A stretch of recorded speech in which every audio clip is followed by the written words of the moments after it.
Hi, Commissioner Barrow. Looks like your hand is raised. Well, if you're talking, you may be muted. Sorry.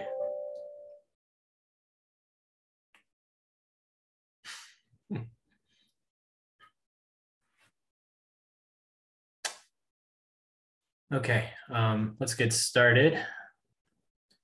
Begin with item 1, which is call to order. I call the June 14th, 2022 regular Planning and Zoning Commission meeting to order at 7 p.m. We'll begin with a roll call. Commissioner Christensen is excused. Commissioner Gay.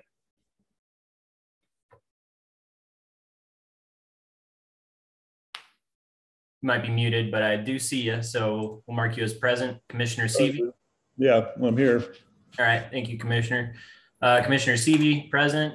Commissioner Michelson. Not seeing Commissioner Michelson. Commissioner Smith. Not seeing Commissioner Smith either. Commissioner Barrow. All right, present. And Commissioner Homan is also excused. At present, we have 3 commissioners. So I'm going to go ahead and just ask Tiffany, our Director Justice here. We may want to just hold on for another minute and see if we can get a quorum for this evening's meeting. Yes, Commissioner Seavey, commissioners, I think we should wait a few minutes to see if Commissioner Michelson and Commissioner Smith will join us. Otherwise, we don't have a quorum and we can't really act on the items. Well, that sounds good. In the meantime, we can work on a few IT issues. Looks like Commissioner Barrow was able to unmute. Finally. Okay. I know it's been 2 years and I'm still looking for that unmute button. So No, it just wasn't responsive. Oh yeah. I'm okay with tech, but it just was misbehaving tonight. As it can.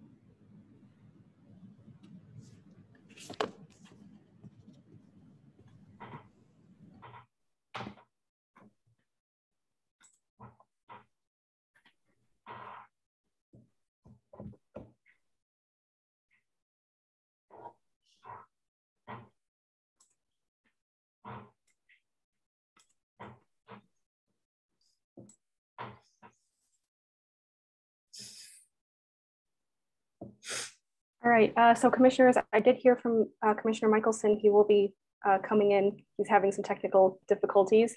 And I do see Commissioner Smith has joined us. So we do have a quorum once she's in. Okay, sounds good. We'll just hang on a couple more minutes there, Director Justice, let everybody filter in.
So commissioners, we can proceed now that we have 4 commissioners. We do have a quorum and we can continue on with the meeting. and JT Michelson will join the meeting once he's in, wherever we're at. Sounds good. Thank you, Director Justice. Commissioner Smith, could you please confirm your presence? Yes. Okay, present. Let the record reflect that a quorum is present for the meeting. We'll move on to item B, approval of the agenda. Director Justice, are there any changes to the agenda? There are no changes to the agenda. Okay, is there a motion to approve the agenda? I move that we approve the agenda. A second. Okay, Commissioner Barrow has moved to approve the agenda. And Commissioner Gay has seconded the motion. We'll move on to a roll call vote. Commissioner Gay. I'm sorry, I lost you there for a second. What was the vote? Oh, sorry. We're just moving on to a roll call vote, and I'm just calling your name for a yay or nay on the approval of the agenda. Yay. Okay. Commissioner Seavey, yay. Commissioner Michelson, oh, he's not here yet. Commissioner Smith. Yay. Commissioner Barrow. Yay. Okay, the motion carries unanimously. Item 2 is the public comment period. Residents may address the Planning and Zoning Commission to comment on issues, problems, or successes on topics that do not appear elsewhere on the agenda. Audience members will be given an opportunity to comment on agenda items as they come up. Speakers must register with the village staff prior to the beginning of the meeting. Jed, do we have any members of the public signed up to speak?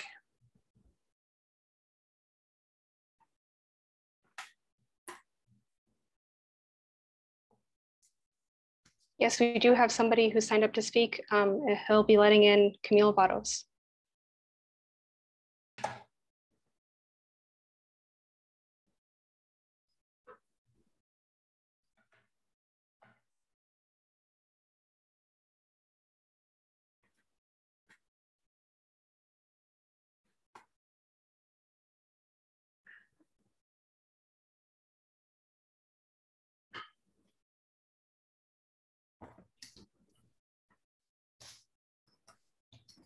Ms. Vados, if you could unmute yourself, then we can confirm that you're here. Could you hear me now? Yes, we can hear you, Ms. Varos. Before you begin, would you please state your full name and address for the record? Absolutely. Thank you. Camille Vados, 427 El Paraíso Road, Los Ranchos, New Mexico, 87107. Good evening, Ms. Justice, our Director of P&Z, and Commissioners. I just, first off is one question and then another is a comment. In reference to short-term rentals, when we started discussion on short-term rentals, there was a decision that there was gonna only be 65 approved applications for permit. Is that still the same, Ms. Justice? So Ms. Vados, if you could say all of your comment at the end, at the very end, the commission and or staff may respond to you. Okay. Then the next, that's a question. And the next is a comment. I feel that it's disregarding when it is known that there are members of our government staff, be it trustees or being commissioners, that are invested in applications for development, for applications to be approved that are proposed for businesses. And, you know, as a resident of Los Ranchos, I know the commissioners are selected and the board of trustees are elected. But nonetheless, it is my understanding that those were representing or working in our governance, that you're working in behalf of the benefit of our residential individuals in Los Ranchos. Because right now, with developments and looking at concepts of cluster living, conservation projects, pilot programs, it's just overwhelming, at least for me, and I can only speak for myself, to know that all that is going on, because it takes time to even think of reviewing files for certain large developments. And I would hope, and I am going to, I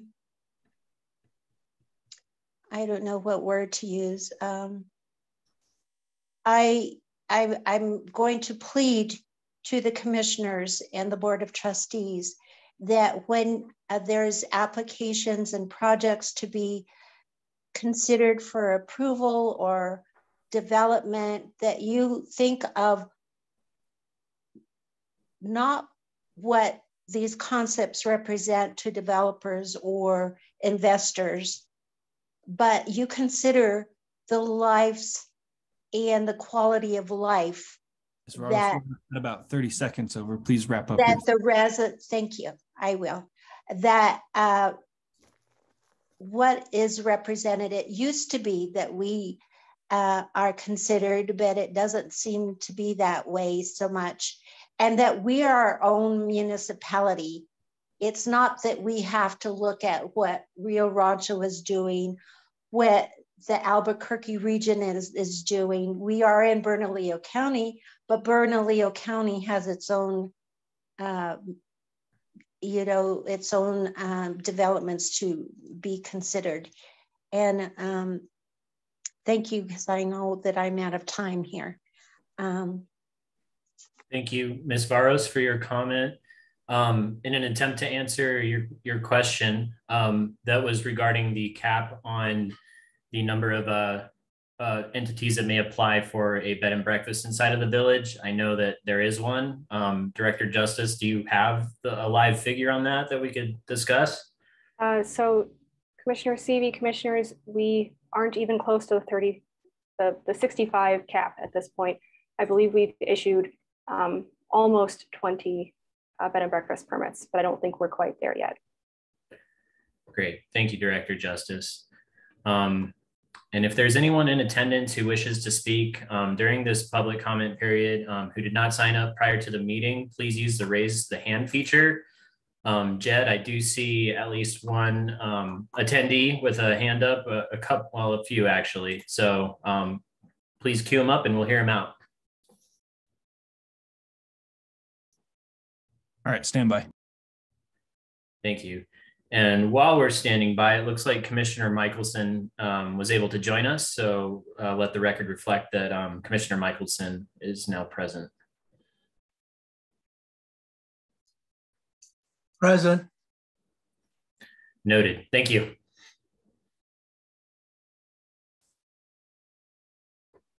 Now to the attendee that's about to speak, Mr. John, would you please share your full name and address for the record? I love that you called me Mr. John. It's John Edward, 16 Applewood Lane, Los Ranchos, New Mexico, 87107. Thank you. Please go ahead. We've capped public comment at 3 minutes per person, so please go ahead. It's either Chavez Guadalupe or Guadalupe Chavez LLC application for the 21 permits on a pilot program. Was heard at the Board of Trustees meeting. I was curious as to why something like that would not go through P&Z. I didn't see any hearings where that went in front of the P&Z and there was recommendations from P&Z for that project. Maybe I've misunderstood and I'm just uninformed in lack of smarts to understand why it didn't go in front of the P&Z. Can you kind of direct me to where it did go in front of the P&Z and what the P&Z's committee's recommendations were? And So, Mr. Edward, the item that was heard before the Board of Trustees was not heard by the Planning and Zoning Commission. The first time that it was heard before either the commission or the board was last Wednesday on June 8th. That process, if it was approved, then it would go before the Planning and Zoning Commission for a preliminary site development plan and preliminary major subdivision application. But the Planning and Zoning Commission did not see that application.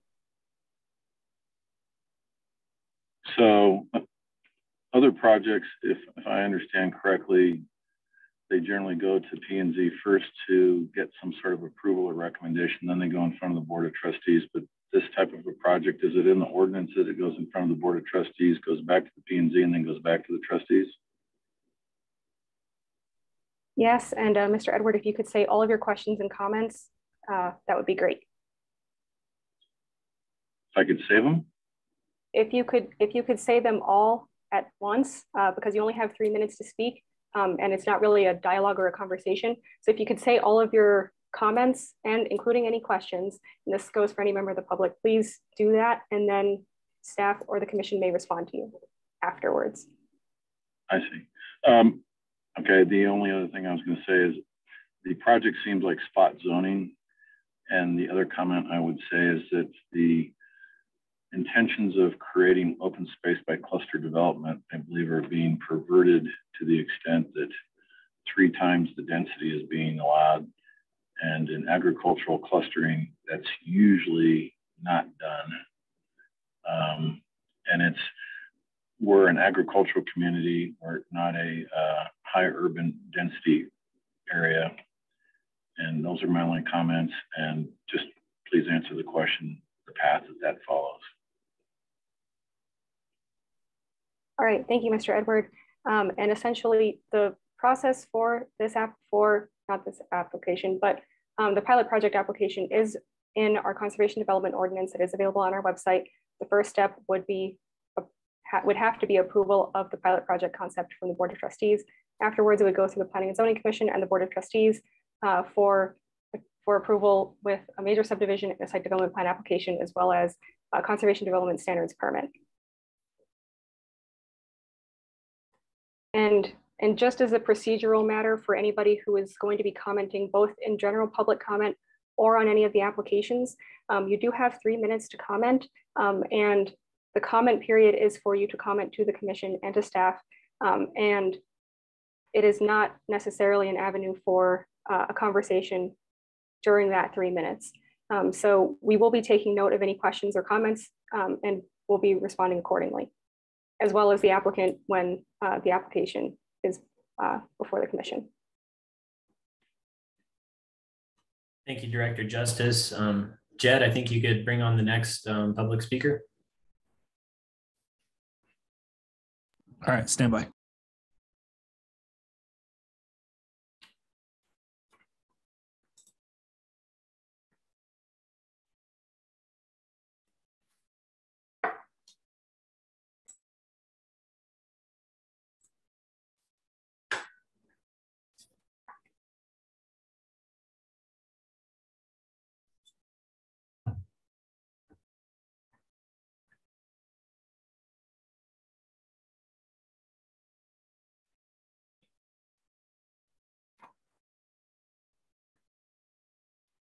Hello. Hi, good evening.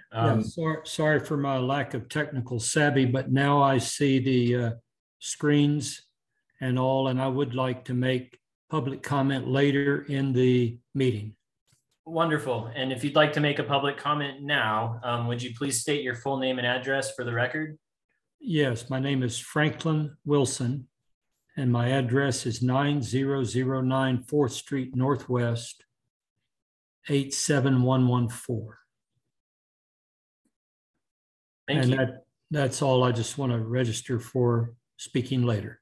Oh, sounds good. And procedurally, when we get into each public hearing and application, there will be an opportunity for those in attendance to basically raise their hand and speak. So we will hear you out, at the appropriate item later this evening. Thank you. Yeah, thank you.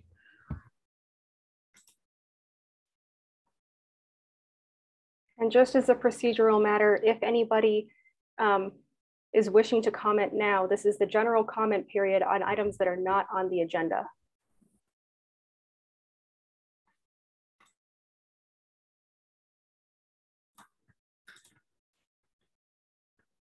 Okay. Jed, if we don't have anyone else signed up to speak, I'm not seeing any other raised hands. If that's correct, we'll move on to the next item. Yeah, I don't see any other hands. Okay, thank you. All right, moving on to item 3, the consent agenda. All matters listed under the consent agenda are considered to be routine and will be enacted by one motion. There will be no separate discussion of these items. If discussion is desired, that item will be removed from the consent agenda and will be considered separately. Item 3A is approval of the minutes from the May 10th, 2022 regular meeting. Are there any corrections or comments from the commissioners?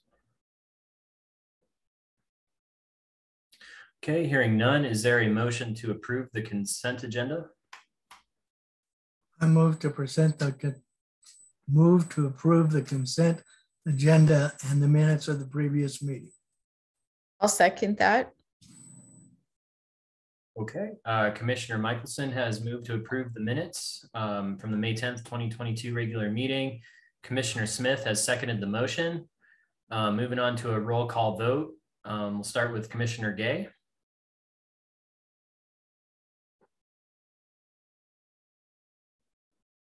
Commissioner, you might be muted if you try to. Sorry, I was not present at that meeting, so I'm not going to vote on it. Okay. Commissioner Seavey, yes. Commissioner Michelson? Yes. Commissioner Smith? Yes. And Commissioner Barrow? Oh, you, Commissioner Barrow.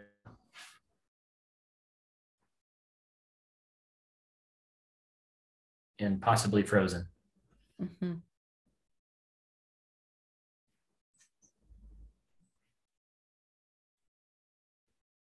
Finally, okay. All right, we can hear you, Commissioner Barrow. What was your My vote was yes. Okay, thank you very much. My comment is that I'm having a lot of trouble with this. It's bouncing around. So if I seem like I'm not here, I'm really here. Sounds good. The motion passes 4 in favor, 1 abstained. We'll now move on to item 4, which is public hearings and applications. Item 4A is Bed and Breakfast 21-12, a request by Maria Montoya and Christopher Houghton for a bed and breakfast permit as allowed by 9.2.25 E1 in the A1 zone in the North Rio Grande character area. The property is located at 8650 Rio Grande Boulevard Northwest and is legally known as Lot A1, plat for lands of Annie Robertson lots A1, D1, and D2 within the town of Alameda Grant, projected section 17, township 11 north, range 3 east, NMPM, Village of Los Ranchos de Albuquerque, Bernalillo County, New Mexico, as filed in the office of the Bernalillo County Clerk on December 27th, 1996. The property contains 1.6107 acres, more or less. Are there any commissioners who will recuse themselves from this item? Okay, hearing none. Attorney Winter, would you please swear in Director Tiffany Justice? Tiffany, do you swear to tell the truth, the whole truth, and nothing but the truth? I do. Thank you. Okay, Director Justice, may we have the planning report? Yes, so commissioners, this is an application that you have all seen before. The applicants wish to operate a bed and breakfast at this residence, and they're proposing to rent only the main dwelling, not the guest house. This operation has existed since at least 2018 with evidence of operation, and bed and breakfasts are permissive uses in residential zones as long as they have a bed and breakfast permit. I'm going to give you a brief timeline about how this application has proceeded through the commission to the Board of Trustees and back to the commission now. So the application was submitted on October 6th of 2021 to be heard at the November 9th, 2021 Planning and Zoning Commission meeting.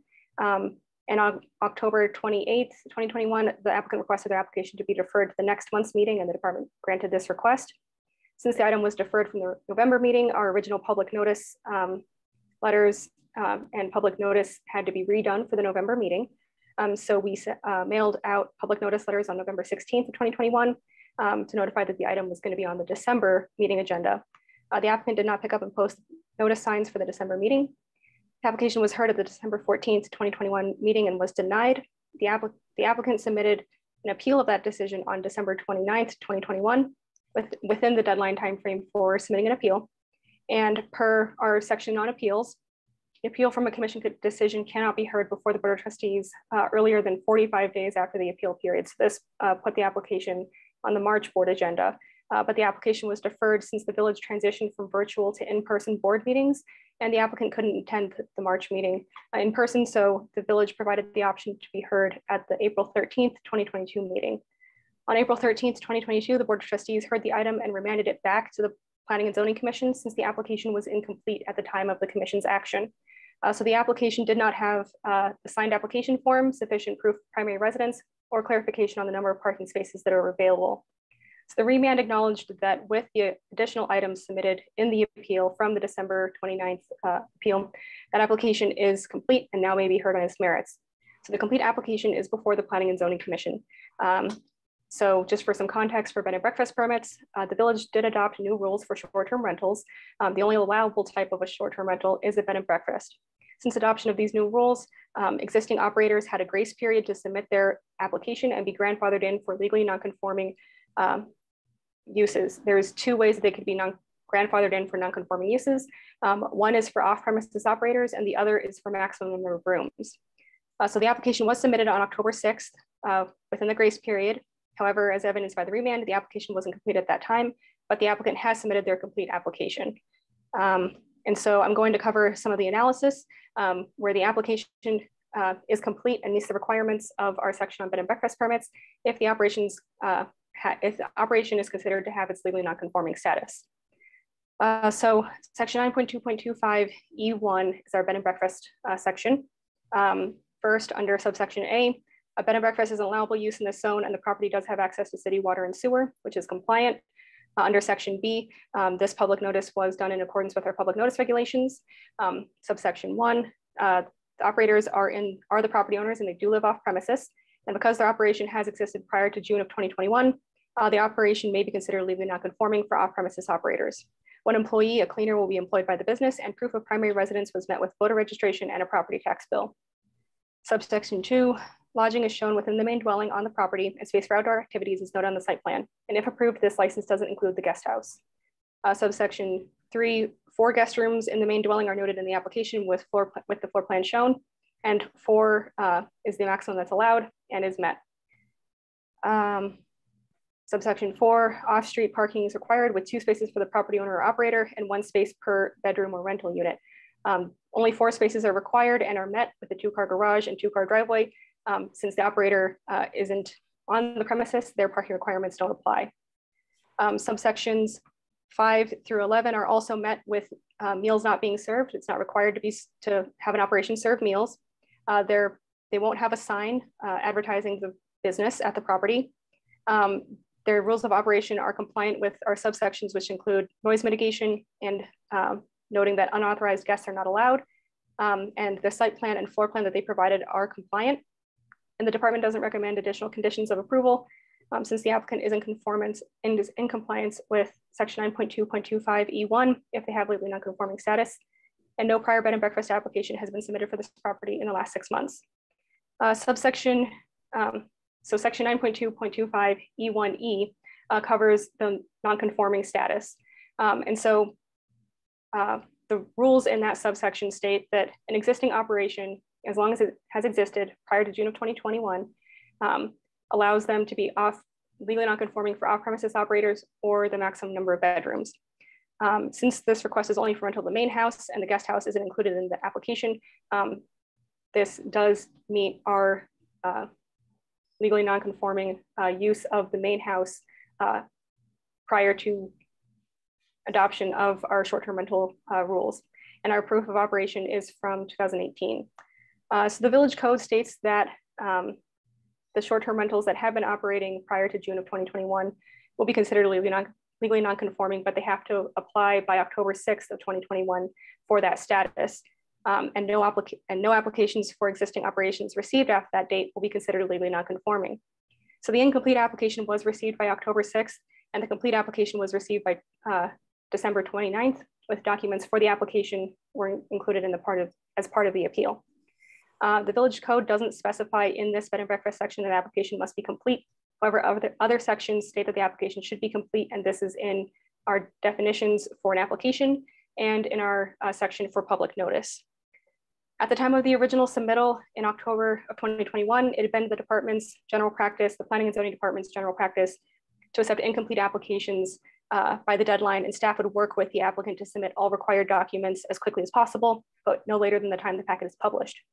This is because most public hearing application forms didn't outline the required supplemental documents and information that was needed to comply with the code as clearly as they could have. And the applicants didn't know to submit some additional information. In almost all cases, the applicant would submit all required documents by the time the meeting packet was published. And unlike most application forms, the bed and breakfast application form did ask for all required information, and the applicant did check those boxes that they included those required supplemental documents, but failed to sign the application and submit all of those required supplemental documents. General practice to allow the applicant to submit those additional documents before the meeting packet was published still applied. And so both the applicant and the department acknowledged the application was incomplete and became complete with the signed remand from the Board of Trustees meeting on April 13th. The application with all of its required supplemental documents is now complete as of December 29th, 2021. As the applicant applied by October 6th and the department accepted the incomplete application, the applicant meets our section on bed and breakfast permits, and the operation may be considered legally non-conforming. This application is in conformance with the master plan in the economic development section. There's some options for the commission to act tonight. So the commission may approve the application with the legally non-conforming use, approve the application without the legally non-conforming use, so the operators would have to be on premises during rental, deny the application, or defer the application. And so with that, the department recommends approval of BB 21-12, a request for bed and breakfast permit as allowed by section 9.2.25E1 in the A1 zone in the North Rio Grande character area with the following conditions and findings. Conditions that the operation is subject to the requirements for bed and breakfast establishments sit under section 9.2.25E1. Per section 9.2.25E1E, this operation is considered legally non-conforming for the operators off premises during rental. Per section 9.2.25E1B12, the operator must include the license number in their advertisements. Per section 9.2.25E1, the operator must post their license in I haven't corrected this report yet, in only the main dwelling where it's visible. Per section 9.2.25E1, the bed and breakfast must be inspected annually by the fire department. And the applicant must provide a copy of their CRS certificate prior to the village issuing their business license. And this is a requirement in general for us to issue our business license. With the findings that the application is in conformance with section 9.2.25E1, with subsections A through G met and public notice requirements have been met. And the reason for this recommendation is that, again, if the applicant had submitted all required documents prior to the Planning and Zoning Commission meeting in November or December and had met the public notice requirements, all of which is being met now, I would have recommended approval for the complete application. So since the applicant has submitted a complete application and meets the public notice requirements, I now recommend approval. So I am including in here alternative actions as whether the commission agrees or not that the application is legally not conforming, that can change your decision. So aside from the typical options of approval or denial, there's also the option to approve the application without the legally non-conforming use of off-premises operators. So this is an option that I did vet with the village attorney. And so one of the options besides denial is approval without the legally non-conforming use. Within that, there are conditions similar to what I stated earlier, except the additional conditions require that the applicant submit additional documents that revise their application to indicate that they will be residing on the premises. So I didn't include a specific time frame for when they would have to submit these additional documents, but one could be added if the commission was inclined. If the applicant is approved now, they'd have to get these documents in before we'd issue the business license. And so if they didn't do this by February 15th of 2023, they'd miss the deadline to renew and wouldn't get the license. And this annual deadline and license expiration is in our bed and breakfast section of the code. And so with that, I stand for any questions. Thank you, Director Justice. Are there any questions from the commission right now for the director? Yes, Commissioner Gay. Yeah, Tiffany, I would just get straight to it. This is stating that the only reason that this is being remanded back to the Board of Trustees or the commission from the Board of Trustees is that it was an incomplete application, which is not correct. And if anybody that wants to argue that fact, go back and read or watch the video and read the testimony of the December hearing and the hearing before that. It was not, I'm not sure what was written in the actual letter of denial from the director to the applicant, because we don't get to see that. That is unknown to the commission. So how can we be sitting here today talking about a application that was deemed to be not complete is the only reason why that it's being remanded back to us? That's not true. And it's not really hard for anybody else to find that. And then the second part of this is I watched the speakers at the Board of Trustees meeting, and it just, everybody is so sorry for the neighbors that it's like, I think we're getting sick, tired of hearing about how sorry we are for the neighbors. Why don't we just do the right thing for the neighbors, which is what I had said at the last meeting. So I'm going out and stating that is not true. That is not the only reason that this was denied. Even in the conclusion sent by the attorneys, they referenced the fact that it did not have meet public notice requirements, and that somehow just got swept away. We were told that it was denied, and there was no ordinance or written policy. So you're telling me that that there is no ordinance or written policy on the request for public notice in the village of Los Ranchos. I find it really hard to believe. And I find it hard to believe we're sitting here today listening to this again. So I will shut up now and you'll all be grateful, but I'd like to know how this is being remanded back on only one of the two issues being even close to correct. So thank you. Thank you, Commissioner. Director Justice, if you wish to address that, you may. Otherwise, we can hear if there's other questions. Yes, so Commissioner Gay, commissioners, so yes, part of the denial was that they didn't meet the public notice requirements. And our public notice requirements actually state that the village can refuse a hearing if the application is incomplete. So based on that section of the code, it shouldn't have been on the Planning and Zoning Commission agenda in the first place. And so the commission did act on an incomplete application. Part of the denial was related to the public notice requirements. The public notice requirements are being met now with now rehearing this item and being on this month's agenda. The public notice requirements for this meeting have been met. The application is complete now, and they did apply by October 16th, 2021.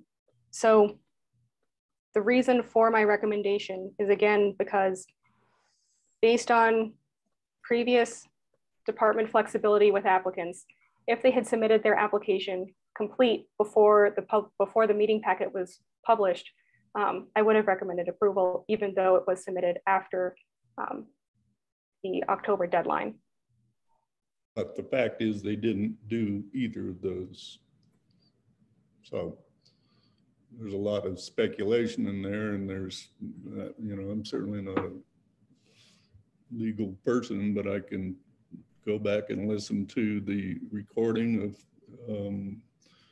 and read the written statements, and those are not, what you're telling us is not correct. They did not turn in an application that met the public notice requirements, and there is a policy or a code or whatever it's being called on that. And we were told at that, we had been told by the village attorney that there was no policy on what a complete application was or wasn't. So how would the trustee or the commission have made a decision? How would we have known that if we have been told that there is no such thing as the complete description of an incomplete application? I would send everybody back to review the videos of the last meeting and the Board of Trustees meeting, and it's inconceivable to me that we could even be hearing this again. So I don't really, no offense, but it's not, what is stated is not entirely, I wouldn't say it's untrue, but it's not factual.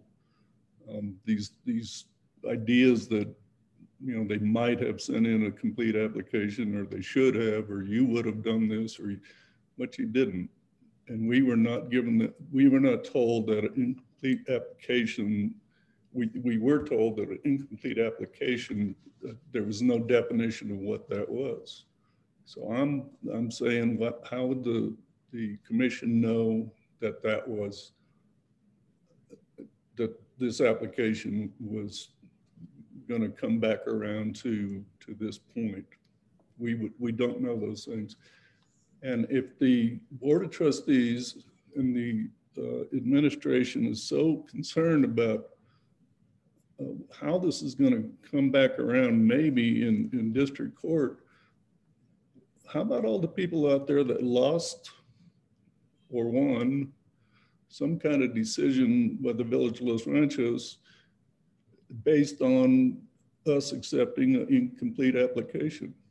So how about, what's going to happen there? Are we going to get challenged on every single thing that we have accepted that has, that is, we accepted incomplete applications and we ruled against something, or we ruled for something? So I know it's not exactly, I'm not saying the village has allowed this to happen, but still, we're still talking to the same neighbors that have the same concerns that they did last year in December, and they had, as of even the last Board of Trustees meeting. So anyway, I'll reserve any comment. Thank you. Commissioner Barrow, I've seen your hand. Please go ahead. Yes, my little raise hand thingy doesn't work. Sorry. I have a question and then a brief comment. The question, I remember reading that the owners are living outside of the country, but I couldn't find it again just in review right now. I read it about a week ago. Is that correct, Tiffany? So Commissioner Barrow, commissioners, I would say that the applicant should answer that right now. Okay. So once the commission is done asking the department questions, we will bring in the applicant to speak on their application. The commission can ask questions of the applicant. Then we will go into anyone in the public wishing to speak in favor of the application, and then anyone in the public, any member of the public wishing to speak against the application, and then the applicant will be brought back in to answer all of the public comments. Okay, I will reserve the rest of my comment until I've heard that. Thank you. Okay, yes, Attorney Winter, please go ahead. Yeah, Mr. Chairman, I just want to clear up a few things in the record. The notice of decision that Tiffany issued in the first instance in this case clearly indicated that the denial was based on the fact that the application was incomplete. Subsequently, the applicant submitted the material that Tiffany had been requesting repeatedly, granted repeatedly. So when this went to the Board of Trustees The Board of Trustees knew that an incomplete application had been considered by P&Z. The Board of Trustees knew that there's an ordinance that says that P&Z cannot consider an incomplete application. And the applicant had subsequently completed the application. And I think those three facts weighed in favor of the Board of Trustees' decision to remand it back to you all for a hearing on the merits. But I would refer Trustee Gay to the, or I'm sorry, Commissioner Gay to the to Tiffany's issued decision, which clearly indicated a denial based on an incomplete application. So I just want to make sure that that's in the record. Tiffany, I'm not sure if your notice of decision is in the record, but if it isn't, it probably should be. So Attorney Winter, Commissioners, the notice of decision isn't included in the packet, and I apologize for that. I will also say that based on this application, the department has amended our practices. We no longer accept incomplete applications. We also no longer accept changes to applications after the deadline. So we're trying to rectify this and make sure that we don't accept or put on the agenda any more incomplete applications. Okay, thank you, Director Justice. Thank you, Attorney Winter. Let's move on. Let's bring on the applicant. Is the applicant present?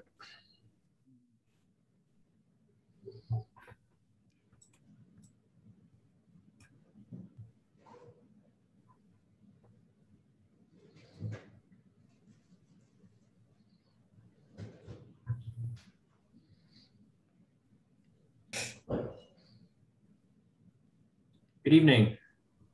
Good evening. Could you please state your name and address for the record? My name is Christopher Houghton. I currently live in Bogota, Colombia, but my property is at 8650 Rio Grande Northwest, Los Ranchos 87114. Thank you. Attorney Winter, would you please swear in Mr. Houghton? Mr. Houghton, please raise your right hand. Do you swear to tell the truth, the whole truth, and nothing but the truth? Yes, ma'am. Thank you. Okay, Mr. Houghton, would you like to speak about your application? I would. Thank you, sir. This case is about respecting existing legal property rights. My wife and I purchased our property on Rio Grande in 2018. We did so for many reasons. One of the primary ones was our intention of renting the property as bed and breakfast. Our property is zoned A2, and a permissive use of our property at that time and still today is a bed and breakfast. At the time, there were no restrictions on short-term rentals. In other words, we could rent our main house for as little or as long as we wanted to. The village even seemed to encourage the practice, as it featured several bed and breakfasts on its website since 2013, and I believe up until 2020. We also knew Tyler and Melissa Cole rented the Alameda House as a bed and breakfast at 9001 Rio Grande Boulevard Northwest, just a couple houses north of our property. And we relied on that right to decide to make our purchase. In 2018, we made our purchase in the spring, and we immediately began to make plans to rent short-term our main house. We did so for Bloom Fiesta, the entire Bloom Fiesta. It was rented out short-term in 2018 through Airbnb. In 2019, that same group who were coming to Albuquerque as balloonists came back and rented just directly through to us, not through Airbnb in 2019 for the entire Bloom Fiesta. In 2020, I was assigned to the embassy in Bogota, Colombia, and came down in February of 2020. My family moved down here for a temporary assignment for the US government, and we've been here ever since. We have plans to come back July 28th, and we will be back in Albuquerque, where we both work. My wife works at UNM Hospital. She's an OBGYN, and I won't say where I work because I don't think it matters to the application, but I work for the government in Albuquerque, and we plan to return to our primary residence, which is at 8650 Rio Grande. Since we've been down here, we rented the house long-term, and our brother-in-law moved into our guest house as a caretaker. The pandemic hit in March of 2020, as you all are aware, and Balloon Fiesta was canceled that year. Balloon Fiesta resumed in 2021, but I don't think we would have rented it in a short-term way, given that our long-term renters were still there. The village enacted an ordinance restricting short-term rentals, as Ms. Justice has indicated, on June 9th, 2021. We did not receive notice of that decision directly, even though the village was well aware that we had been short-term renting our property because of a previous application to rent our guest house, which has nothing to do with this application. But we did not receive notice in the mail. Fortunately, we saw on the website, we just happened to check it right before the October 6th deadline to get in the application, and we applied. The village, when it enacted its short-term ordinance, and Ms. Justice cited the exact provision, but I'll quote it. Actually, this is from the website. This is what we saw, quote, unlicensed STRs that have been operating prior to June 9th, 2021, have until October 6th, 2021 to apply for a B&B license with the opportunity to be grandfathered in for absent owner status and more than 4 guest bedrooms. Village staff will send individual notices with more information to operating STRs, where you can fill out the application form at a link they provided, or submit applications with supplemental documents to Tiffany Justice's emails.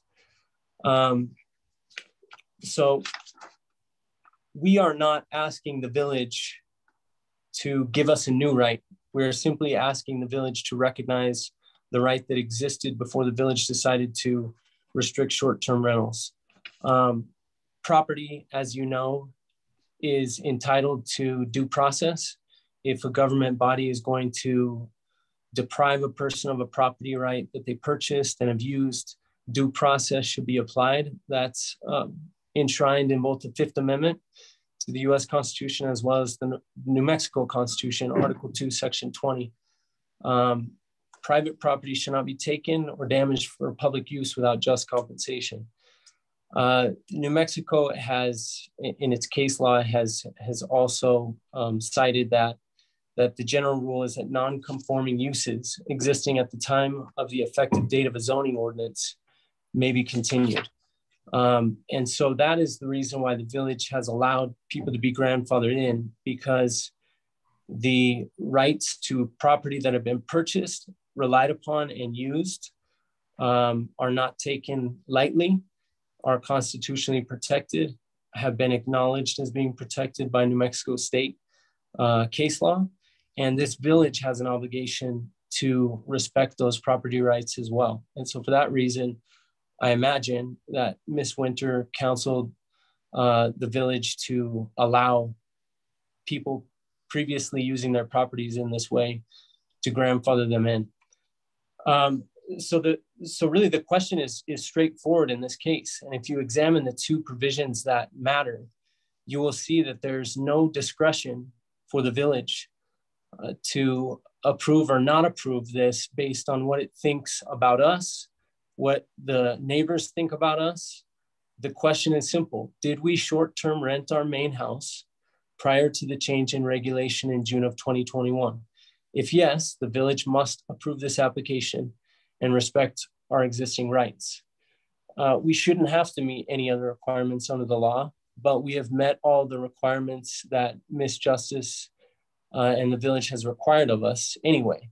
I think we have shown that we used the property prior to that date, and that's all that should be required. The village is requiring us to jump through hurdles and get a bed and breakfast license, which we've done, even from abroad, even while my wife was working in a hospital during the pandemic.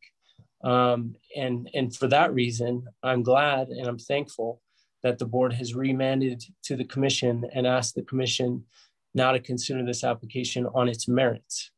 The planning report that Ms. Justice cited from May 17th, 2022, that's report number PZ 2221. Page 4 says, quote, the complete application meets the requirements. And as such, she later says, and she said again tonight, the department recommends approval of BB 2112, our application. There is no discretion for you to consider neighbor opinion in this case. This is not a request for a conditional use change. Conditional use changes do allow the commission to consider those types of things. Quote from that section is, quote, a conditional use shall be approved only if, in the circumstances of the particular case and under the conditions imposed, the proposed use will be in conformance with the master plan and will not be injurious to adjacent property, the neighborhood, or the community. Quote, approval of a conditional use shall be made subject to specific conditions that are deemed necessary to protect the public safety, health, morals, or general welfare of the village. That is for an application under a conditional use. We're not applying for that. We're asking the village for a permissive use, one that existed at the time we purchased the property, and a grant of a permissive use does not have any of that language, and the commission is not given the discretion to consider those matters. Under section 9.2.25E1E, which is what Tiffany Justice quoted from, Ms. Justice, it says that short-term rentals operating prior to June 9th, 2021 shall be required to obtain a bed and breakfast permit, but will be considered legally non-conforming. It goes on to list requirements which we've met, but nowhere in that provision, nowhere in the bed and breakfast application process at 9.2.25 just generally, is there any indication that the commission can consider neighbor opinion, can consider whether the village believes the use will be injurious or not injurious to adjacent property, the neighborhood, or the community. That is all a consideration for conditional uses, which makes sense. If you're asking for a new right, the commission is in a position to consider whether the new right will affect the community in that way. If you're asking the commission to recognize an existing right, that's a much different question. And so I would caution the commission from engaging in those considerations. The commission under this hearing must allow public comment, but that doesn't mean that it's relevant. And that doesn't mean that the commission can consider it in making its determination. I also want to point out that Los Chavez Community Association versus Valencia County, that's a 2012 New Mexico Court of Appeals case, 2012 NMCA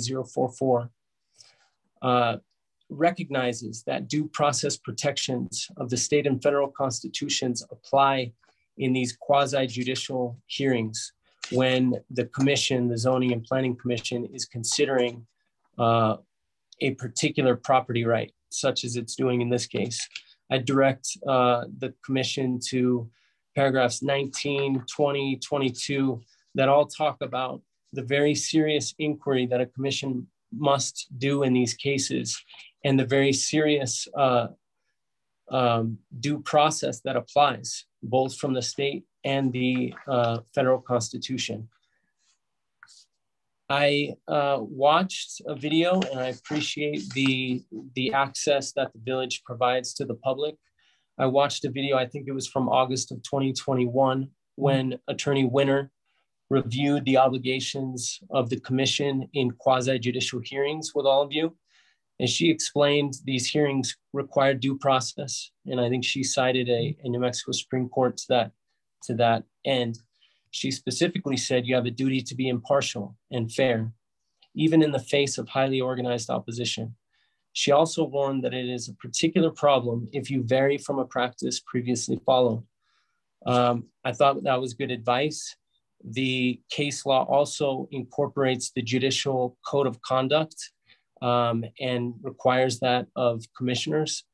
Ones that I found relevant to your duty in this case are 21-202, that's Judicial Canon 21-202, impartiality and fairness. A judge shall uphold and apply the law and shall perform all duties of judicial office fairly and impartially. When a judge believes that the judge will be unable to remain impartial, the judge should recuse from the case in order to avoid a hint of impropriety. That comes from a Supreme Court case, Garrity versus Demers, 1978, NMSC 097. There's a provision 21203, bias, prejudice, and harassment. A judge shall not, in the performance of judicial duties by words or conduct, manifest bias or prejudice.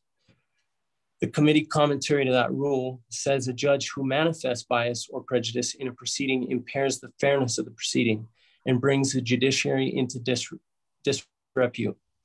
When a district judge believes that the judge's impartiality might reasonably be questioned with reference to bias and prejudice concerning a party, the judge must not exercise the judge's judicial function.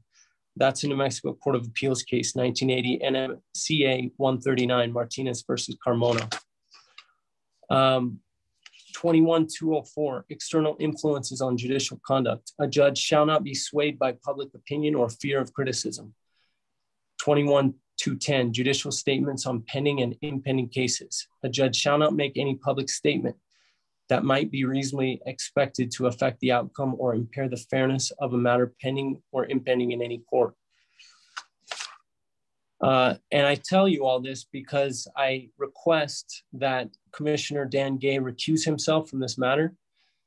He has crossed the line in this case in the initial hearing, and he's crossed it again tonight. He's made clear he has personal opinions about short-term rentals. He opposes them. He's made clear that he cannot separate his personal opinions from his decision in this case. He's made clear that he empathizes with the neighbors in this case. He thinks that you all should be voting for them. And all those things are contrary to what the law requires of the commissioners and contrary to what the law in this case is, which is to just simply determine whether a right existed before a certain date. There's no discretion in that determination, and yet Commissioner Gay repeatedly has asked this commission to engage in inappropriate considerations. I'll quote from the December 14th, 2021 hearing on this matter, where Commissioner Gay said the following to his fellow commissioners beginning at the 1 hour 44 minute mark. Quote, I think that that's what we should be voting for, is the people that actually live here and the people that have to live with this, with what gets approved, end quote. And another part, quote, let's do something right here. Quote, let's let these people move on with their lives and not have to keep showing up to meeting after meeting and get deferred, quote. Quote, the burden shouldn't be on the village of Los Ranchos or the neighbors to have to go through this again at the 1 hour 55 minute mark, quote. So you know why you guys are all thinking about this. Think this one through. If this was your neighborhood, if this was your neighbor, and you're going to give them the ability to run an Airbnb forever, how would you feel about that? End quote. Later, he said the applicants, us, should be required to, quote, mend fences with the neighbors. Quote, it's a community problem, quote, not a decision made on some Zoom meeting. And then finally, he recommended the applicants, quote, fix some of your problems with your neighbors.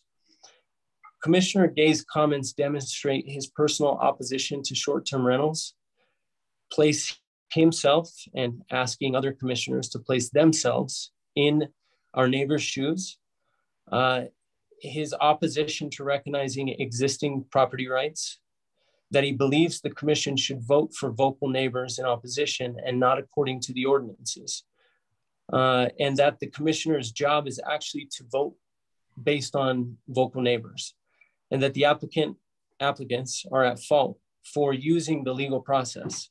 And that decisions like these shouldn't be made by commission hearings at all. All those things show that Commissioner Gay has demonstrated unfairness, a lack of impartiality, and should recuse himself from the case. What this case is not about. This case is not about the commissioner's personal views on short-term rentals. You're not in a legislative capacity now, you're in a judicial capacity, applying facts to the law. Short-term rentals were not restricted when we exercised that right.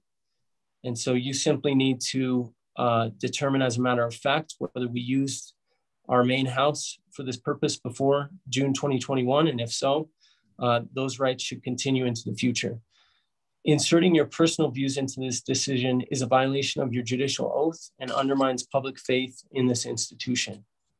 What this case is also not about. It's not a conditional use application where you are allowed to determine what is in the public, neighborhood, and community good. It is a permissive use application.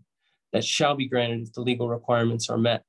And Ms. Justice has confirmed that the legal requirements have been met. This case is also not a popularity contest. It doesn't matter how many neighbors oppose an existing property right. An existing property right must be respected under the law and under the Constitution. Allowing public opinion to sway you, as I read before in the judicial canon, is a violation of your judicial oath and undermines public faith in this institution. Nothing in the ordinances that you are applying tonight say that the commissioners should abdicate their determination of the facts and the law to a public opinion poll. What this case is also not about. This is not about our character as people. The neighbors would like you to consider our personal and professional obligations and choices, our experience as renters or people who rent, our responsibilities as parents, the manner in which we landscape, and all manner of things that have no bearing on the question in this case, which is simply, did we short-term rent our main house prior to June 2021? And have we met the requirements for a B&B license? Ms. Justice says we have on both counts. I recommend you go with her recommendation for approval. What this case is also not about. This is not about the procedural history of the case. The village signed a contract with us and agreed as to settle the matter and remand back to the commission. That village contract says, quote, applicant and the planning and zoning director both agree that the application referenced above is now complete, should be remanded back to the commission, and should be considered by the commission on its merits. Nowhere in the village's contract did it say that the commission should consider whether or not or when the application was complete. It simply said that the commission needs to determine this application on the merits. Finally, this is not about our previous and distinct application to rent our guest house. Our previous application was a request to rent our guest house, which required a conditional use change. For that reason, it invited and it was appropriate for the commission to consider whether the use of our guest house would affect the community or neighborhood, or whether it was injurious to adjacent property. All that was appropriate in that case because it was a conditional use request. This application simply asked the village to honor a pre-existing vested right prior to the restrictions on short-term rentals. That application was discretionary. This is not. I will note that I believe Commissioner Seavey, at the end of that determination on the guest house, which was a completely separate application, indicated that it's difficult to meet some of these ordinances and that the village was working on these, but he encouraged us to keep trying, which I think is an appropriate recommendation to somebody who owns property in the village, is to keep trying through the legal process, keep applying. And there's a process for you. There's commissioners who are sworn to apply facts and law and who will come up with a fair outcome. If you deny or partially deny our application, you will be putting the village in a legally risky situation. It will be the only application out of 12 to be denied. That's right. There have been 11 applications seeking recognition by the village of a pre-existing short-term rental right, and every single one of them was approved. There is no distinguishing feature among those 11 from our case other than neighbor opposition. I'm going to cite these cases for you and let you know the outcome. October 12, 2021, application BB 2105. Kevin Copenhaver, 817 Ranchitos Road Northwest. One letter in favor, existed prior to June 2021. Director recommended approval. That was in the North Rio Grande character area, and the commission voted 4-0. Dean Buck and Danny Webb, BB application 2106, 4015 Guadalupe Trail. These were off-premises renters, so they would be doing the same thing that we would ask permission to do, which is to rent our main house and be off-premises when we're doing it. 0 in favor or opposition. Director recommended approval. Their use began in 2019. Ours began in 2018. Commission voted 4-0. Joshua Mascarenas, BB 2107, 500 El Paraíso Road, Northwest. One speaker in favor, also an off-premises operator. Commission voted 4-0. Stephen and Mara Archambault, BB 2108, 8424 Guadalupe Trail Northwest. Their use began in 2020. 0 speakers in favor or opposition. They are also off-premises operators. Commission voted 4-0. Janine Mahone, BB 2109, 338 Los Ranchos Road Northwest. 0 speakers in favor or opposition. Their use began in May of 2021, just 1 month prior to the short-term rental ordinance. That was in the 4th Street character area, also off-premises, but that person did not even own the property. They were an off-premises renter that operates a short-term rental. That case is interesting because she did not have the CRS certificate at the time that the commission considered her application. So in that sense, it was not complete. But the village approved anyway 7-0. And it said it would hold issuing the license until it received the CRS certificate. So in other words, the commission in that case approved her application, even though it wasn't complete at that time, and just required her to submit the required documentation after approval. Matthew Herrera, BB 2111, 314 El Pueblo Road Northwest, Guadalupe Trail character area. The use began in 2019, 0 speakers in favor or opposition. Also an off-premises operator. Commission voted 7-0. Roger and Georgia Eaton, bed and breakfast. Actually, I'll come back to that one. I'll save that one. Paul and Cassandra Holmes, BB 2101, 6769 Guadalupe Trail Northwest. They also filled out their application that showed confusion over the form. They were trying to just rent their guest house, but they filled out the main house as well, just like we did, filling out the information for both the main house and guest house. They're extremely close. Their guest house is extremely close to their neighbors. They began their use in October 2018. 0 speakers in favor or in opposition. Commission voted 5-0. John and Ann Stevenson, BB 2102, 803 Green Valley Road Northwest. 0 speakers in favor or opposition. Use began in February of 2018. Also no CRS certificate at the time that the packet was made. Off-premises operator. Commission voted 5-0. Leah and Jeremy Qualls, 6621 Edgewood Drive Northwest. The application number was BB 2103. 0 speakers in favor or opposition. Use began in October of 2018. 1 letter in favor. Off-premises operator asking for 10 people max to rent short-term to in 3 bedrooms. The village voted 5-0. Michael Bernal, application BB 2104, 6719 Edgewood Drive Northwest. 0 speakers in favor or opposition, 1 letter in favor. Use began in July or October of 2019. The commission voted 5-0. And here is an interesting one. Roger and Georgia Eaton applied in 2022, well after the October 6th deadline, October 6, 2021 deadline. This is BB 2201. That was in the North Rio Grande character area, just across the street from our house.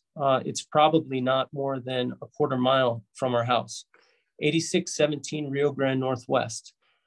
Roger and Georgia Eaton applied and explained to the commission that they did not see the notice because they were in Maine on vacation or living in another house and maybe retired.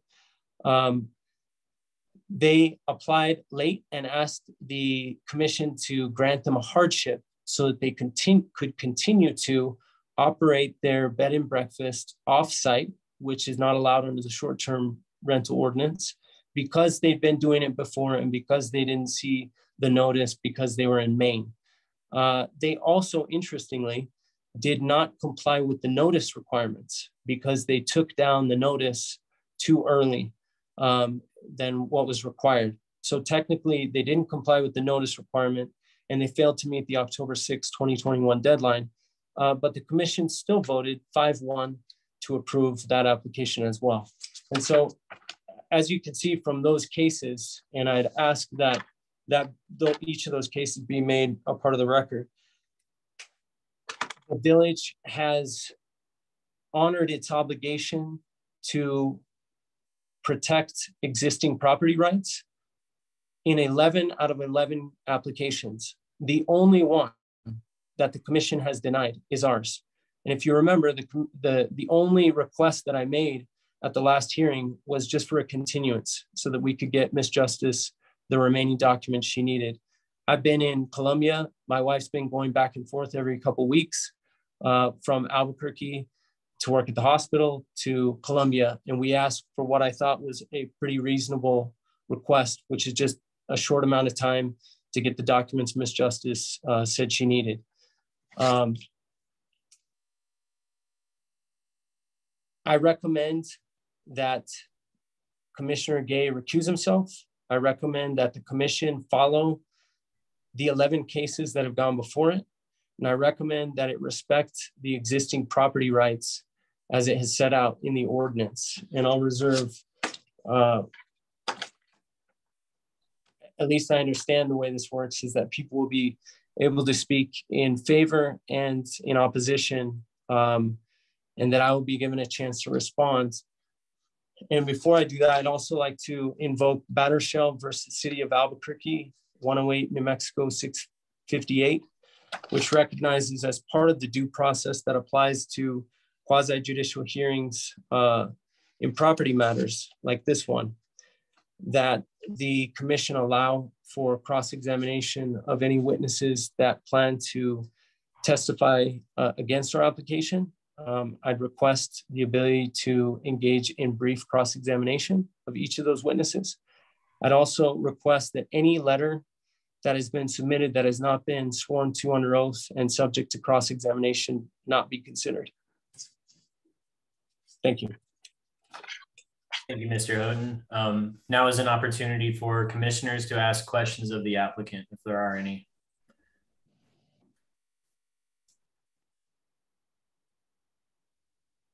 Okay, well, I'm seeing, Commissioner Michelson, please. Yes, you've indicated that you will not be living on the premises. Is that a correct statement?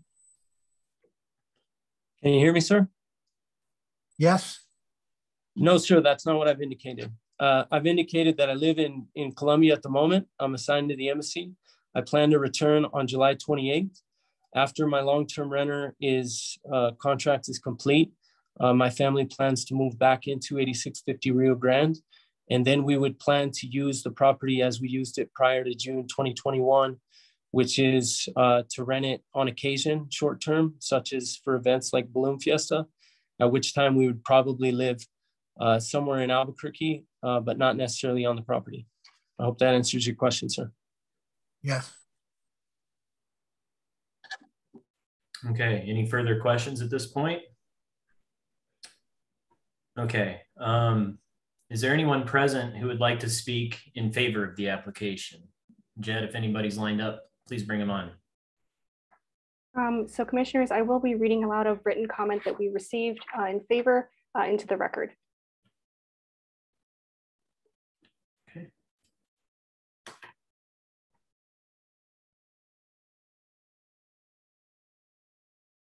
So dear Planning and Zoning Commission, my name is K. Mark Wall, and my wife and I own property at 8160 Guadalupe Trail Northwest 87114 within the village of Los Ranchos. It has come to my attention that before the Planning and Zoning Commission this evening is a question as to whether or not to honor existing property rights. In this case, I understand it revolves around a village resident who used their property as an occasional short-term rental prior to the village changing their ordinances. I think all Village of Los Ranchos residents should be very concerned about the ability of the Village of Los Ranchos to suddenly change their ordinances and steal existing property rights. This is a threat to all village residents for any governing body to assert this level of control without just due process. My wife and I have considered developing and adding to our property for many years, and the reason we have hesitated revolves around the Planning and Zoning Commission, its inconsistent application of its ordinances. What a threat for any property owner that a well-organized group of neighbors can put my own property rights at risk. I ask that Planning and Zoning Commission seriously consider this issue and the implications it can have to all village residents. Sincerely, K. Mark Wall.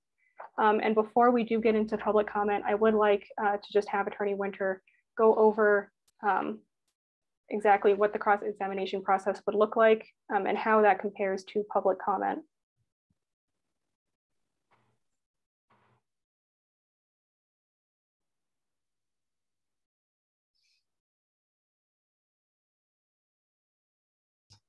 Hey, Tiffany, it's Nan.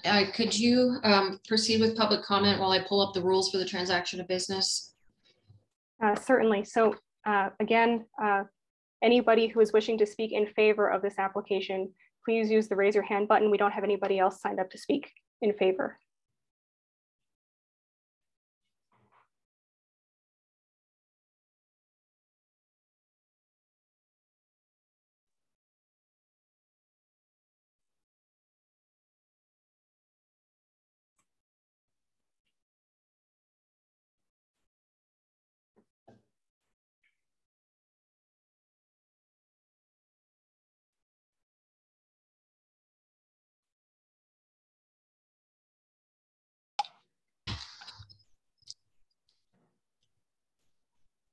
Hello? Yes, good evening. You able to hear us? Yep. Can you hear me? Yes, I can. Would you please state your full name and address for the record? John Edwards, 16 Applewood Lane, Northwest. Great. And Attorney Winter, would you please swear in Mr. Edwards? Mr. Edwards, I cannot see you, but I presume you have your right hand up. Do you swear to tell the truth, the whole truth, and nothing but the truth? Certainly. Thank you. Please go ahead. We'll start your 3 minutes. I just want to speak out in favor because it seems to me that there's a lot of history pointing towards some sort of consistent primary prior use relating to a zoning element. And it seems as though that while the cloudiness of an incomplete application might otherwise deter something like this from getting approved, that the standard of care has shown clearly that that's not a reasonable reason to deny somebody based upon what everybody else has had happen to them. And it seems as though that knowing the property and seeing the property, unlike a lot of properties in the village that don't seem to be in very good repair, this property is very nicely kept. People respect the community by showing how well they take care of it.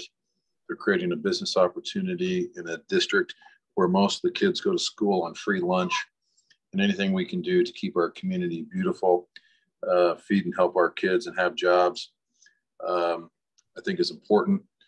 And to the extent that they're in Bogota, Colombia, working there, representing our country versus somebody on vacation in Maine, they should be given and granted the same leniencies under the circumstances.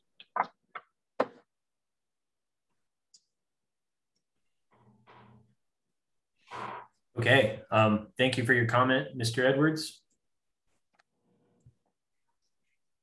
Mr. Chair, if you like, I can refresh your I can refresh your recollection of what the rules for the transaction of business call for with respect to cross-examination versus public comment. Yes, please go ahead. Okay.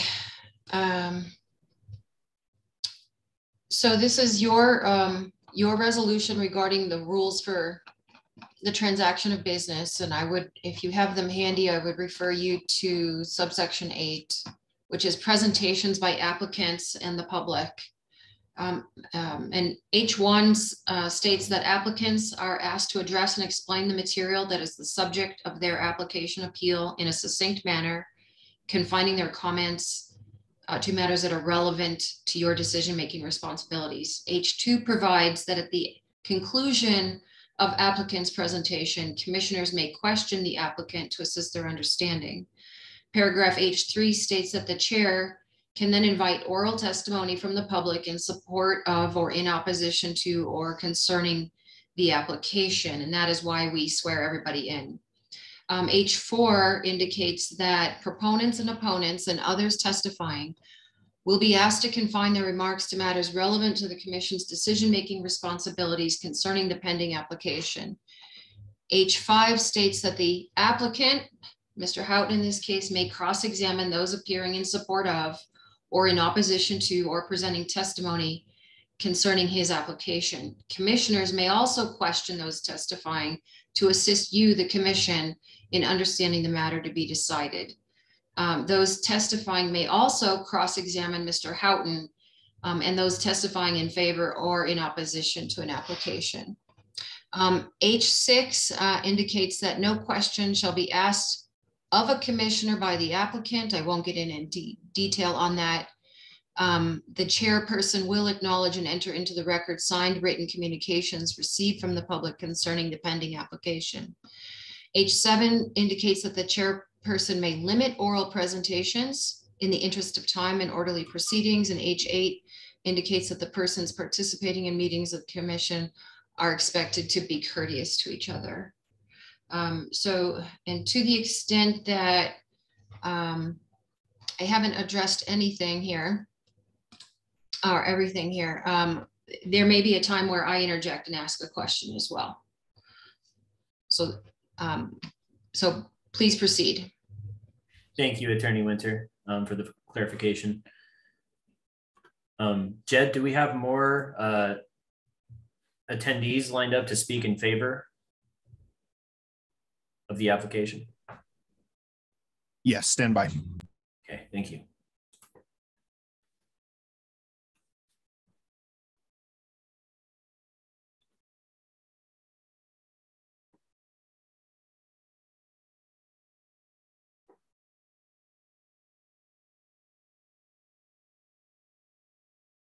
Hello. Good evening. Hi. Would you please state your full name and address for the record? My name is David Rubin, 915 Green Valley Road Northwest, 87107. Thank you. Attorney Winter, would you please swear in Mr. Rubin? Mr. Rubin, your hand is up. Do you swear to tell the truth, the whole truth, and nothing but the truth? I do. Thank you. Please go ahead, Mr. Rubin. You have 3 minutes. Okay. I'm very excited to be here. I've never been at a Village of Los Ranchos meeting on Zoom or in person. It's very exciting. Everyone's doing a really good job and being very patient. We've been here for 1 hour and 27 minutes already, and most people I think are still here. I'm a little bit sad that I can't see how many people are here, but maybe it's just me and a few others. But I'm in favor of granting the Montoya Houghton applicants their right. And I really feel so happy and so honored. And it gives me hope that there are people like Chris who are so well spoken and understand the difference between law and the mob. And I agreed with everything that he said, including the fact that it would be good if Commissioner Gay recused himself, because to overtly state that the reason why this application should be denied as being what the neighbors think just flies in the face of the whole process of law and what it means. And so this distinction between a conditional use permit, which is granting a new right, and just grandfathering in an existing right is so important. So people in the position of judging on these matters have to really understand the difference between those two things. And even though renting a house is not something that maybe people can get really super passionate about, it's not really dramatic, it could come into play in much more maybe important things where there could be racist reasons or classist reasons for the neighborhood deciding that this person shouldn't be able to have the rights that they already have. They already have those rights. So this is not a popularity contest. It's simply judging on the law and the facts. So please do your duty as judges. Thank you. Thank you, Mr. Rubin, for your comment.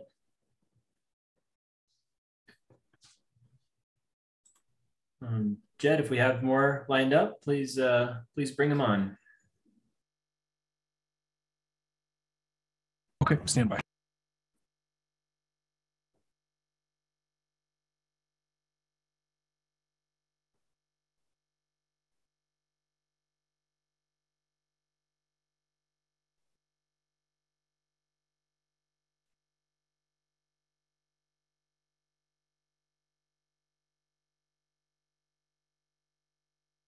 Hello. Yes, hi, good evening. Would you please state your full name and address for the record? My name's David J. Montoya at 517 Pueblo Solano Northwest. Okay, thank you. Attorney Winter, would you please swear in Mr. Montoya? Mr. Montoya, please raise your right hand. Do you swear to tell the truth, the whole truth, and nothing but the truth? I do. Thank you. I appreciate this time that you've given me to speak on behalf of Maria and Chris and the household. I want everyone to know that they have 3 children. They have a wonderful house. They're very careful of how they take care of their property. They've always been model citizens in all respects. They are very gracious, keep a beautiful property, and care about our home, our country, our state, our village. And these are the kind of people that we want to promote in the village.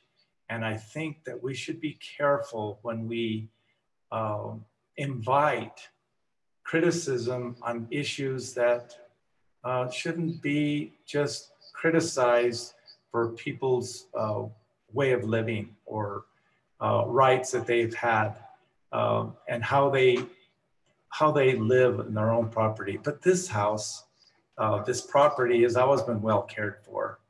And the family is a wonderful family. And I think that's all I really have to say. Okay, thank you for your comment, Mr. Montoya.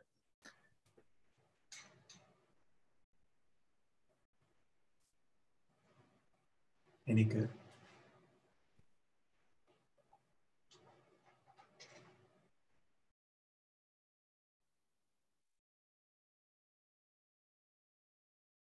Looks like we have a few more raised hands, so we'll just keep going here.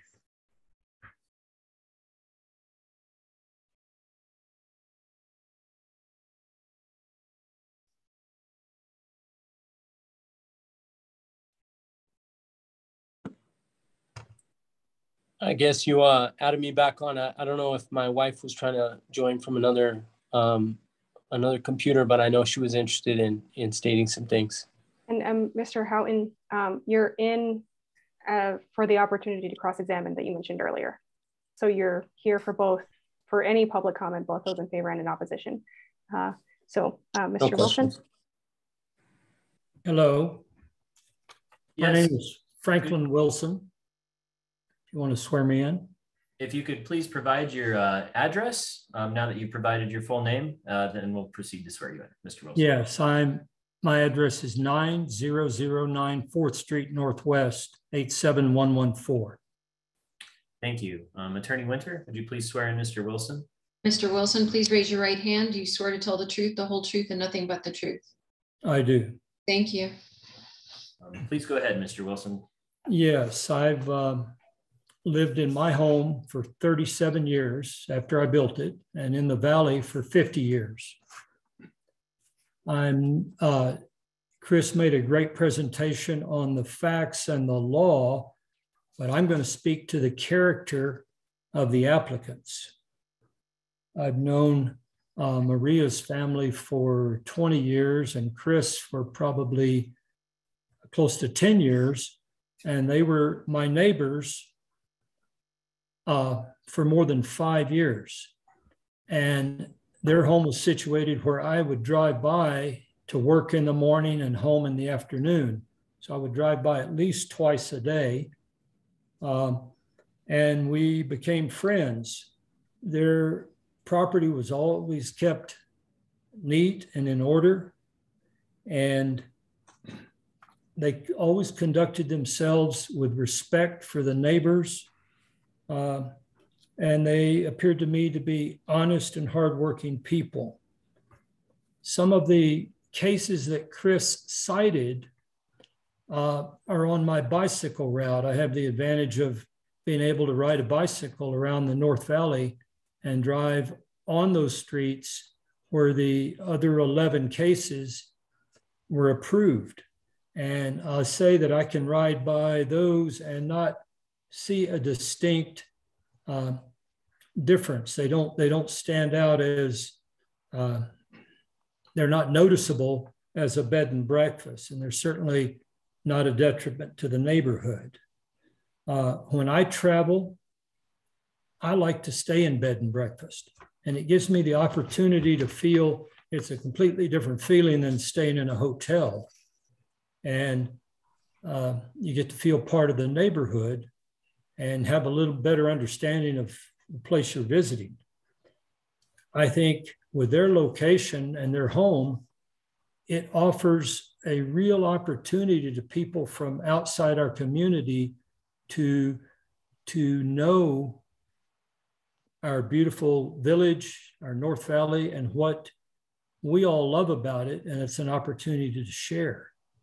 And I think we want to encourage the diversity of mixes in the neighborhood, having that opportunity, and also presenting some employment for the area of the cleaning people, the registration people, and those that take care of the grounds. That's all I have to say. Thank you, Mr. Wilson.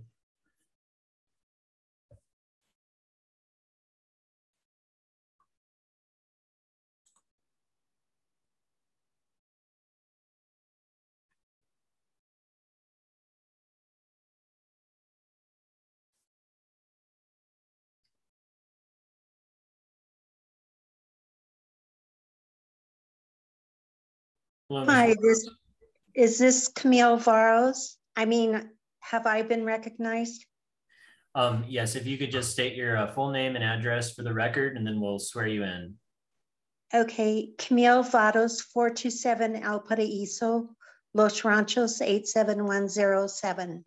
Thank you. Attorney Winter, would you please swear in Ms. Varos? Ms. Varos, please raise your right hand. Do you swear to tell the truth, the whole truth, and nothing but the truth? Ms. Varos, you're muted. If you could unmute, please, and answer Attorney Winter. Okay, could you hear me? Now I can. Ms. Varos, can you please raise your right hand? I have my right hand up. Do you swear to tell the truth, the whole truth, and nothing but the truth? Yes, I do. Thank you. Okay, Ms. Varos, you have 3 minutes. Please go ahead with your comment. Okay, this is to the applicant, and there's two of them, Ms. Montoya and Mr. Houghton. And just to reference short-term rentals, you know, this application seems to have a lot of variables involved. Bed and breakfast, is the application under bed and breakfast primarily? Because if it is, I want to ask the question because I think it was told or mentioned that there's not going to be any meals served. Does that include no breakfast to the application, to the applicant? Ms. Varos, this is not an opportunity for dialogue, so if you could just actually, if we could have Attorney Winter clarify whether or not this would fall under cross-examination, I'd appreciate that. Okay. If Ms. Varos would like to ask the applicant some questions, I think she's got 3 minutes to do that. However, she of course is fair game for the applicant asking or cross-examining her as well. Okay, well, just for time's sake, when I say there's when I've stated that there's variables, it's really hard for me to say whether I'm for or against it. No doubt that, you know, I'm not looking at just the place of business being beautiful, or whether or not the applicants are nice and favorable. I have to look at, you know, if they have a guest house and that there's an application for rental, and then for a bed and breakfast, and then they're going to be on the premise eventually, and then during Balloon Fiesta there or other events, they're not going to be. It's really hard for me to think of what all of that represents, because then they'd have to come back and reapply for each of those variables. And just with that in mind, because I, just in terms of reference, I was approved a guest house, but I am not, you know, under the ordinances, I can't rent it. It's just almost like a Mother's Day quarters for, and one of my family members lives there to help me out because I am elderly and I have different health conditions. And so it's really, again, it's really hard for me to look at this in a clear and understanding way as to what this property represents. So with that in mind, I need to know, and hopefully the legalities involved. And this is not just, you know, if there's references to other cases. Ross, we're about 30 seconds past time. If you could please finish up your thoughts. Okay, then I don't know that it is reasonable to cite other legal cases when we're in our own municipality. And that's what I think is important to consider in all these other variables. It's unclear to me. So out of fairness to other applicants where it is definitive as to what their establishment represents, then I think we need to, it's important to look at that and making, in voting in favor or not, or to approve or to defer, or, and that's all I have to say. Thank you. Thank you, Ms. Varos. It looks like we have one more hand raised to speak in favor.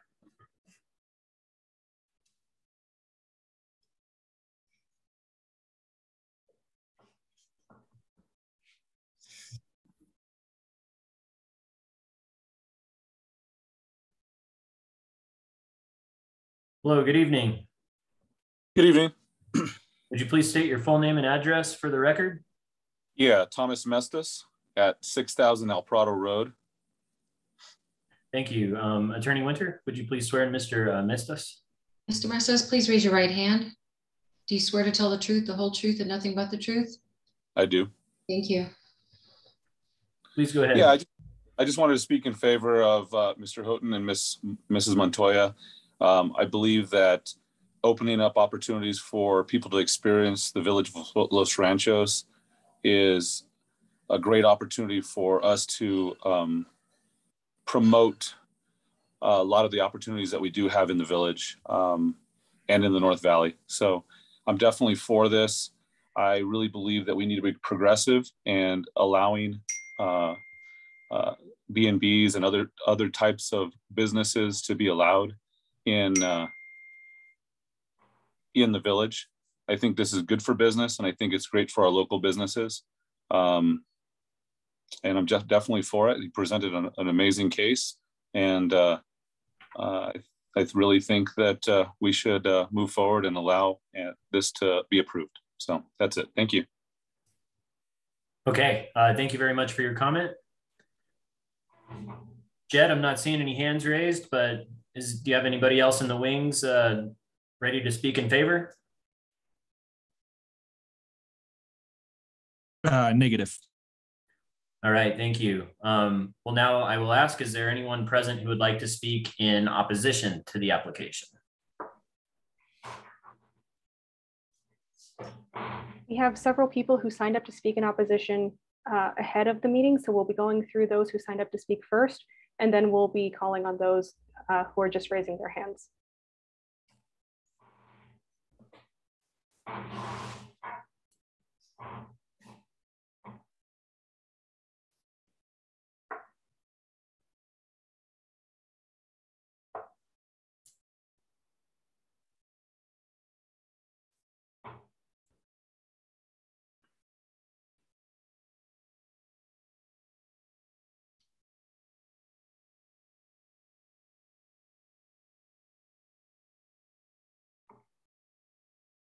So if there are folks who want to speak in opposition who didn't sign up to speak ahead of time, please still use the raise your hand button.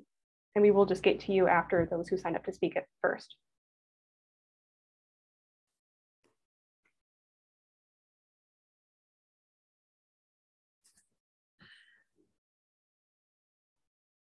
Good evening, Mr. Reedy. It looks like you're muted, but when your audio is on, let me know.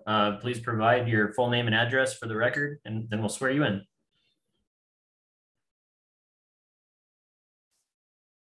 Hold on, bear with me. Okay, are we good? Yes, I can hear you. My name is Christian Reedy. I live at 8642 Rio Grande Boulevard, 87114. I am directly south of the property in question. Mr. Reedy, could I get you to raise your right hand? Do you swear to tell the truth, the whole truth, and nothing but the truth? So help me God. Thank you. Go ahead, Mr. Reedy. You have 3 minutes. First of all, I think that's unfair, given the nature and the position. Everything that we've prepared here could be compromised with all that's been said, especially if there's going to be cross-examination involved. But I'll try to get through this. A couple of things just in response to his initial deal is that he seems to omit the fact that a few years ago, this whole mess started when he was illegally renting the guest house. Later on, he states that the guest house is not part of this application, which is untrue. That's in the initial, the application you have in front of you, BB 21-12, clearly states that he wants to rent it all, and then it's all crossed off and convoluted and a mess. I think at this point, I would like to throw out just a comment. I think if Chris, if you had put this much effort into your initial application here, this last go round, we wouldn't even be here today. It would have been accepted.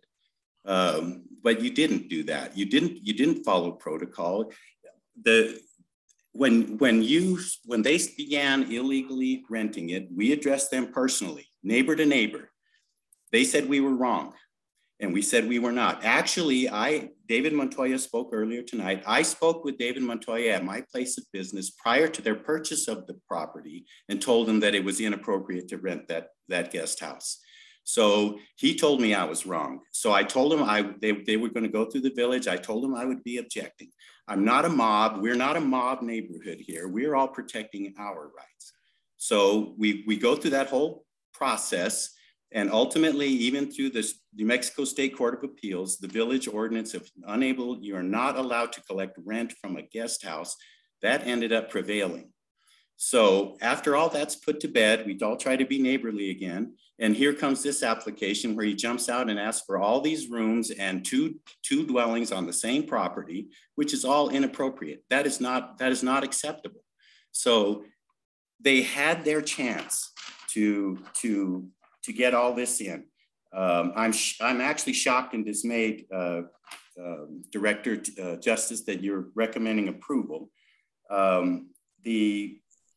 It clearly states that operators on 9225 CE states in part, operators will have until October 6, 2021 to apply for a bed and breakfast permit with their legally non-conforming status. No applications for existing operations received after that date will be considered legally non-conforming. It's very clear. We're all talking about law and statutes and procedures. I think it's very clear that is a very clear date. On page 5 of the planning report presented on 5/17/22, which is page 15 of tonight's packet, it states, both the applicant and the department acknowledged the application was incomplete and became complete with the signed remand from the Board of Trustees April 13th. April 13th is 6 months, more than 6 months past October 6th, okay? This whole thing is not in the spirit that the village was providing to be grandfathered in. It's just not, that is not how we've come to this point. They allowed these legal timeframes and procedures to be done, and they weren't followed. I'm sorry, the applicant fumbled on all that, and it's no one else's fault but theirs. And now we have all this. Mr. Reedy, I'm sorry, your time is, I'm sorry, and I'll wrap it up as soon as I can, but I sure you can understand, Drew, that this is hard to encapsulate in 3 minutes. Okay, you're putting the limit on everyone, sir. Oh, Mr. Chair. Mr. Houghton. Mr. Chairman. Yes, Nan. Just want to interject here. In that Mr. Reedy is in opposition, and in that Mr. Houghton had 30 minutes. I would suggest that we might want to not only inform Mr. Reedy that he has a few more minutes, but also that he has this opportunity to cross-examine Mr. Houghton if he wants to do that. Thank you, Attorney Winter. Yes, I agree with that logic. Mr. Reedy, please proceed. Thank you, Drew, and thank you, Nan. It just keeps getting more and more convoluted. Now there's even alternative actions that aren't even part of the initial thing. It just needs, this whole thing needs to just be put to bed, allow them to reapply under the new laws. These new laws were created, by the way, because of this renting the back house, the guest house. It went all the way to the New Mexico State Court of Appeals. He was exercising his rights. I understand that. We're exercising our rights. We're not a mob. We're not a bunch of haters or any of that. We're not racist and all the other words that have come up. We're just people protecting our privacy and our rights as well. I find it ironic that he's asking to have Commissioner Gay removed when Commissioner Gay is the one who voted in opposition of one of these that he cites over here that at 6817 Rio Grande or whatever it is. He didn't like that it wasn't following protocol and he recommended against it. And now he wants him recused when he's the one consistently following the law. The law said you had to have it all in by October 6th. I'm sorry, they didn't. It was incomplete, it was unsigned, it was a mess. And here we are, all of us having to sort out all this. It's just not fair to the rest of us that because he was reckless and sloppy with his initial application, that the rest of us are made to look like a bunch of thugs and we're the bad people. I really feel that legally this wasn't done correctly by all the current laws that exist. And I really feel that, again, we're here asking the commission to put this thing to bed.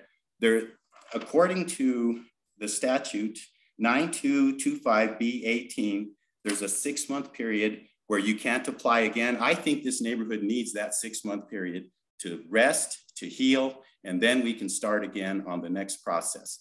But all we've done is exercise our rights. We haven't got vulgar. We've never done anything violent, mean. We just exercised our rights as we see them. Thank you. I will listen to any cross-examine Chris has. Attorney Winter, is this the time for that to occur? Or do we go through all opposed? No, I think if he's got questions for Mr. Houghton, now would be an appropriate time. Okay, thank you. For me to ask Mr. Houghton, I do have one question, Chris. You said you're returning July 28th, but in the December meeting, under oath, you said you had just signed a 1-year contract with your current renter. So Commissioner Mickelson asked you when you were going to return and reside in the home, and you said you're returning to Albuquerque. What date are you moving back into the house?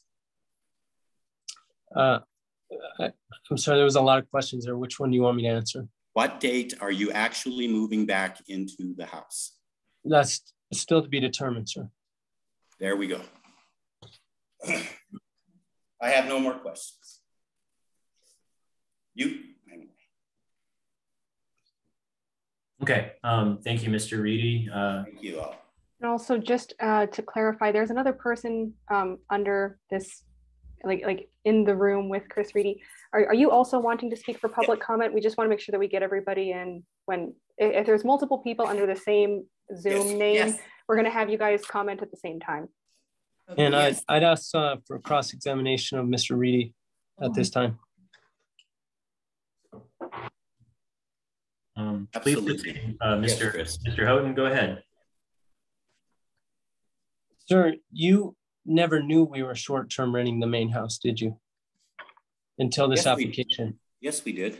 We could tell when these strangers move in with their vans and their balloons and everything for the guests. Absolutely, Chris, we knew. I'm sorry, I don't know if you understood the question. You never knew we were short-term renting the main house before this application. And you did not file a complaint with the village at that time, did you? I thought it was your right to rent the front house. I've never objected to you renting the front house. Could you answer the question? You never filed a complaint about no short-term renters of our main house, did you? No. And that's because you never observed any violations of our short-term renters at the main house, correct? Correct. You have had a strained relationship with the last 3 property owners at 8650, correct? No. When we moved in 2018, do you recall telling me that you hated the previous owner, Mark Eisenbeis? No. You don't? No, and none of that is relevant, Chris. And so are you denying that you said that then? I'm not denying I ever said that. I didn't tell you that. I never tried to sway or alter your opinion of him in any way. Okay. You were involved in a legal matter with the previous owner of 8650, correct? No. Mr. Houghton, can I just ask you to keep it relevant to the facts of this particular application? It's relevant to his bias against us, ma'am. And bias is one of the primary reasons of cross-examination. Yes, but hearsay statements relative to his prior neighbors is really pretty far afield at this point. It's not a hearsay statement. I'm asking him if he said that. He's the person who said the statement, so it's not hearsay. As with you, not continue asking. Let me answer that. Sir, I don't think it's your chance to ask questions. Your cross-examination. I was fixing to answer it, but okay. So you're denying that you ever told me that you hated Mark Eisenbeis, correct? Correct. And you're denying that you had a strained relationship with him. As with that, I had the same strained relationship I have with you. He did not respect the easements and ordinances and road agreements that apply to your property. Those are the only disagreements we had, is when he was outside of what he was supposed to perform. So are you saying you had a strained relationship with him or not? Yes, at times. Okay. Periodically. So you had a strained relationship with the prior owner. Did your family report him to CYFD? No. No one in your family reported him to CYFD? Not to my knowledge, I never did. Mr. Houghton, Mr. Houghton, please, could you keep it relevant? Yeah, please, come on, Chris, let's keep it real here. Mr. Reedy? It's about you renting a house. Mr. Reedy, please, both of you, be courteous to each other and courtesy to the listening public. I would also ask you not to interrupt each other. I'm sorry. Thank you. Mr. Houghton, please move on. And with respect to the prior owner before Mr. Eisenbeis, you told me that Mr. Costanza and his wife should have never ended up with the property, correct? That is an absolute lie. Okay. You never said that you should have ended up with the property and not Mr. Costanza. Okay, Chris, I owned that property under contract at one point, which I willfully surrendered so that she could sell it to the Costanzos. I willfully turned that contract back over on my own accord. There was no ill will in that at all. And so what you're saying is that you had the contract for the property and lost it, I guess, or gave it up. Correct. And I willfully surrendered it. Mr. Houghton, I would just urge you to stick to the facts of your application. Ma'am, I'm not asking him about facts. I'm asking him about bias. And so I don't need any facts from him, but I am attempting to illustrate that Mr. Reedy has been opposed to the 3 last neighbors that have lived in my property. And that's all I'm trying to show. I think you made your point. I still have a couple more questions, ma'am. All right, thank you. Go ahead. You remember sitting down and having a cup of coffee with me and my wife after the guest house application at Farm and Table, correct? Yes. And you remember when you offered to buy the guest house from me at that time? I believe that was one of the offers we made, yes. And you said... I'm sorry, I'm not certain if it came up that morning, but yes, we did make you an offer to purchase that. For $100,000? Oh, no, Okay. I don't remember that. I certainly don't remember that number. That would be a steal. And you told me that you plan to rent out that property. No. And you told me that if you did buy the property and rented it out, that I could drive to my property through my field and I wouldn't have to use the private road anymore, correct? No, I don't know where you're coming up with all this, Chris. You don't remember that? That's... Mr. Houghton, please, yeah. I'm going to ask you again to please keep it relevant to the application. May I make a statement here? No, Mr. Reedy, okay, please, please be courteous to each other. Mr. Houghton, please keep it relevant to the application. Last 2 questions here. You recruited the neighbors to come and speak against us during these hearings. No, that's false. You talked to the neighbors before these hearings, correct? Absolutely. About the hearings. We absolutely have all talked about this. Absolutely. So that you could present a unified front against us, correct? No, everybody does their own thing. And you've talked negatively about us to our neighbors. We've talked negatively about this whole process, Chris, about the disruption that's occurred since you moved in. That's what we talk about. Thanks, sir. No more questions.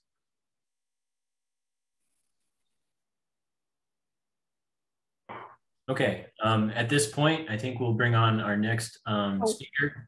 Actually, Mrs. Reedy, if you would like to make your public comment as well. See if we can get back. I'm sorry. Can you hear me? Yes, we can hear you, Ms. Reedy. If you would just state your full name and address for the record, and then we'll swear you in with Attorney. Sure. My name's Maria Reedy. I live at 8642 Rio Grande Boulevard Northwest, Los Ranchos, New Mexico, 87114. Thank you. Attorney Winter, would you please swear in Ms. Reedy? Please raise your right hand. Do you swear to tell the truth, the whole truth, and nothing but the truth? Yes. All right. You have, I think the chair has indicated you have 3 minutes for public comment, but if you have cross-examination, we can permit that. Okay. I would like to just say that we were involved in all of the planning of starting the short-term rentals. And we were assured by the village that this would be a case-by-case basis where you would take into consideration the neighbors' feelings and thoughts on this. I, as with my husband, say we are not a mob. Chris's cross-examination questions were ridiculous. And I agree also that if he had put this much effort into his original thing, none of us would be here. This has been a long and exhausting process. The character of the applicants are not in question here, nor are ours.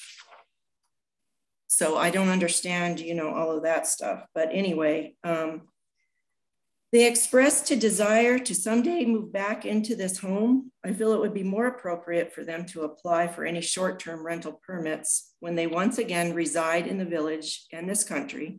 And we should not be making all these exceptions for what may or may not be true in the future. I once again find myself reminding the commissioners to consider our rights. You know, the people who came out in agreement to Mr. Houghton and Mrs. Montoya don't live next to them. I mean, we live here. We've experienced all of this stuff. And so I just think that, you know, I just wanted to just say that we were told that this was a case-by-case basis, taking into consideration the neighbors. We have never asked neighbors to come out to talk about this. All of the neighbors feel the same way from experiences living in this situation. So that's all I have to say. Thank you very much. Thank you, Ms. Reedy.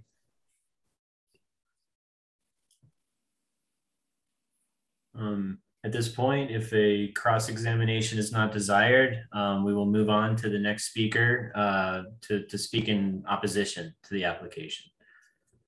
I don't have any questions for Ms. Reedy. Okay.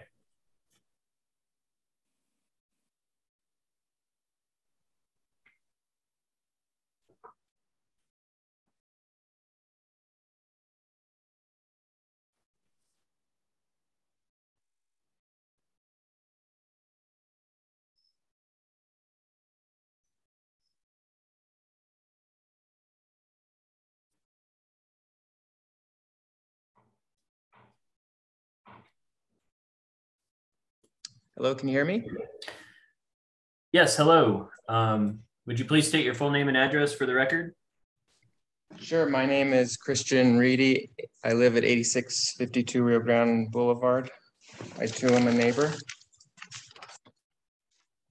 Okay, thank you. Attorney Winter, would you please swear in Mr. Reedy? Mr. Reedy, please raise your right hand. Do you swear to tell the truth, the whole truth, and nothing but the truth? I do.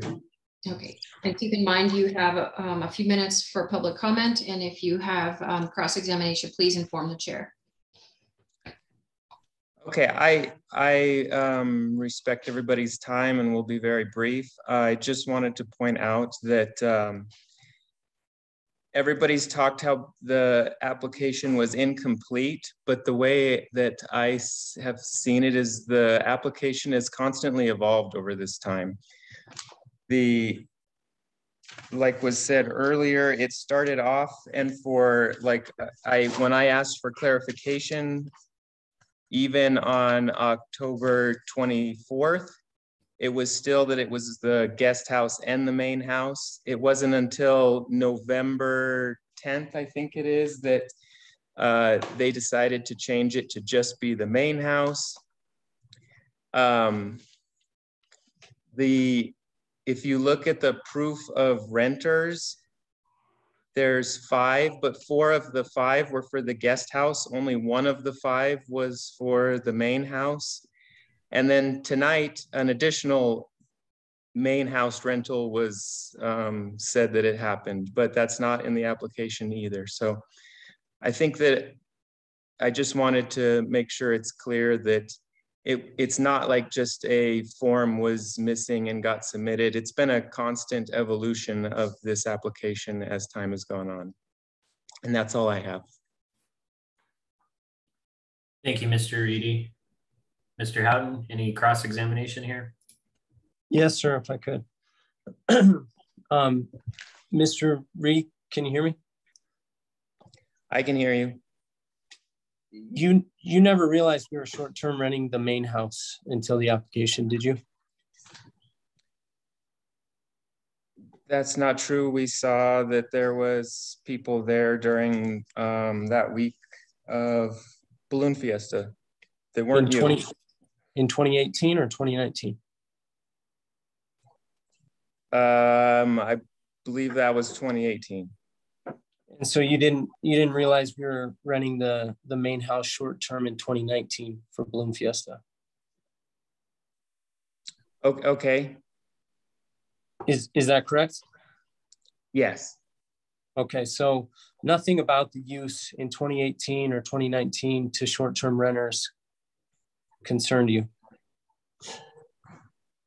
No. And in fact, you didn't even notice it was happening in 2019. It didn't appear to you anything different from us living there. Didn't I already answer that question? Did it appear different to you in 2019? Nothing appeared out of the ordinary, is what you're saying. Mr. Houghton, I think he did answer that question. Okay, that's all. That's the only question I had for him. Okay. Thank you again, Mr. Reedy. We're going to move on to the next speaker in opposition.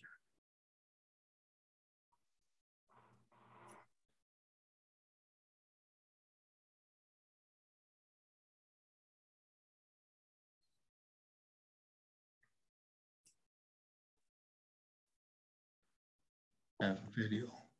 Okay. Hello, good evening. Good evening. Would you please state your full name and address for the record? Yes, my name is Bill Shen. I live in 8646 Rio Grande Boulevard.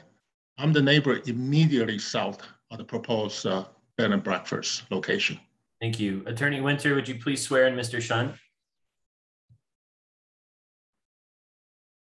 Mr. Shun, please raise your right hand. Do you swear to tell the truth, the whole truth, and nothing but the truth? I do. Thank you. Okay, please go ahead. Okay, for the record, I really have no objection to the on-site premises operation where the owner lived with the gas, just like the way it was operated in 2018. But I do have objection to the off-site, off-premises operation for these two reasons. And I'm going to address Chris Halton's point directly. One is that so-called previous experience in operating a bed and breakfast was in fact a violation of the village code. That whole thing had been brought up to the board trustee and was determined to be in violation. And I think as Christian Reedy alluded to, that it went to the district court and the judge agreed with the board trustee's decision. So this so-called bed and breakfast operation of 2018 is invalid. It's a fruit of the poison tree and should not be considered as a valid previous operation experience. Okay, that's point number one. Point number two, we're talking about this legal requirement, meeting the legal requirement. Well, the legal requirement is not met. The application is incomplete by October 2021 deadline. Yeah, I read about this rather complicated argument about why application may still be acceptable even though minor supplements document are missing. Okay, I could accept that minor tweaking of some details after the acceptance, after the deadline. But I cannot accept the fact that original short-term rental application was not even signed on October 6, 2021.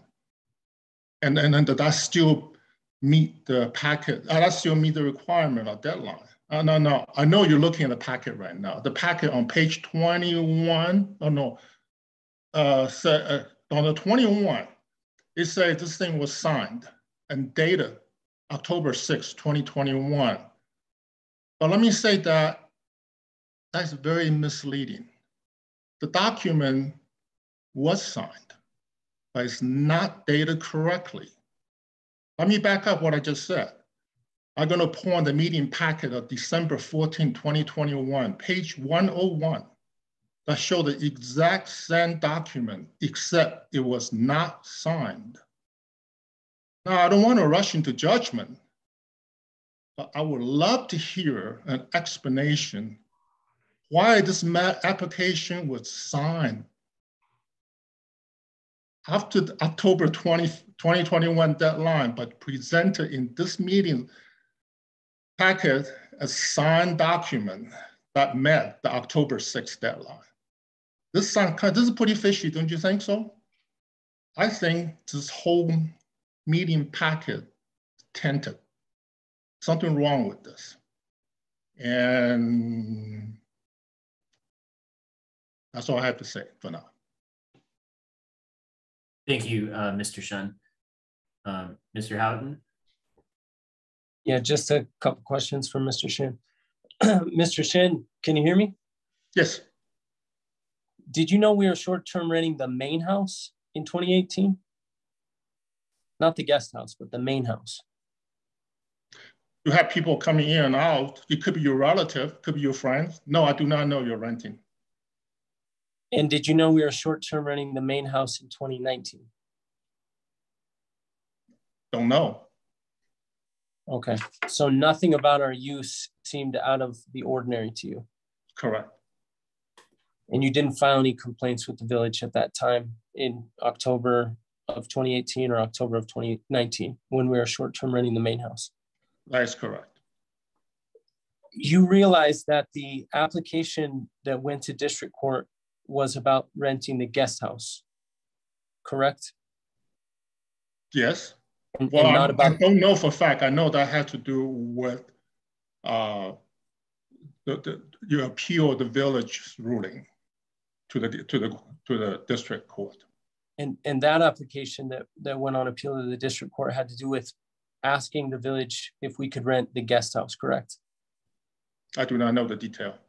And okay, so you don't know whether that application included the guest house and main house or just the guest house? No, I do not know that. And do you realize this application is only a request to rent the main house? After it's been crossed out, as somebody pointed out, it has evolved many times.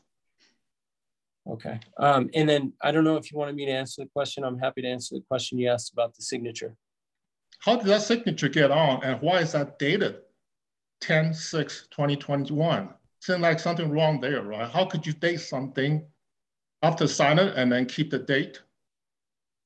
Isn't that misleading? I'm happy to answer the question. So my wife submitted the application. I think she was at work and she submitted it via email.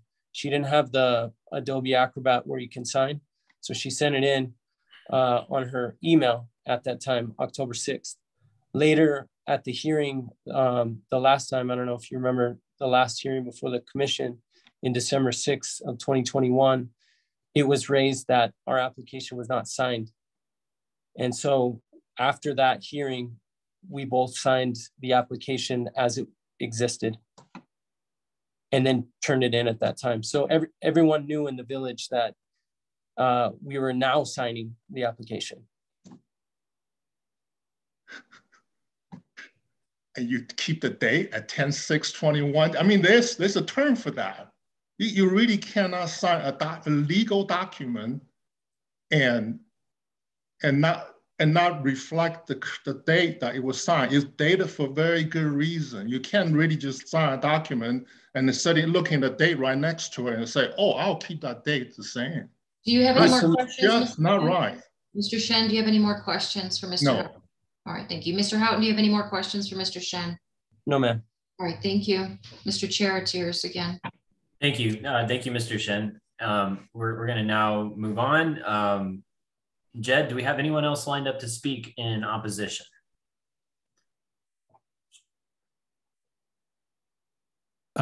No. I was asked to add Maria Montoya back as a panelist. To speak as an applicant. Is that correct? Yes, I believe so. Okay.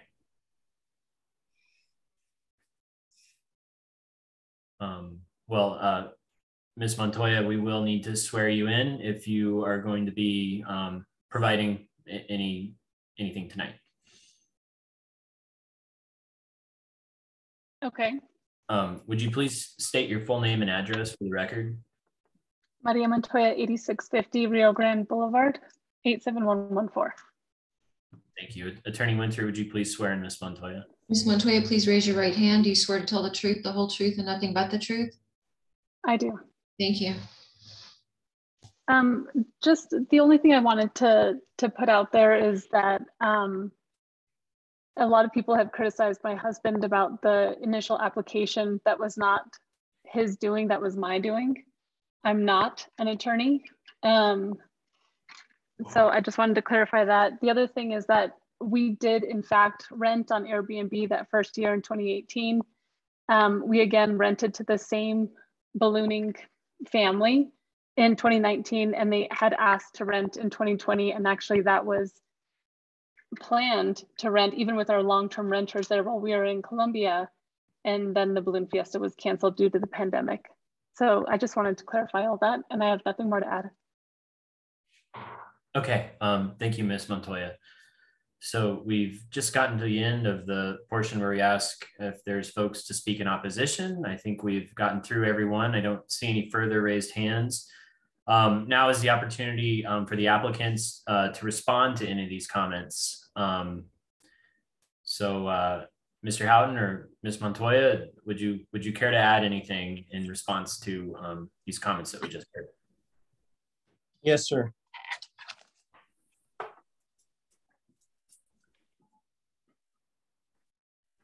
Well, please go ahead. So there's a lot of confusion about what is the village's role in this application. I think because the previous application that was denied and denied on appeal had to do with a conditional use request. And that provision of village ordinance allows for the consideration of whether the use will be injurious to adjacent property or somehow affect negatively the neighborhood or the community. And so because we had all that litigation and hearing with respect to the guest house application for a conditional use, I think the commission has been thrown off, and at the first hearing was thrown off about what its consideration should be. The consideration in this case is a permissive use. And if you look closely at that ordinance and the ordinance that the village enacted when it enacted short-term rentals, none of those considerations are listed as proper considerations. And so largely what the neighbors have complained about in the prior hearing and have submitted written letters on have to do with considerations that would be appropriate considerations for a conditional use request, but that's not what this is. And so I would ask the commission to set aside all the talk about character or previous use or concerns that the neighbors have, because it's not an appropriate consideration for a permissive use and under the ordinance that allows us to be grandfathered in. I think that the clearest reason why the commission can go ahead and consider this on the merits is because the village entered into a contract agreeing that it would remand to the commission to consider this application on the merits. So that's a legal contract the village has already entered into, but it's with good reason, because the village's practice over the course of 11 cases has been to work with applicants to get their documents in order, including 2 cases that needed to have documents submitted after approval. And so because of that precedent, I think it's very dangerous to then do something different in this case. Had the village said, like it has now, I think, in correcting and in writing some of this in ordinance, that October 6th application deadline means that you must have a completed application deadline or a completed application at that time, otherwise we won't consider. And the village actually practiced that over 11 cases. That would be a different matter. But the village can't treat 11 cases one way and treat us a different way.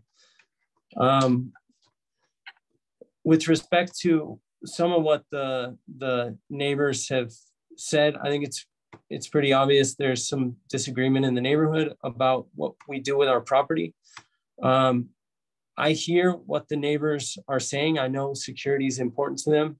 And when we move back, and I don't mean to be coy with Mr. Reedy, we plan to move back in November, but nothing is said. I mean, we're still trying to logistically move our life back, but the contract with the long-term renters ends in November. So I imagine we will be back there. And I hear what the neighbors are saying about security, and we're going to do the best that we can to instruct anybody who we would rent to that the neighbors don't want to be bothered. They don't want to have their doors knocked on, and they don't, be clear about where their lines are so that nobody infringes on their property or makes them feel that there are people they don't know around that are walking on their property. We'll make sure to be super clear about that, because I do agree. And I hear what the neighbors are saying with respect to that. But I don't think any of that has any bearing on what the village has to do here. And so I stand for questions on anything. One final thing on Mr. Shin's point about the application. It was really clear at the December hearing, and we admitted that the application wasn't signed. I've looked in the ordinances. There's no requirement that application be signed, and it was obvious that it was coming from us because that's the email address of my wife, and she was corresponding with Miss Justice. So that seems like a silly reason that the application wouldn't be complete. And with respect to signing it later, that signed application was attached to a appeal to the board that clearly recognized that the first application was not signed. So it's not as if we were trying to mislead the village. It was clear that we admitted that application wasn't signed, and we are now signing it, and we are now submitting the additional documents that Miss Justice believes she needed, which was some indication that there was more than two parking spaces, I think, and an indication that we were the primary, that it was our primary residence. And clearly it's not our residence right now. We're in Columbia, and that's part of the grandfathering in. And I submitted those arguments as part of our appeal that really our application was complete at that time, that the requirements that were left out should not have legally held us back from consideration. And I thank you for your time, and I stand for questions if you have any for me. Okay, thank you, Mr. Houghton. Are there any questions from the commission for the applicant before I close the floor?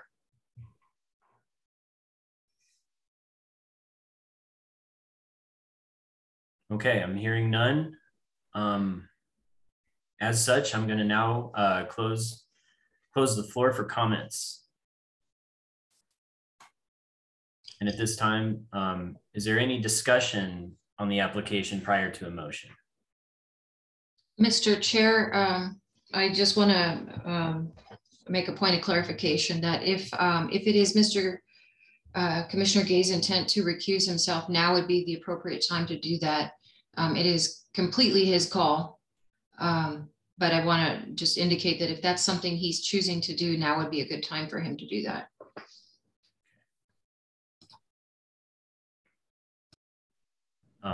Yes, Commissioner Michelson. Yes, I have a comment. We've certainly heard a lot of legal things tonight, but the thing that really stands out to me is the application was not submitted, completed on time to be able to be grandfathered in. Therefore, I don't think it should be approved, and they can submit it again at a legal later on in compliance with whatever the village requirements are.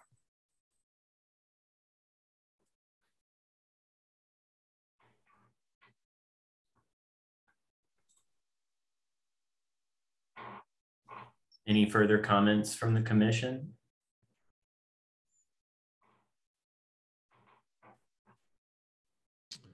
Drew, I have a comment. Yeah, please. I'm still, I went to welding school, not law school, so I'm not, some of the stuff that was being thrown at me is a little over my head, but in the conclusion from Ms. Montoya and Mr. Houghton, it said that there are two reasons why the continuance was not granted, and one of them was incomplete application. The other was that the public notice hearing requirements were not met, and that the board should do so because the commission's denial for continuance was not based on any ordinance or written policy, which doesn't appear to be true or correct. I shouldn't say it's not true, and therefore arbitrary. And so I'm wondering how can we be told that these are the idea that we are supposed to listen to the public comment positively or negatively, or that we are to follow the direction of what our ordinances say, or I'm a little conflicted. I'm actually feeling slightly like I'm trying to be like I was trying to be intimidated by Mr. Houghton, and I really don't appreciate that. He can have his opinions about me personally only once, but none of those were true. Our ordinance goes down a list of all the things that we're supposed to consider when we're listening to arguments or applicants, and those are two of them. So I'm not really sure how else we're supposed to take comments like we're throwing out tonight, that we're not supposed to listen to them, or we're not supposed to pay attention to them.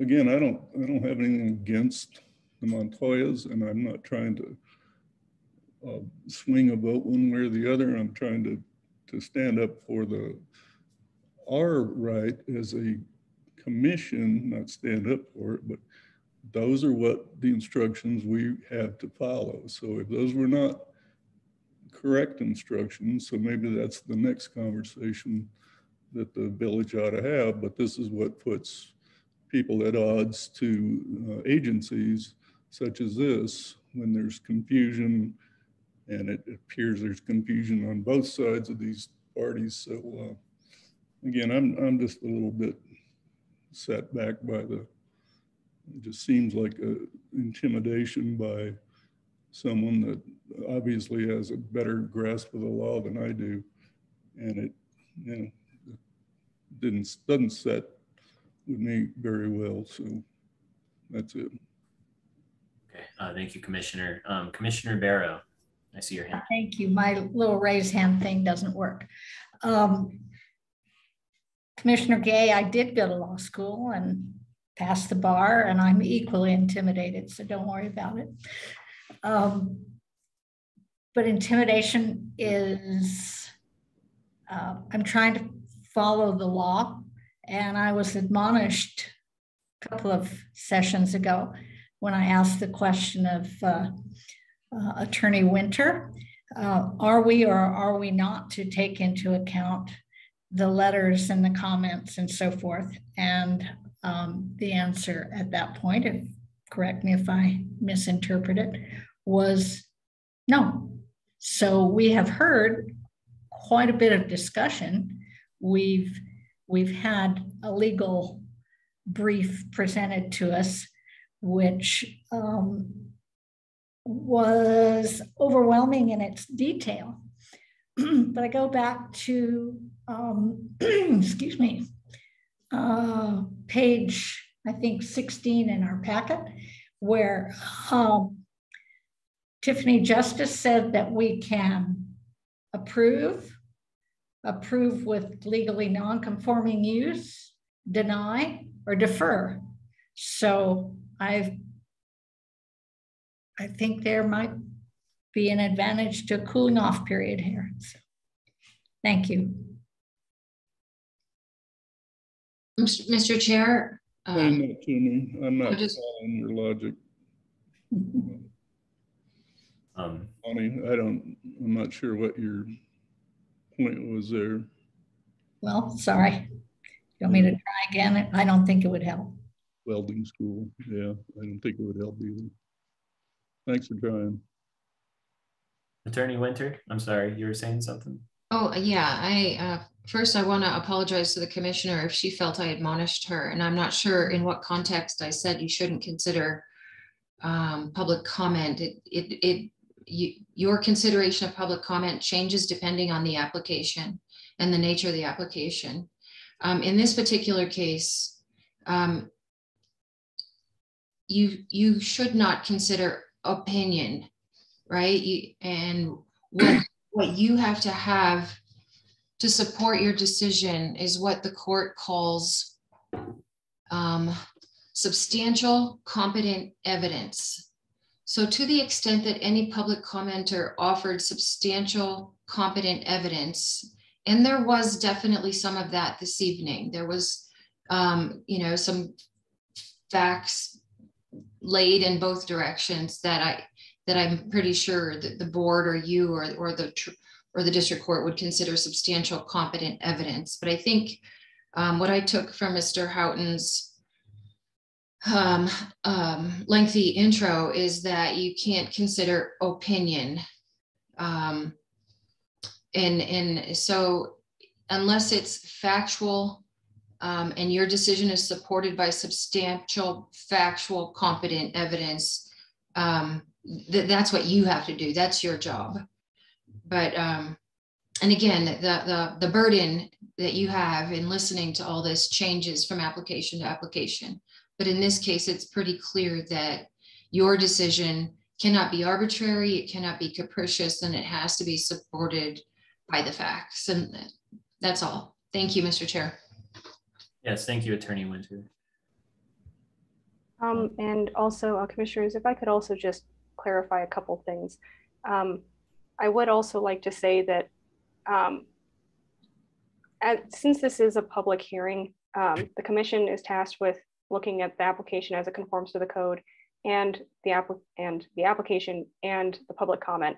If this was simply a matter of conforming with the code, then the decision could be administrative.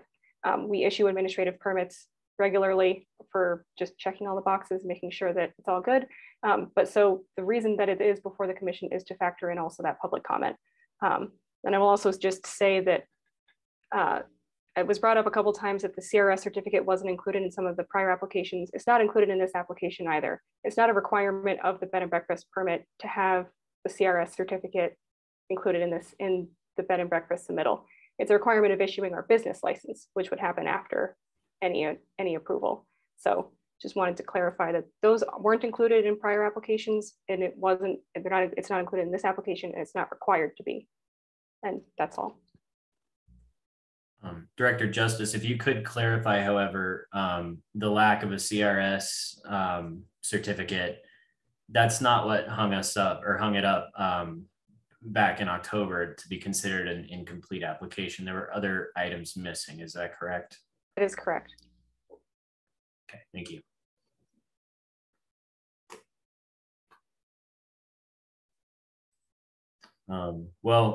I guess I'll make a comment since I'm not seeing other raised hands. The technicality of not getting in a complete application before a date that was spelled out is pretty cut and dry. I know that there's some leeway here and there, but in terms of what we're looking at, I really, as a commissioner, I do not feel comfortable approving it with legally non-conforming use. But that being said, looking at this application and weighing its merits, that was the intent of having this remanded back to our commission.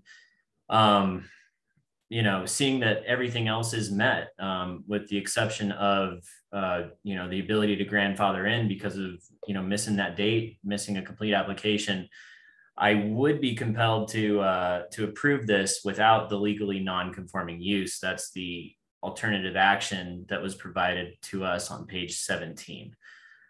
So that would kind of be my basis and my leaning right now for how to handle this. But I would absolutely like to hear from other commissioners as well.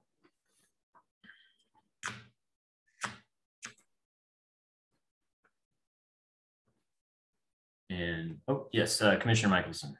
Yes, if this was denied, that doesn't mean that they cannot come back and apply for it.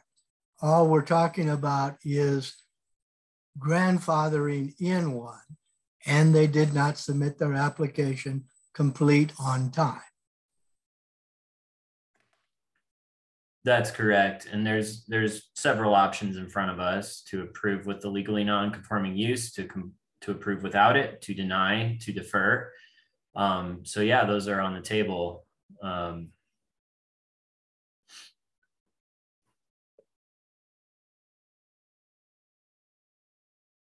Commissioner Seavey? Yes. Could we have Mr. Houghton we've listened to a lot of different testimony tonight. He explained several things in great detail. Can he just very briefly explain why, one more time, just so we're all very clear on why the application was late and incomplete? I would just, if you could just very briefly. I think that would be okay. Commissioner Smith, I have closed the floor for comment. I see he has his hand up too, and I don't over on the attendee list. I'm not sure why he does, but anyways, if it's possible to just have him answer that question very briefly, I'd appreciate it. Sure. Director Justice or Attorney Winter, procedurally, may we open the floor back up to discussion to bring in the applicant to clarify the question that Commissioner Smith just brought up? Yes, just be sure to reopen the floor and we'll let him back in. Okay, I'm reopening the floor for comment. So briefly hear from Mr. Howard to answer that question.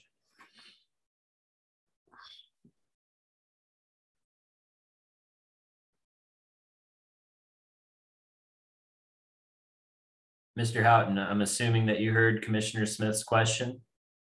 Yes, sir. The reason we submitted late, we noticed we were in Colombia, and I don't know that anyone had our address, but any of our addresses in the US, we never received notice of the change.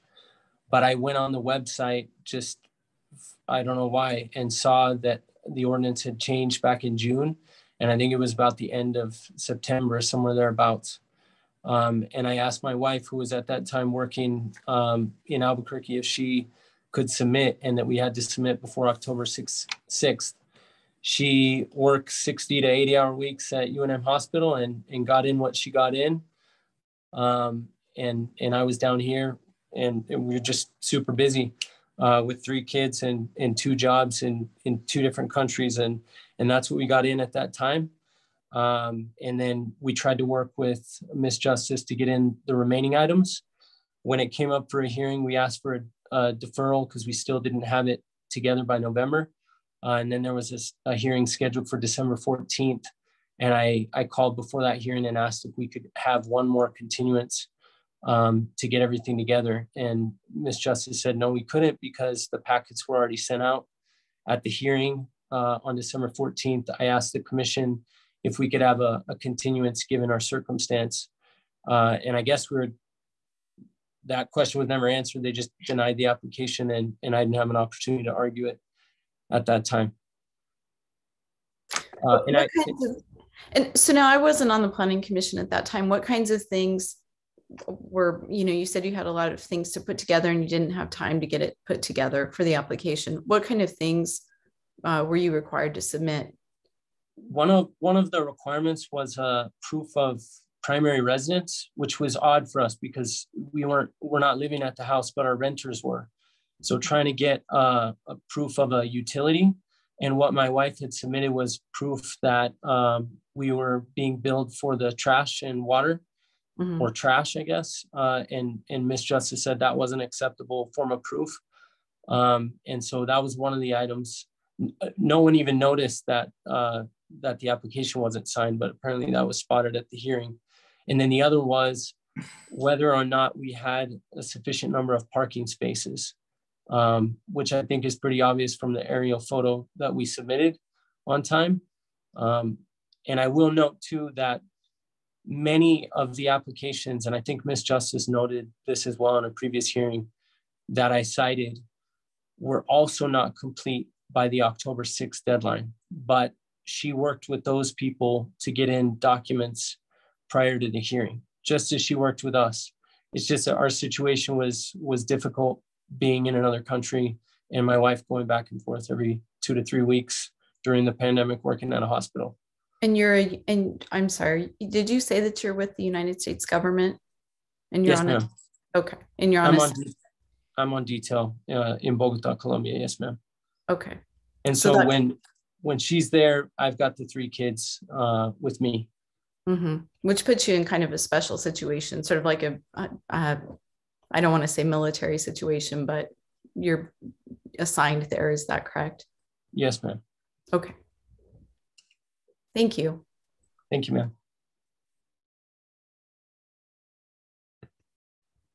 Okay, I'm going to close the floor again for discussion and ask again of the commission, is there any discussion prior to a motion?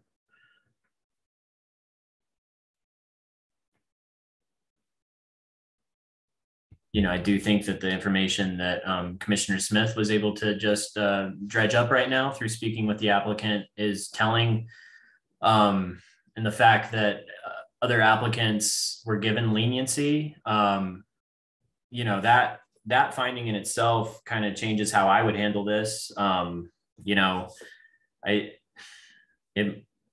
may actually be inclined to approve it with the legally non-conforming use on that account. But curious what others think.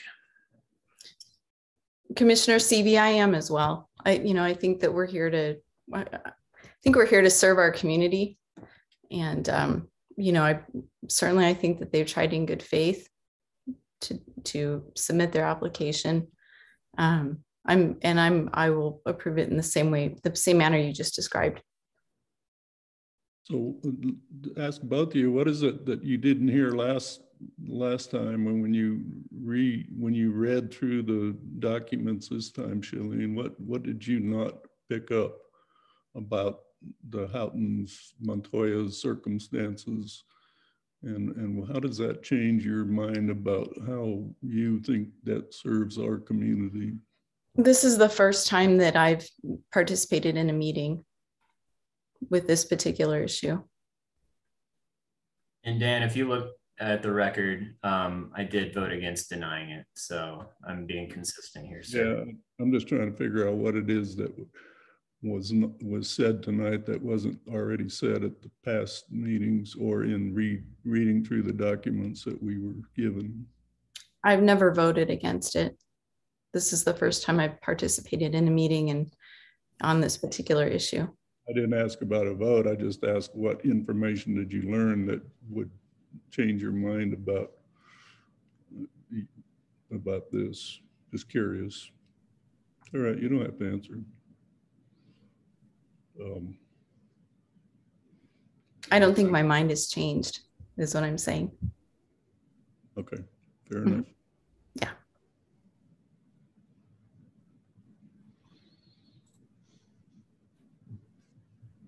Okay. I think we call the vote, Commissioner Seavey. I concur. Is there a motion?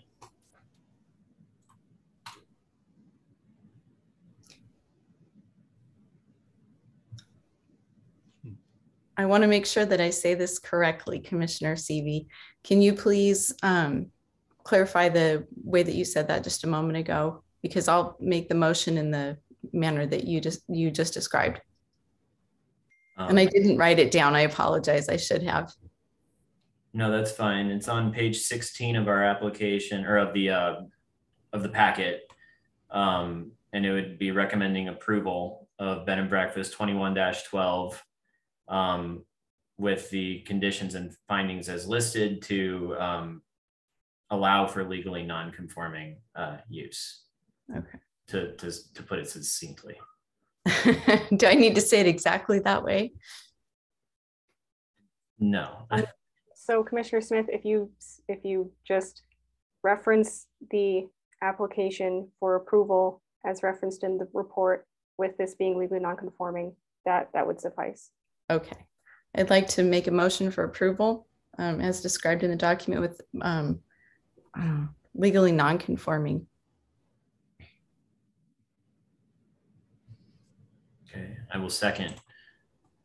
Commissioner Smith has moved to approve BB 21-12 as listed in the packet. And Commissioner Seavey has seconded the motion. We're now going to move on to a roll call vote. Commissioner Gay. Nay. Commissioner Seavey, yes. Commissioner Michelson. No. Commissioner Smith. Yes. Commissioner Barrow. No. The motion fails. 3 against, 2 in favor. We'll now go back. Is there a motion?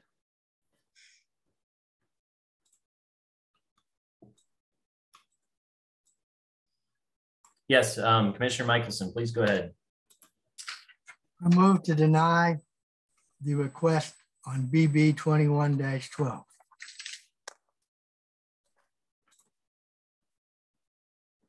I'll second. Okay, Commissioner Michelson has moved to deny BB 21-12, and Commissioner Gay has seconded the motion. We will now move on to a roll call vote. Commissioner Gay.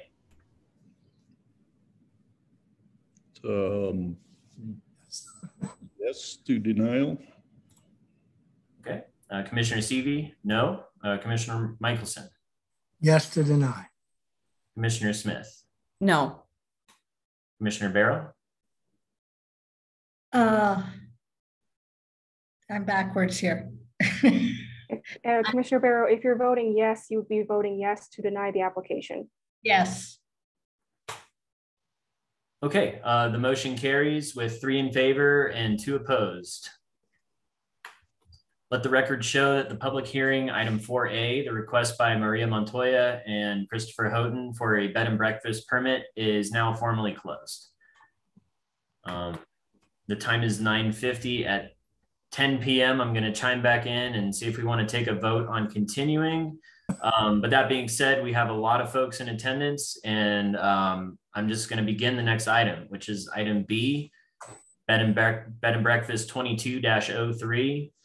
A request by Vincent and Melanie Pizzonia for a bed and breakfast permit as allowed by 9.2.25E1 in the A1 zone in the North Rio Grande character area. The property is located at 8721 Rio Grande Boulevard Northwest and is legally known as Lot 1, McNaney Acres, projected section 17, Township 11 North, Range 3 East, NMPM, Town of Alameda Grant, Village of Los Ranchos de Albuquerque, Bernalillo County, New Mexico, as filed in the office of the Bernalillo County Clerk on January 15th, 2020. The property contains 1.9445 acres, more or less. Are there any commissioners who will recuse themselves from this item?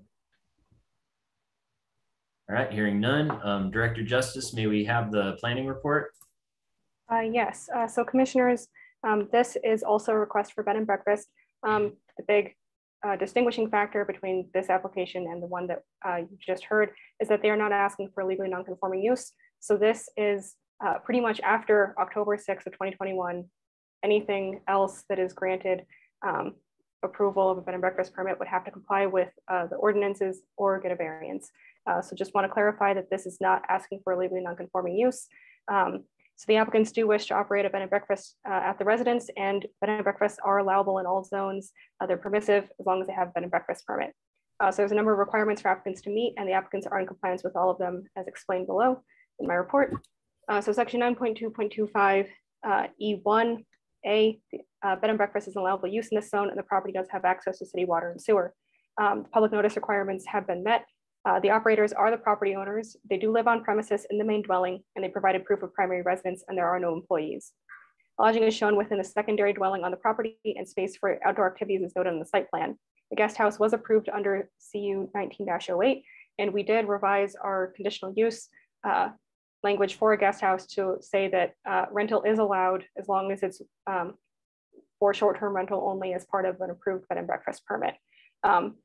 And so 2 guest rooms are noted in the site plan and in the application, which is compliant with the 4 allowed. There are 4 required parking spaces, 2 spaces for the property owner or the operator, and 1 space per bedroom, with 2 rooms and 2 operators. 4 spaces are required, and this is met with a covered carport and a driveway area, accommodating 4 spaces. Meals will not be served.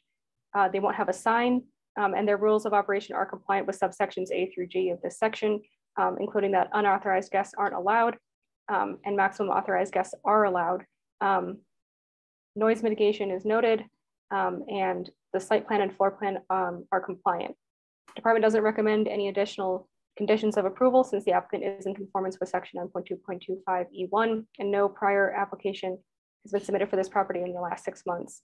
This application is in conformance with the master plan in section 9.1 economic development. And with that, the department recommends approval of BB 22-03, a request for bed and breakfast permit as allowed by section 9.2.25E1, A1 zone in the North Rio Grande character area with the following conditions and findings. Conditions that the operation is subject to the requirements for bed and breakfast establishments listed under section 9.2.25E1. Per section 9.2.25E1B12, the operator must include their license number in advertisements. Per section 9.2.25E1B14, the operator must post their license in the operation where it's visible. Per section 9.2.25E1B17, the bed and breakfast must be inspected annually by the fire department.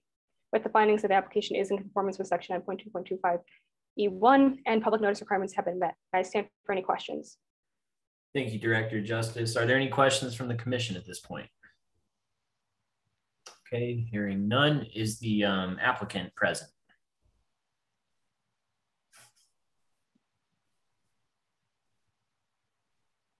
The applicant is present, just please stand by.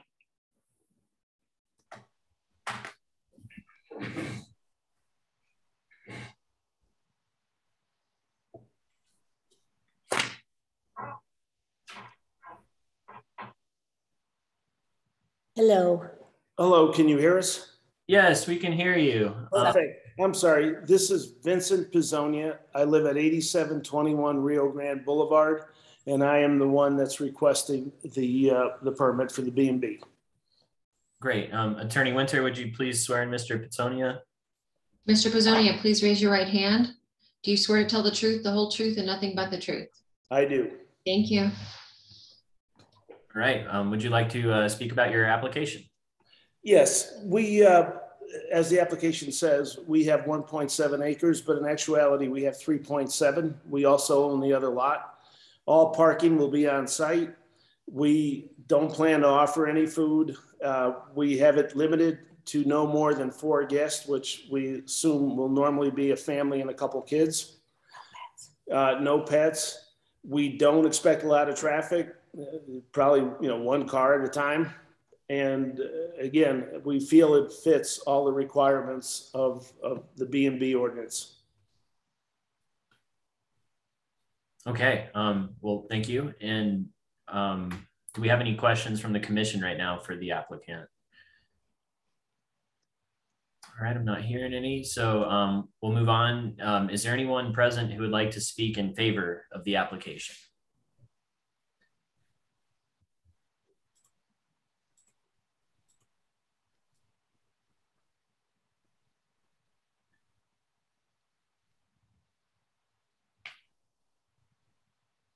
All right, I'm hearing no one wishing to speak in favor of the application. Before we get into those in opposition, I will read out loud a comment that we've received after the meeting packet was published.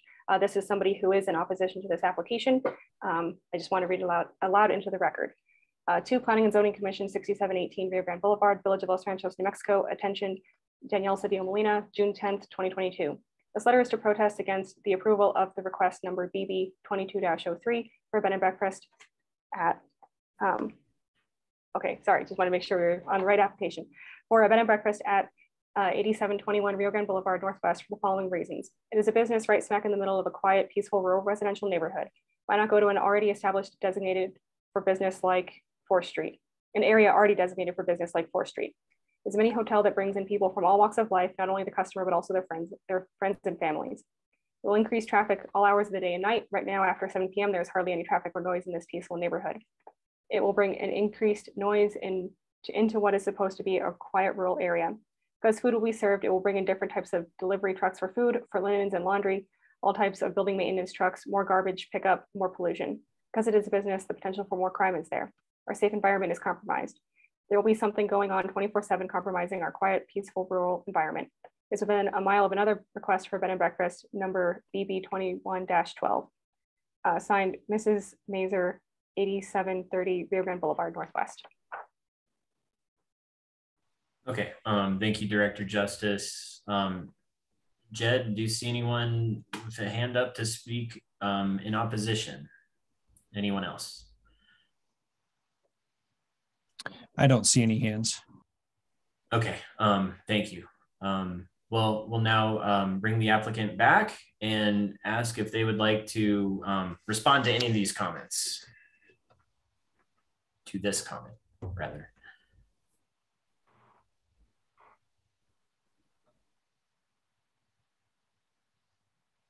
Yes, this is Vincent Bizonia, and I would like to take her concerns one by one. First one is that it is a business right smack in the middle of a quiet, peaceful, rural residential neighborhood. I mean, this is where we live, and it is quiet. And we live here. It's our intent to keep it quiet. We don't want any trouble or any potential clients that would cause trouble. It's a mini hotel that brings in people from all walks of life. No, not really. It's just a few people. Most we assume will come from out of town to enjoy our city, and they're not going to be hoodlums and gangsters. We live right here. We're not going to let them stay.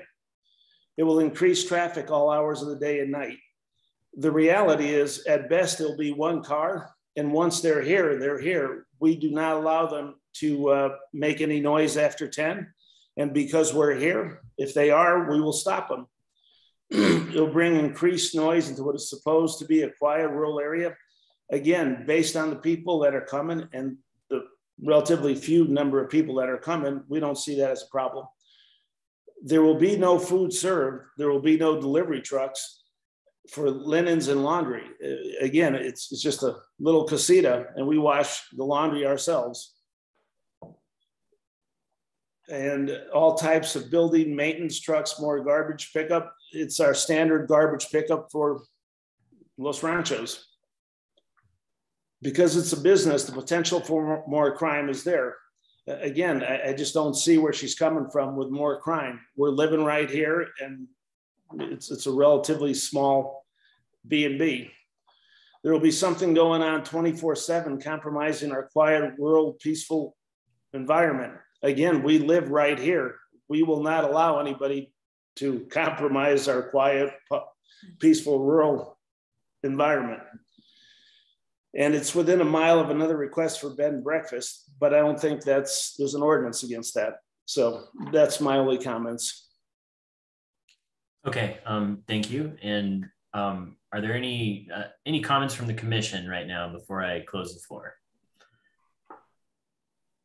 Okay, hearing none, I'm gonna now, the floor is now closed for comments. And is there any discussion on the application prior to a motion? Commissioner Gay. Andrew, this is for Tiffany. I'm one-handing it, as you might have noticed. And so it's hard for me to scroll through my iPad and my laptop. Is this application, is this grandfathered into the on-site operator clause? Commissioner Gay, commissioners, no. There's no legally non-conforming use. There is no grandfathering in that is being asked for here. So it's straight up on-site owners. Yes, the property owners would be residing in the main residence, and they'd be renting out the guest house. Okay, thank you. All right, any further comments? I will say, just through looking at this application, observing that it meets village requirements, I'm inclined to approve it. Just to state that for the record. If we don't have any further comment, I will now ask, is there a motion? I move we approve application, BB 2203 as presented. I'll second that. Okay, Commissioner Barrow has moved to approve BB 22-03 as presented, and Commissioner Smith has seconded the motion. We'll now move on to a roll call vote, beginning with Commissioner Gay. You're muted. Sorry. Nay. Commissioner Seavey, yes. Commissioner Michelson? Yes. Commissioner Smith? Yes. Commissioner Barrow? Yes. The motion passes with 4 in favor, 1 opposed. Let the record show that the public hearing item 4B, the request by Vincent and Melanie Pitsonia for a bed and breakfast permit, is now formally closed. Before we move on, it is now past 10 o'clock and we'll need to take a vote as a commission as to whether we proceed with the rest of our items or if we call it a night and return at a date to be specified. So with that, I think it begins with a motion. So I move to continue our meeting to finish the items. I'll second. Okay, Commissioner Seavey has moved to proceed through the rest of the agenda. Commissioner Gay has seconded, but we will now go with a roll call vote. I see a hand. Yes, Commissioner Michelson. I have a question. If it approaches midnight, would we then enter into another one or just keep going? I don't know. So I think 10 o'clock is. Michelson, Commissioner Michelson, we have in our rules that we do decide whether or not to reconvene at 10 p.m. Attorney Winter, are we allowed to reconvene after another period of time? I'm not sure what you're asking, Tiffany. Are you asking? Are we allowed to continue the meeting at 10 p.m. and choose to reconvene if it approaches 11 p.m. or midnight? You can take it up at any point in the hearing. I mean, if you know, folks are feeling fatigued and you're at a stopping point, somebody could certainly make a motion to defer the balance of the agenda to a date certain. Okay, thank you, Attorney Winter. Commissioner Michelson, does that address your question adequately? Yes. Okay, great. Yes, Commissioner Smith, please. I would say I think the final item on the agenda is one that's probably going to be lengthy and have some important conversation points. And I think going late into the night when we're all fatigued and trying to go through this, which is a very critical and important issue, I think would be a mistake. And I'll just let you know, I have a very early business meeting tomorrow morning that I cannot stay up until late into the night. I need to go to bed at a reasonable hour this evening. So either I'm going to have to recuse myself, which I will, or else I would ask that we could defer into a date certain.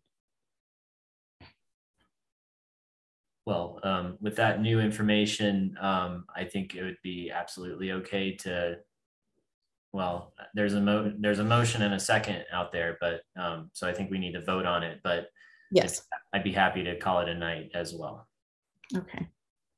And Commissioner Smith, Attorney Winter, please correct me if I'm wrong, but if Commissioner Smith does have to leave, but the others are willing to stay, we do still technically have a quorum to continue with business if we so desired. Is that correct? Yes, you still have 4. And the quorum was established at the beginning of the meeting. So you don't lose the quorum once the meeting's established. But there's still four voting members. Okay, well, that sounds good. Let's just quickly go through a roll call vote on the motion in second that were just presented. Commissioner Gay? And also just to clarify, this was a motion to continue the meeting. Correct. Yeah. Correct. So Commissioner Gay? Yay. Commissioner Seavey, yes. Commissioner Michelson? Yes. Commissioner Smith? Nope. Commissioner Barrow? Yes. Okay, the motion passes 4-1. So we'll continue on, but Commissioner Smith, you've received information that you may depart when you need to. Okay, thank you very much. Absolutely. So we'll now move on to item C, Site Development Plan 22-01, a request by Kevin Archibek for a sketch plat review for a site development plan for a residential development in the Gateway District Zone in the 4th Street corridor and character area.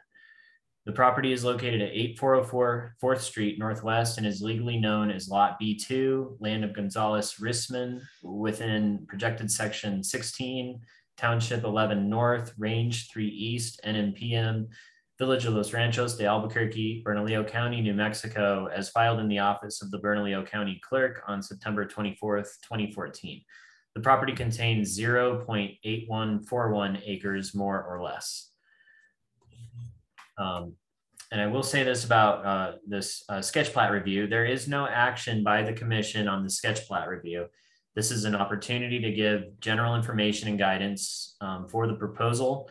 The commission should advise the applicant in the following manner: if the proposal has merit, if the configuration would be acceptable, and if the commission sees difficulty in the site development conforming to the master plan and the zone code requirements. With that, are there any commissioners who will recuse themselves from this item? Okay, hearing none. Director Justice, may we have the planning report? Yes, so commissioners, the proposed project is a single family residence and to include future additions and potential accessory buildings on a lot that currently has a horse canal. The lot is zoned GD Gateway District and the surrounding land uses are in the Gateway District zone on the north, south, and west sides, and then unincorporated Bernalillo County single family residential on the east side. So the analysis, I'm going to cover the compliance with the Gateway District zone and other sections of our code, as well as the requirement for a site development plan, because this is a single family residence, but the property is zoned Gateway District. And the Gateway District section requires a site development plan prior to any new development, redevelopment, or structural changes of 20% or more, or additions of 20% or more. So this requirement applies whether it's commercial, mixed use, or high density residential, or single family residential. So that's why the application is before you tonight. So for compliance with the Gateway District zone, I'll be brief. The uses are permissive. The single family residence meets our density requirements. The floor area ratio also meets the requirements for the floor area ratio. They're well underneath our limits. The setback requirements are met. They're compliant with our maximum height limits. The proposed building is compliant. It's proposed to be a modular home, which we require them to be site built or modular. And the building appears to have a street facing entrance, which complies with some of our design requirements. And I will go into a little bit more detail about these design requirements. So the materials and the style that's proposed, it's gray wood paneling with a black shingle roof, appears to meet the ranch architectural style of our code by being a single story bunkhouse style. However, there is potentially a point for the commission to discuss and deliberate on whether or not the materials constitute a flat surface and whether or not the applicant needs to change up that flat surface in order to meet our design requirements. So additional windows, changes in materials or different colors on the left and right elevations for this proposed structure may be necessary to avoid flat blank walls, which are prohibited in our design section of our code for the Gateway District. The applicant proposes wood siding, which has divots and texture from the wood. And so if the commission doesn't consider this flat, then the applicant complies with the section. But if the commission considers this flat, then the applicant may need to add a window or different exterior color to some parts of the structure to meet this section to avoid a flat blank wall. So since the structure is pre-manufactured, changes to the structure aside from exterior paint or finishing might be difficult for the applicant to achieve. So windows or doors, structural changes may be unlikely. And if the commission finds that the wood siding is textured and doesn't qualify as a blank flat wall, then the applicant may proceed as proposed. But if it is flat, then the applicant would have to come in for a variance and they'd have to do that with their preliminary site plan submittal. Also in compliance with the Gateway District zone, they're in the process of getting a grading and drainage plan. That grading and drainage plan, since publishing of the packet, has been approved by the village engineer.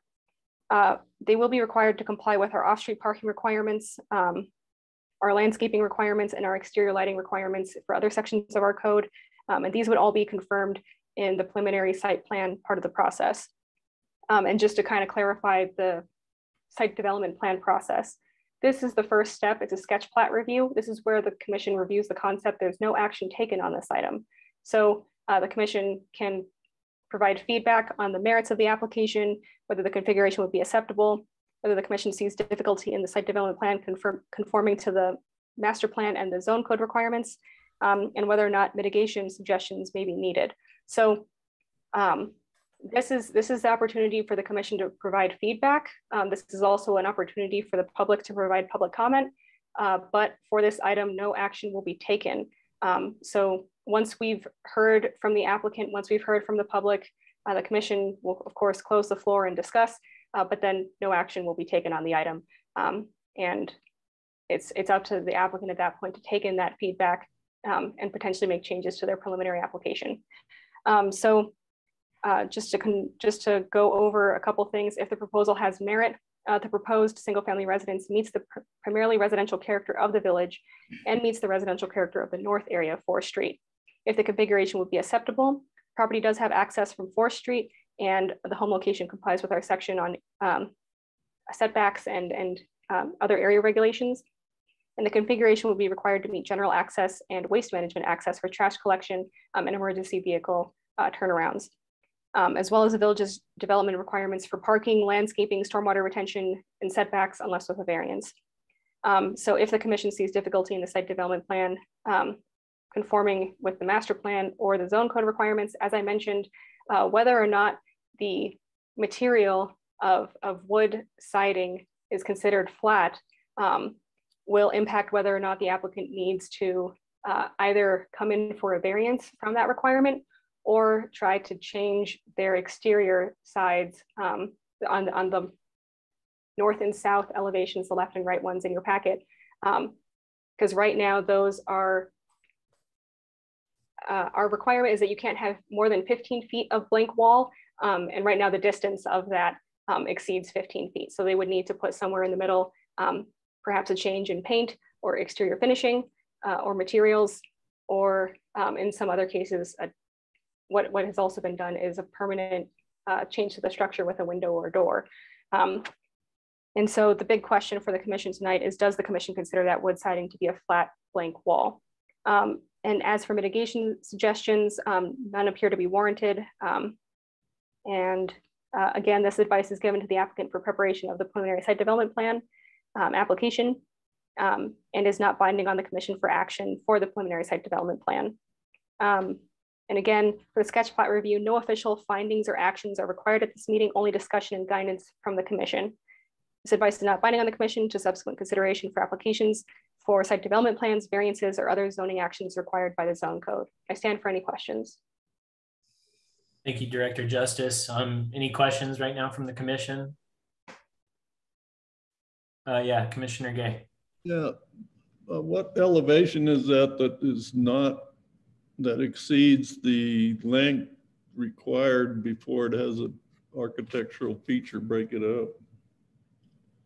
Guess I'm not seeing. So Commissioner Gay, it's page 134 of your packet or 133 of your packet. They both show elevations of the structure, and you can see that the left elevation and the right elevation are proposed to be blank walls. The material is going to be wood siding that does have texture to it, but the length of those left and right elevations exceed 15 feet.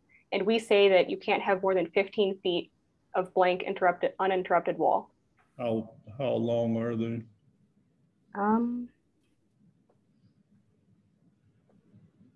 That's a good question. I believe the last time I measured it was 30 feet, but I might be mistaken. So let me just double check that, or if the applicant can answer that later, that would work as well.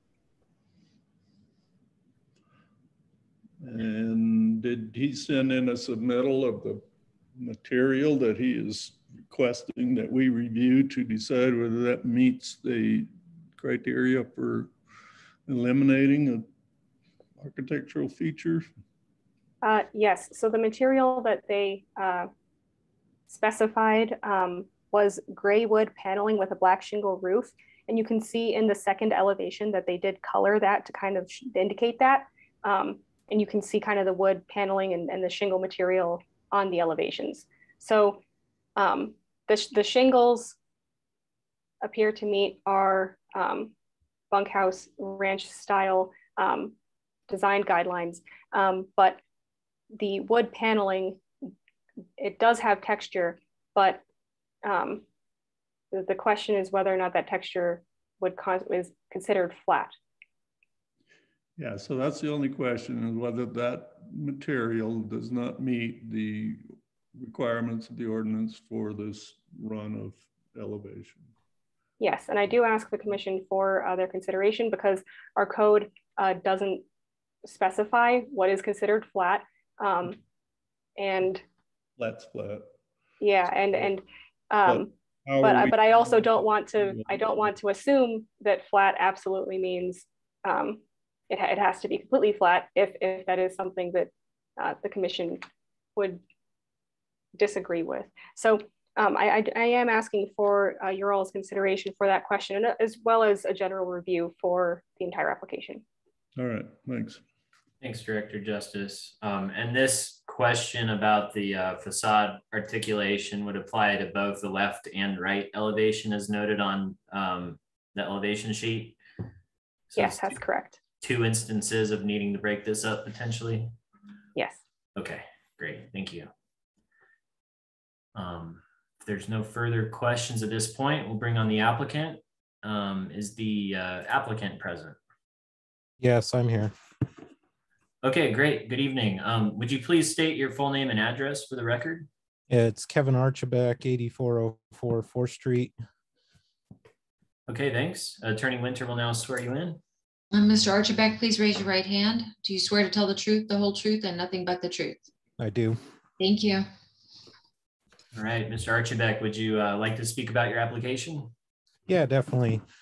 Commission, I appreciate you extending the time, and like Justice had said, you know, I am in the Gateway District, so I do have to attend 3 meetings to get this formalized and approved. As she mentioned, it is a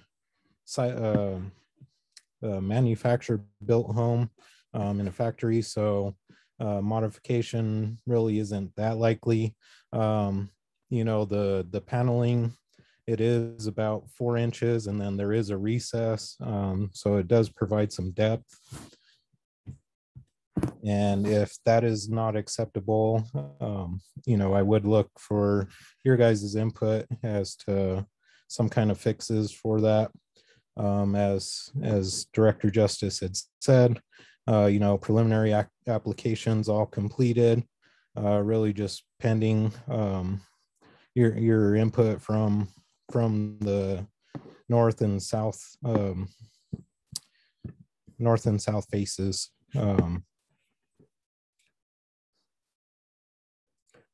And I mean, aside from that, it's fairly straightforward. It's going to be a single family home occupied by myself and my wife.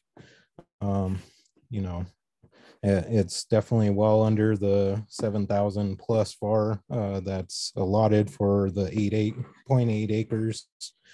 We do have a full 96-foot turnaround for the fire truck in the rear of the lot, and did provide Miss Justice with landscaping for the preliminary evaluation. So definitely looking forward to getting some progress on this.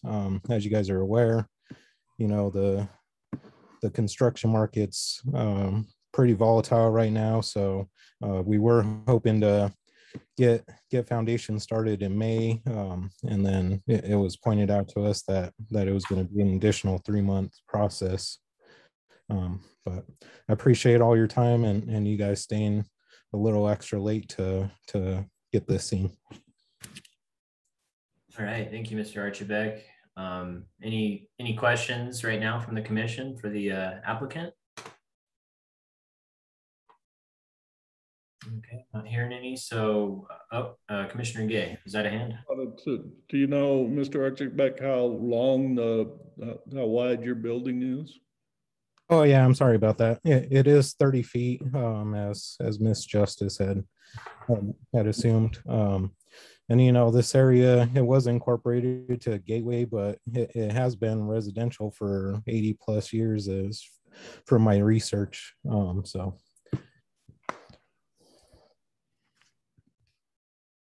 Okay.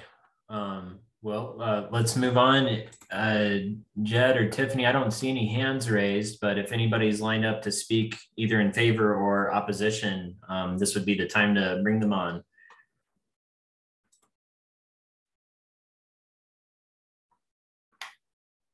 Yes, so if there's anybody who is wishing to speak in favor or in opposition to this application, please use the raise your hand button.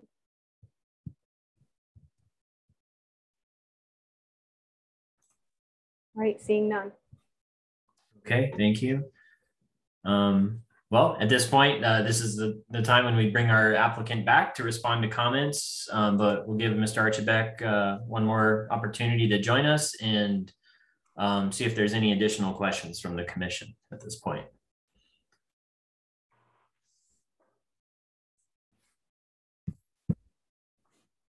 Mr. Archibek, what's the chance that you could get the manufacturer to just pop in are those bedrooms behind each of those wall sections? Yeah, it's bedroom and bathroom on the north side. What I was considering was maybe a facade window or archway, something of that sort, if that would be in compliance. I don't think it matters much as long as you break it up. Maybe a tall, high, non-operable window would be inexpensive and shouldn't break the bank. It'd be easy to put in, and it would probably comply with the requirement to break up that surface. Would a facade one work? Because right now on the north side, we do have noise disturbance from an animal shelter.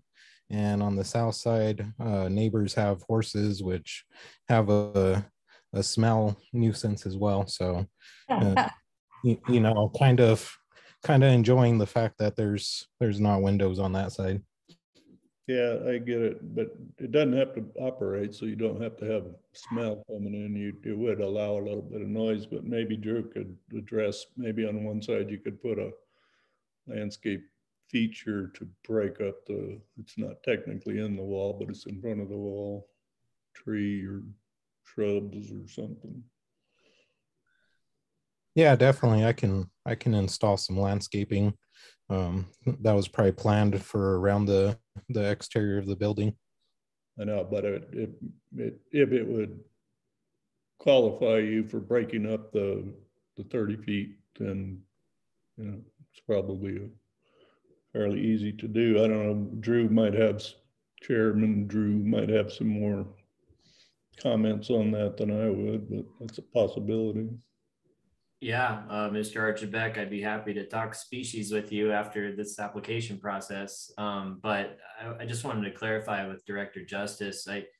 I do really like that approach and think it does have merit to break it up with plant material instead of architectural elements. But just falling back on our code, I do question if I don't see anywhere, I haven't encountered anywhere in our code yet that allows for just that, plants, even a vine, to count as facade articulation. I think that's an interesting discussion to have. Absolutely. And I'm kind of looking at these elevations and I'm definitely, at least for me, and this is kind of getting into subjective territory, but I don't think the wood siding is articulated enough. It will feel flat, especially with the light hitting it in a certain way. Maybe right at sunset, you're going to see the grooves, but really, that's a blank wall in my book. So if there's anything that you can kind of look into, Mr. Archibek, I think that might help a lot. I know that the packet did speak a little bit about, possibly pursuing a variance, and you'll need to work with Director Justice on that if that's the route you take. But it does sound like you have some compelling reasons based on the context of your building siting that could just add more dimensionality both to that discussion and to your facade. So yeah, that's kind of my take on that, that it does need to be broken up somehow. Yes, Commissioner Gay. Yeah, if time is a factor for you, then a variance would be pretty time consuming. So you might want to consider that when you're thinking this through. But I would be okay with saying that one or both of those could be used, whether they're, I don't know that, I'm not even sure if they're actually in a code or not. So we'd leave that to Tiffany, but it seems to me that all that we want to comply with is something acceptable to break up that, whether it be landscape or, you know, a window or a little bit of both. So I don't think it's really too hard for you to, or costly to you to get to that point, Mr. Archibald. No, I definitely agree with you guys. Yeah, I'll definitely make note of that for the preliminary review. And, you know, if everyone's okay with landscape, you know, that was kind of already planned. So I can incorporate that in there. Well, you should talk to Director Justice about that offline maybe, but tell her what you propose as part of a landscape. Instead of just saying, I'm going to do it, you know, show her what you're going to do, but I imagine that might be a solution. And commissioners and Mr. Archibald, I will say that the rule is, what we prohibit is flat blank walls. And so adding on something onto the exterior of the building that it doesn't necessarily have to be a window that even is inset into the building. It could be a light outside the building. It could be a shade awning that is just on the outside of the building that can help break up that facade. We also say flat blank walls. And so if there is a difference in material or exterior color, that also prevents it from being blank. So for example, they could paint a mural there and that would no longer be blank. So there are options, but it would have to affect the actual facade of the building. The vines is an interesting option, but I believe other types of landscaping probably wouldn't work for that, but perhaps vines. So a trellis attached to the building with the vine, that would likely suffice. It may. I probably would need to weigh that a little bit, but Director Justice, have you ever seen someone use a trellis system to break up a facade? You know, there's some pretty interesting off the shelf type products that would, you know, while you're waiting for your vine to grow, there's already some kind of architectural shape taking place. And even if your vine was not successful, there'd still be a little bit of, you know, articulation and interest on those ends. So just another thought, it might be another technique, you know, that we can add to that list. All right, I appreciate your input. I'll probably go with the suggestion of, you know, kind of facade windows on the side and whether incorporate paint to make it appear functioning or not. All right. Well, that sounds good. You know, just looking at the rest of the project, you know, I would say that it does have merit and that the layout is favorable, just the basic circulation that was shown. So I do think this is kind of going in the right direction, Mr. Archibald. Do we have any other, so we're not taking action tonight on this. This is just a sketch plat review. So I won't need to really close the floor for comments, but are there any further comments from the commission before we move on?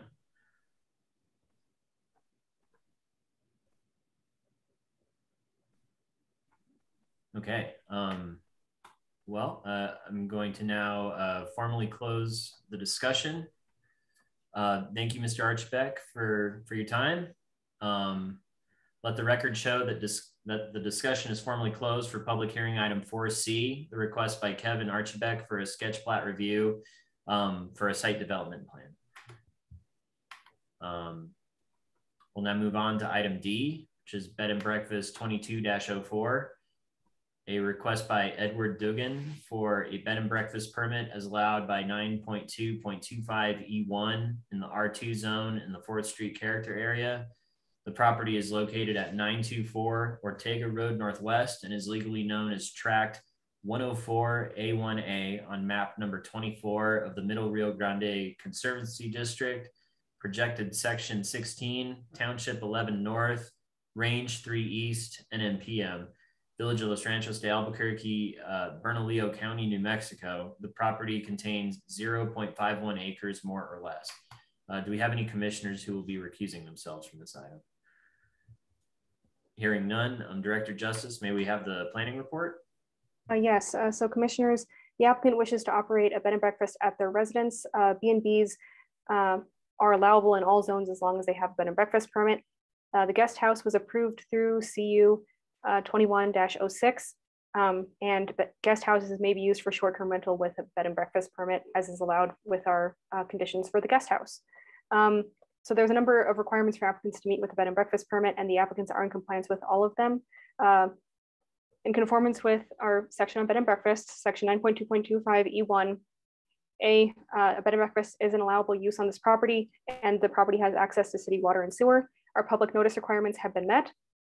The operator is the property owner. They do live on premises in the guest house, and they provided proof of primary residence.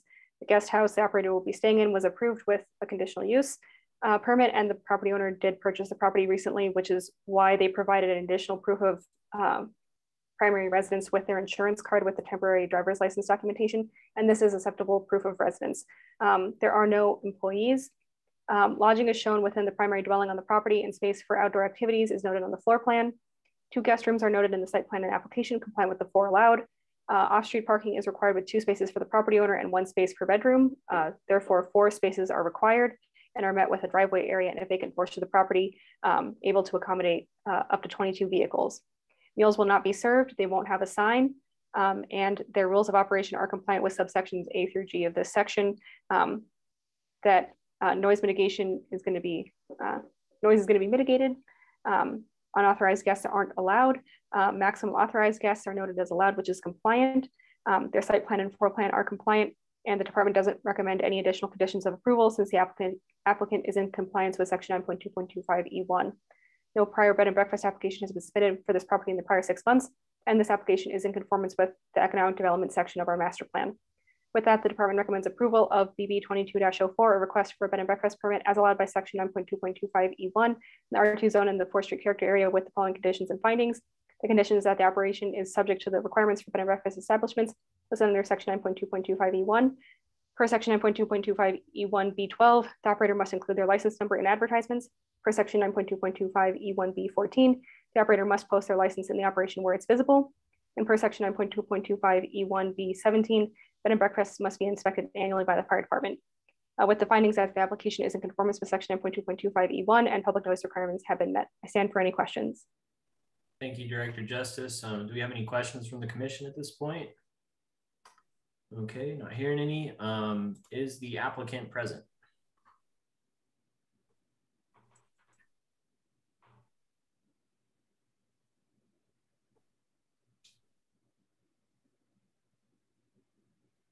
Hey there, this is Ed Dugan.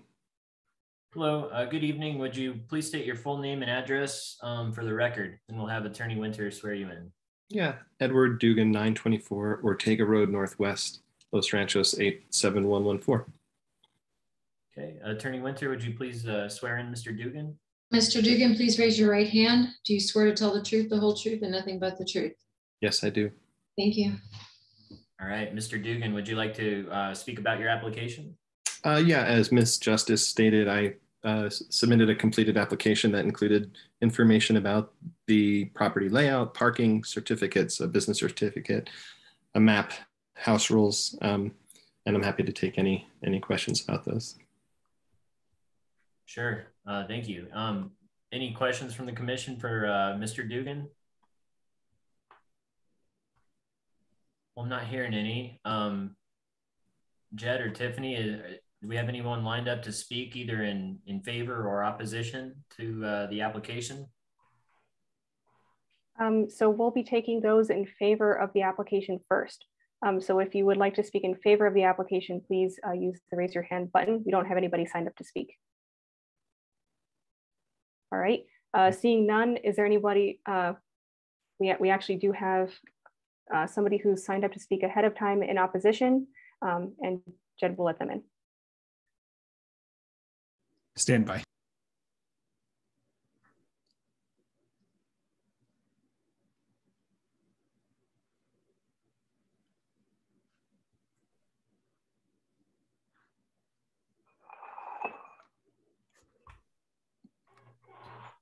All right, good evening. Hey everybody, sorry about that. Took me a minute to join. My name is Arian Gessner. I am new to the village. I moved down here in January. I'm sorry to interrupt. Would you please provide, well, you provided your full name, but would you provide your address, please, for the record? And then we'll have sure. swear you in.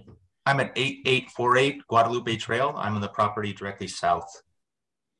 Okay, and Attorney Winter, would you please swear in Mr. Gessner? Mr. Gessner, please raise your right hand. Do you swear to tell the truth, the whole truth, and nothing but the truth? I do. Thank you. All right, please go ahead, Mr. Gessner. Yeah. So my family moved down here in January. We have long wanted to be a part of the village and are excited to be joining this community. This is my first time participating in any of the events down here. So it's been quite an experience just participating for the last few hours, listening to the various motions. I was a bit surprised to see that the property just north of us was first purchased a couple months ago and then put up with the petition to become a bed and breakfast. This is a pretty quiet residential community here. You know, Ortega and Guadalupe Trail. There's not much commercial activity in any direction for quite a ways. And frankly, I just have some concerns with this small property being put forth as a bed and breakfast. I heard that there was a guest house. I don't see anything but the one property, the main residence on the property. It's about a half acre. It's an odd location. It's at a place where, you know, a lot of people are walking. And just, you know, I have 4 young children, and I just was pretty concerned to see a commercial element come into this community. Okay. Well, thank you for your comment, Mr. Gessner. Do we have anyone else lined up to speak in opposition? Doesn't look like it. Well, at this point, we'll bring the applicant back in and like to see if they would respond to this comment we just heard.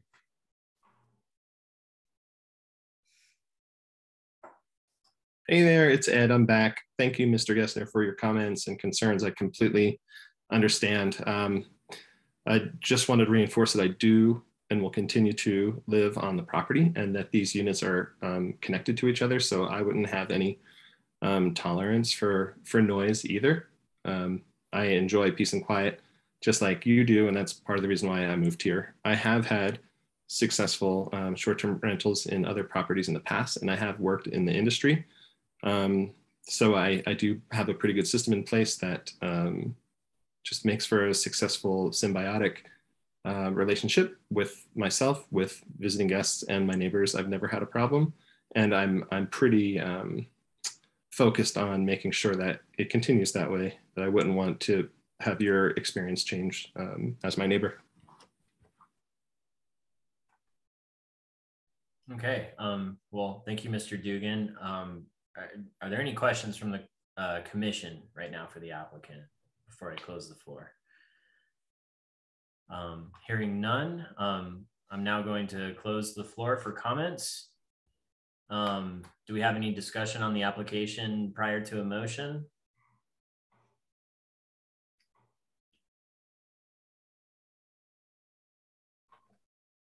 And Director Justice, I do see that Mr. Gessner has raised his hand in the chat.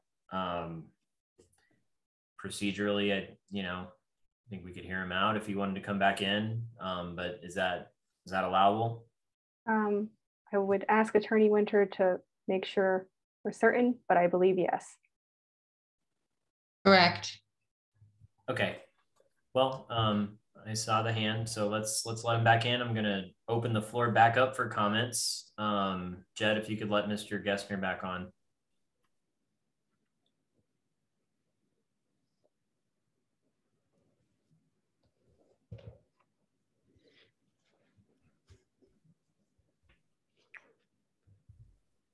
Yes, Mr. Gessner, I saw a raised hand. Were you trying to add something? Yeah, there's just one comment that Ed made.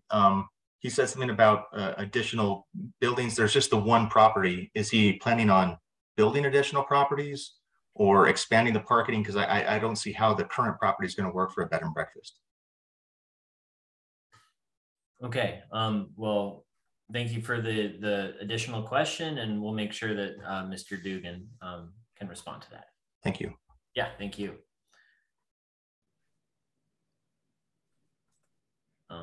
Jed, if you could bring the applicant back on.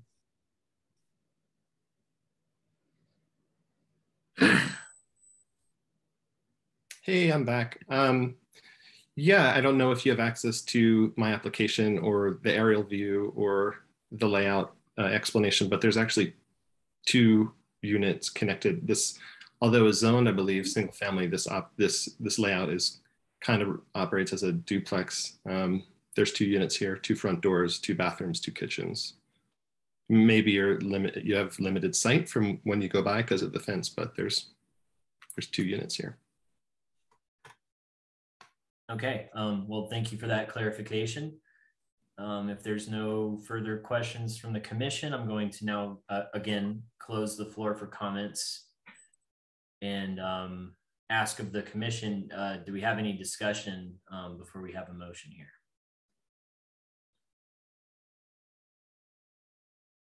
I'll chime in. This application, meets all of our requirements, and for that reason, I would be inclined to approve it.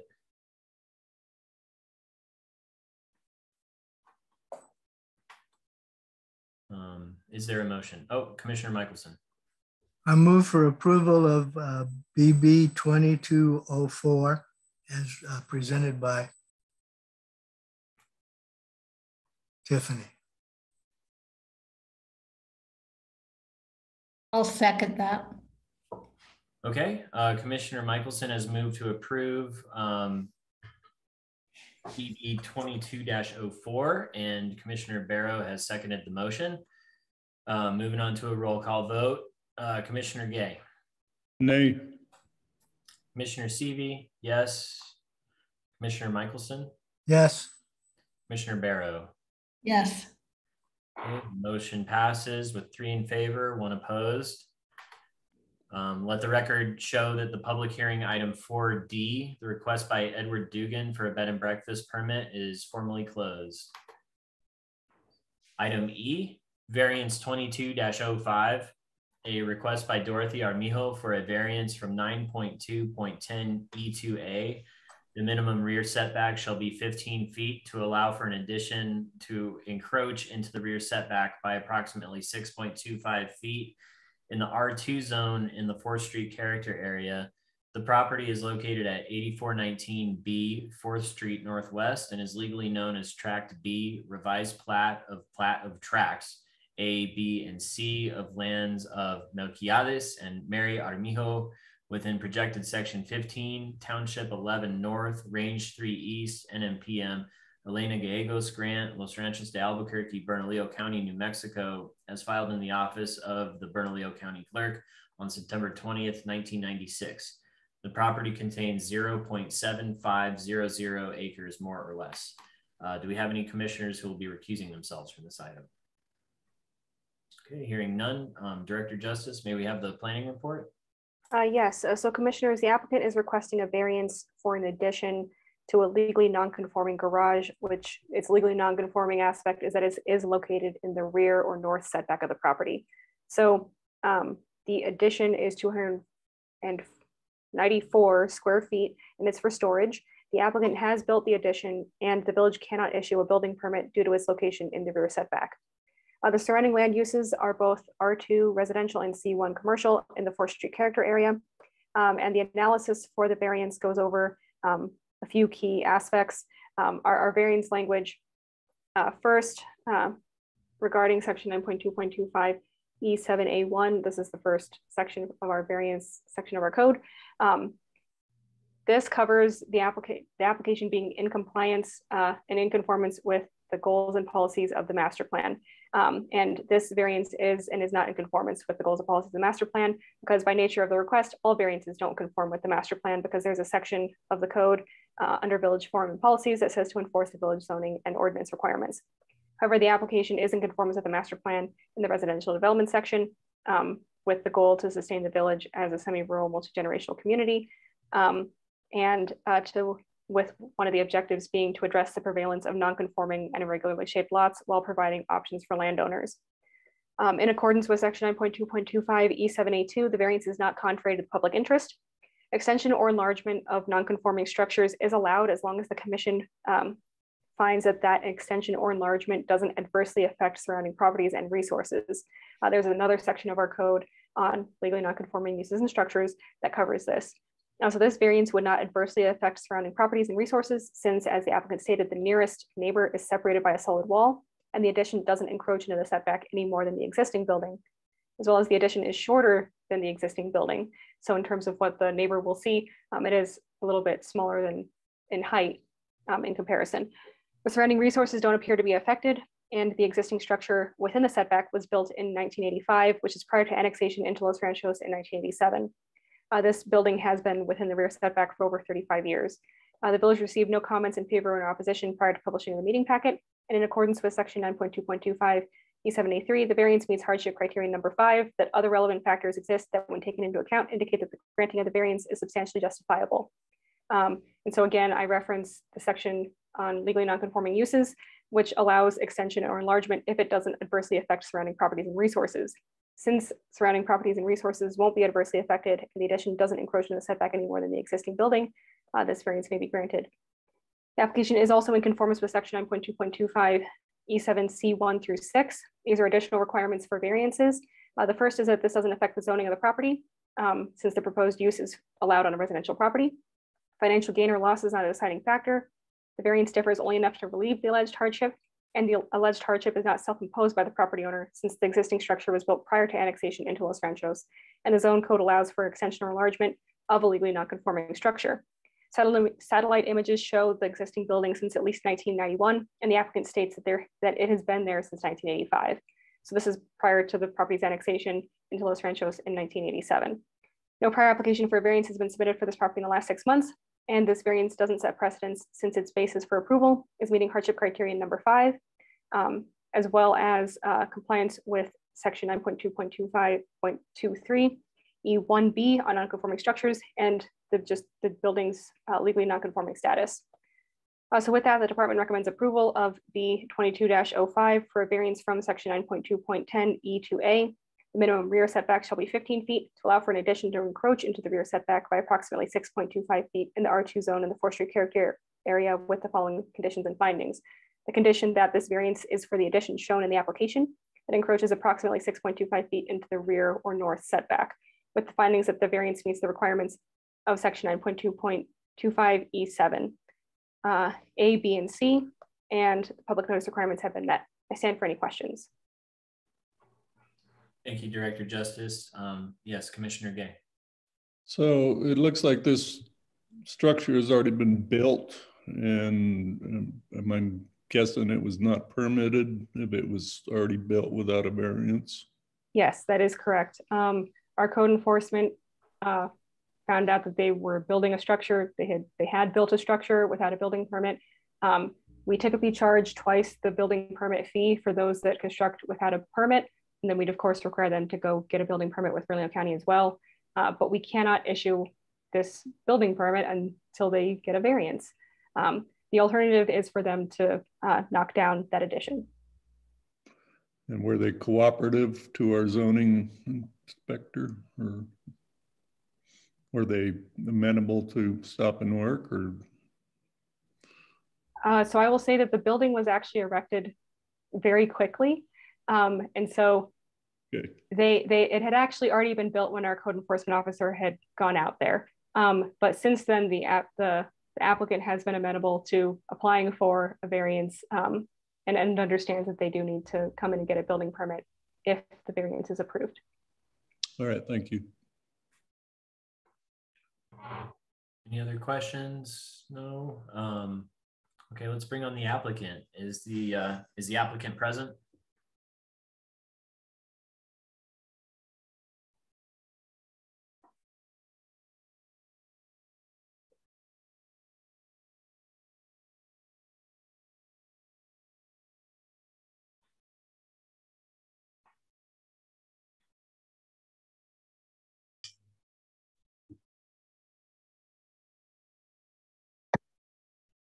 Can you hear me? Yes, we can hear you. Okay. Would you please state your full name and address for the record? My name is Dorothy Armijo, and I live at 8419B, 4th Street Northwest in Los Ranchos. Thank you. Attorney Winter, would you please swear in Ms. Armijo? Ms. Armijo, could you please raise your right hand? Do you swear to tell the truth, the whole truth, and nothing but the truth? I do. Thank you. All right. Ms. Armijo, would you like to speak about your application? Well, I'm just, I was asking for a variance for the storage that was built. And the reason for that storage being built as fast as it was is I have a corral that I inherited from my father. It's another property, and it's adjacent to this to where I live. And the storage is falling. It's an old adobe building, and there's like a 3-foot where the adobe wall cracks. So you see this huge gauge, this huge, hole in the wall, and the roof's about to collapse. So I needed to put my my stuff into storage, my saddles, my stuff from the horses and things like that I had stored in the adobe building. So didn't think about it. I know I was in the wrong after I talked to Village and all this, how this went down. But I just, as an emergency, I needed to put my things into storage. And that was the only thing that I could come up with. After the fact, I said, okay, well, I'll put a portable storage. But if I put a portable storage, one of those that you buy at Home Depot, it would take away too much of the property space to where I wouldn't be able to park my horse trailers, my cattle trailer, my equipment that I need. And so, not thinking, I thought that would just be the best bet, just add on to the garage there, away from everybody. Like I said, it wouldn't interfere with the neighbors. They built a 6-foot block wall behind me. And so they don't see me, I don't see them. It doesn't affect anything or anybody. So that's why I'm hoping that they allow me the variance for where the building is. It's according to where my other garage is, and its extension to it's just the wall, and then the 2 storages next to the other garage. So that's the only reason that I'm asking if they'll allow me the variance, just to keep that storage for my horse gear and whatnot that I have to store in there. Okay. That's it. All right. Well, thank you. Any questions from our commissioners at this point for the applicant? I do have one. Just looking at the photos, and I know that this happened really fast, but do you intend to kind of finish out the work? I just see, kind of particle board up there. Is the plan? Yes. Well, get it to match, or? Yes, I want to finish it. It's just that the village told me to stop. So right. When they said stop, I stopped. I was like, okay, we're not going to go continue, wait. But if I get the variance and I can get the building permit from Bernalillo County, because I've been talking to them as well. And they said, first step was go to the village, get this, come back. And they said they would give me the building permit. It's just that until all this is done with, then I can continue and finish it to match the garage, and then actually paint it the way the other garage is. Great. Okay. Yeah, that makes total sense. Thank you. Okay. And if we don't have any other questions right now, is there anyone present who would like to speak in favor of the application? Does not look like we have any hands raised in the chat. So we'll then ask, is anyone present who would like to speak in opposition to the application?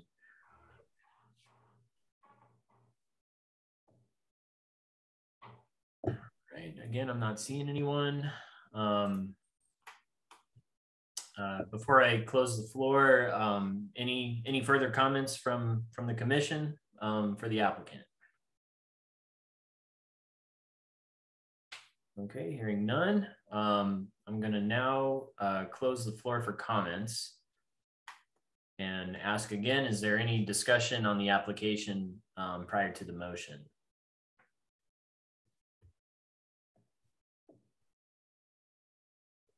Well, I'll chime in here. Just looking at this application, the variance criterion that was met, and based on the other extenuating factors, I would feel okay approving this variance.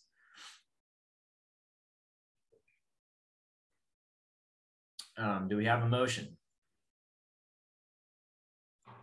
Yes.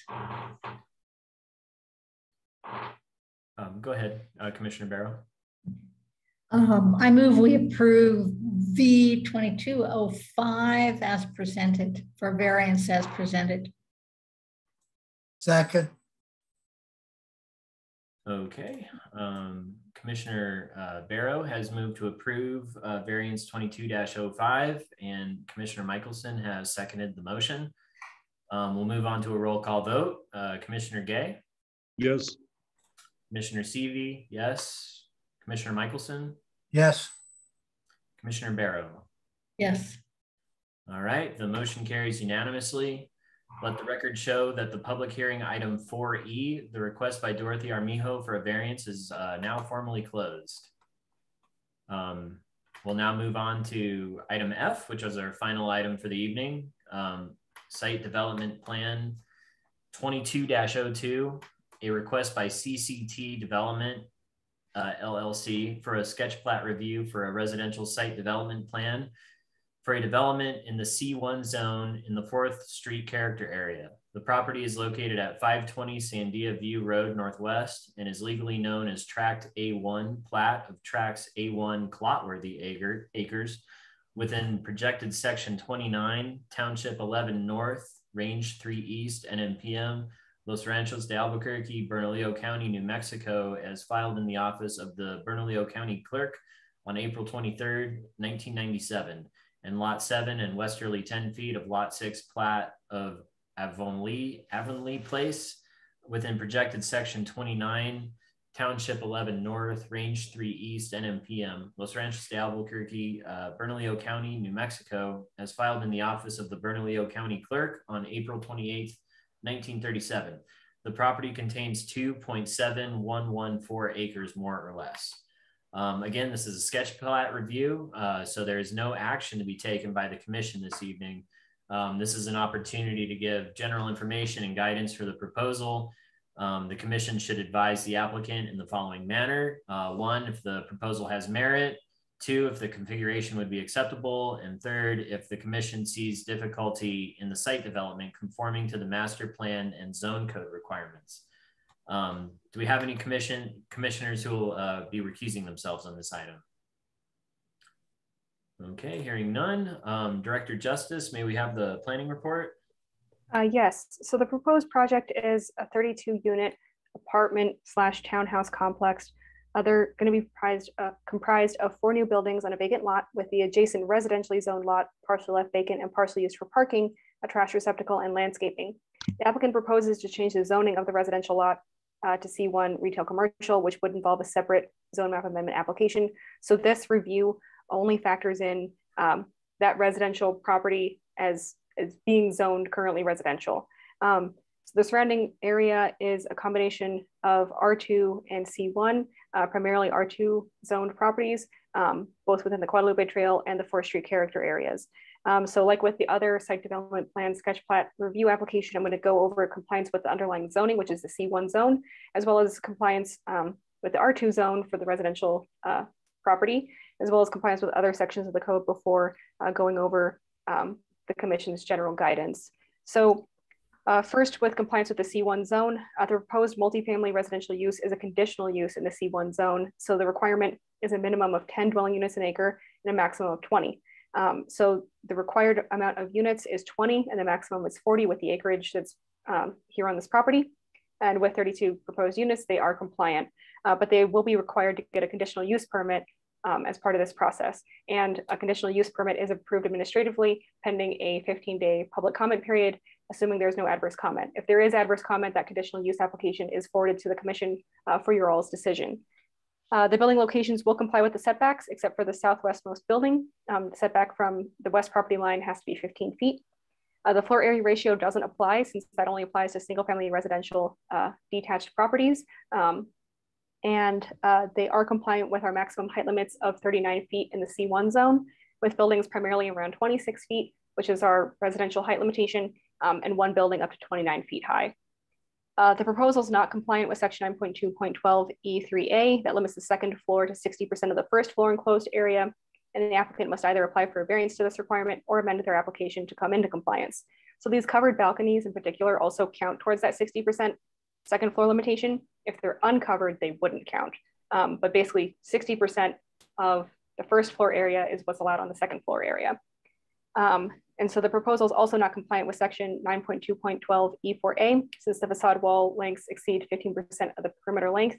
The applicant must either apply for this variance from this requirement or amend their plans to come into compliance with either a 4-foot step back for the portion of the buildings that's over 17 feet in height. So stepped back further away from the property line, or a step back a portion over 17 feet that meets a 45-degree angle drawn from a perpendicular point measured at the property line. I know that description is not the most helpful, but we do have a visual description of that in our code that would help the applicant confirm that how that step back would apply. But essentially, this is requiring that there is a step back of some kind of the portion of the building that's over 17 feet. So no fences or walls are noted in the application, but they will be required to conform with the section in the C1 zone on fences and walls. And our design regulations primarily don't apply to this project because of its distance from 4th Street, but subsection 4 under 9.2.12H applies and is met with the buildings primarily opening onto sidewalks. For the R2 zoned property, the proposed landscaping area, dumpster, and additional parking are allowed as ancillary uses in the R2 zone. And since the use of the C1 property is residential and the parking is incidental to the residential use, it is compliant. For compliance with our other sections, this is something that the applicant would have to comply with further along in the site development plan process. And so just to, again, recap kind of the site development plan process, this is the first step of the process. This is a sketch plat. It's a concept review where the commission will provide general guidance on this application and no vote is taken. And then the next step would be that they would present their preliminary site development plan application before the Planning and Zoning Commission, along with potentially some of their other requests. As mentioned, there may be some variances that may be requested. They would also be asking for a conditional use permit. And if there's adverse comment on that, that would go before the commission. And then they also mentioned a zone change. So that would also go before the commission. And then the zone change and the site development plan would also go before the Board of Trustees for their final decision. So this is not the one and only time that you would see this application. So compliance with the other sections covers compliance that the applicant will need to meet with the preliminary and final site development plan applications. And so they will need to comply with the off-street parking requirements, the landscaping, the design regulations, a grading and drainage plan, exterior lighting, trash receptacles, and mailboxes will all need to be included in the application for the preliminary application in order to comply with certain sections of our code on off-street parking, landscaping, design, and our stormwater requirements.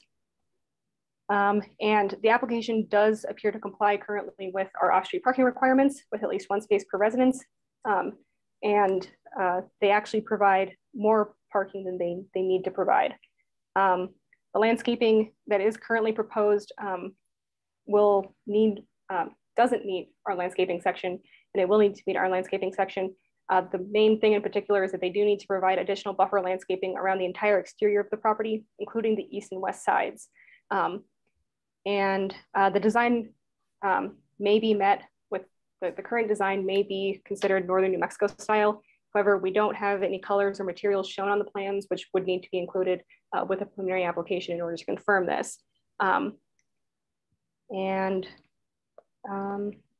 So with that, a sketch plat review is in order for the site development plan. And so again, the commission is to offer general information and guidance for the proposal, and the commission should advise the applicant on if the proposal has merit, if the configuration would be acceptable, if the commission sees difficulty in the development conforming to the master plan, the zone code requirements, and if mitigation suggestions would be needed. So first, if the proposal has merit, the proposals for a high density residential development as allowed in the C1 zone within the forestry character area. The C1 zone allows for commercial, mixed use, and high density residential uses. And the residential use is of use better suited for the property compared to commercial or mixed uses, as the surrounding properties are low density residential. The proposed buildings are primarily compliant with our residential building height limitation of 26 feet. And again, the applicant would have to apply for a conditional use permit for multifamily residential at the proposed density. And I would also just say that this property has been zoned commercial for a very long time. Just in doing some research, this property was annexed into the village in 1964. And our earliest zone map is from 1972, in which this property was shown as zone commercial. This has been allowed commercial for a very long time. There just hasn't been a lot done to it since then.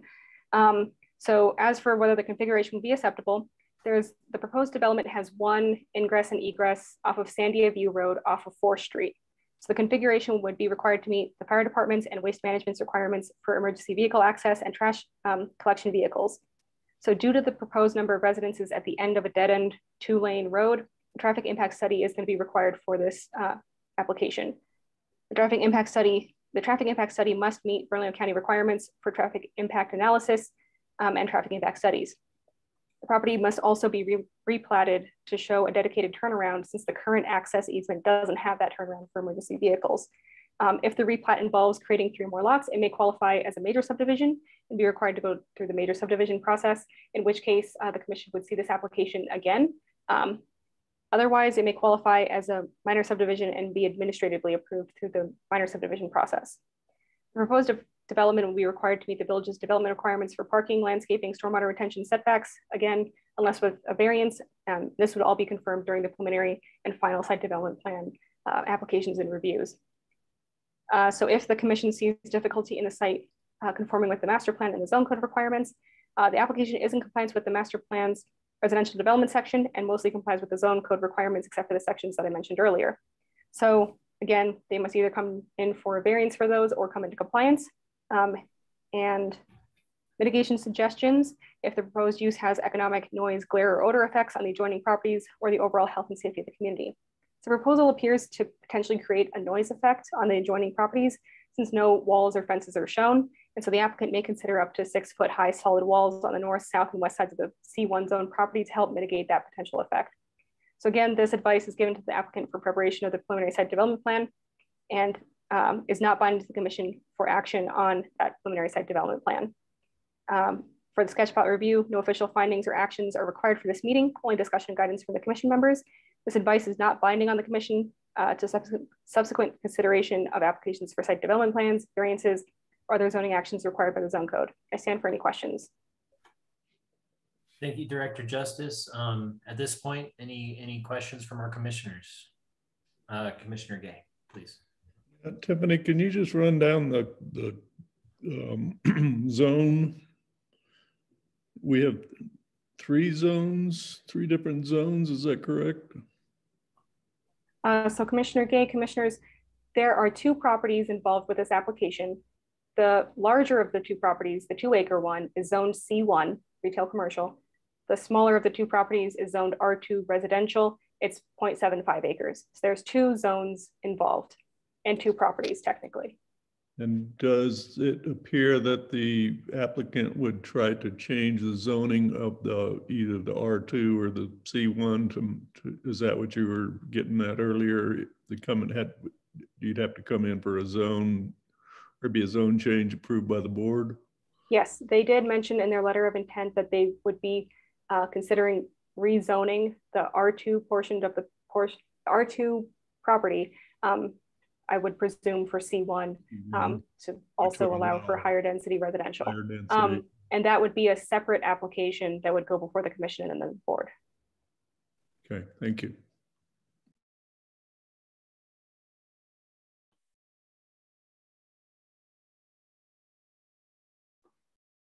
Okay.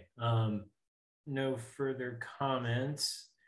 I do have a question for the applicant, but we can get to it then. Is the applicant present? Yes. Okay, great. Would you please state your full name and address for the record?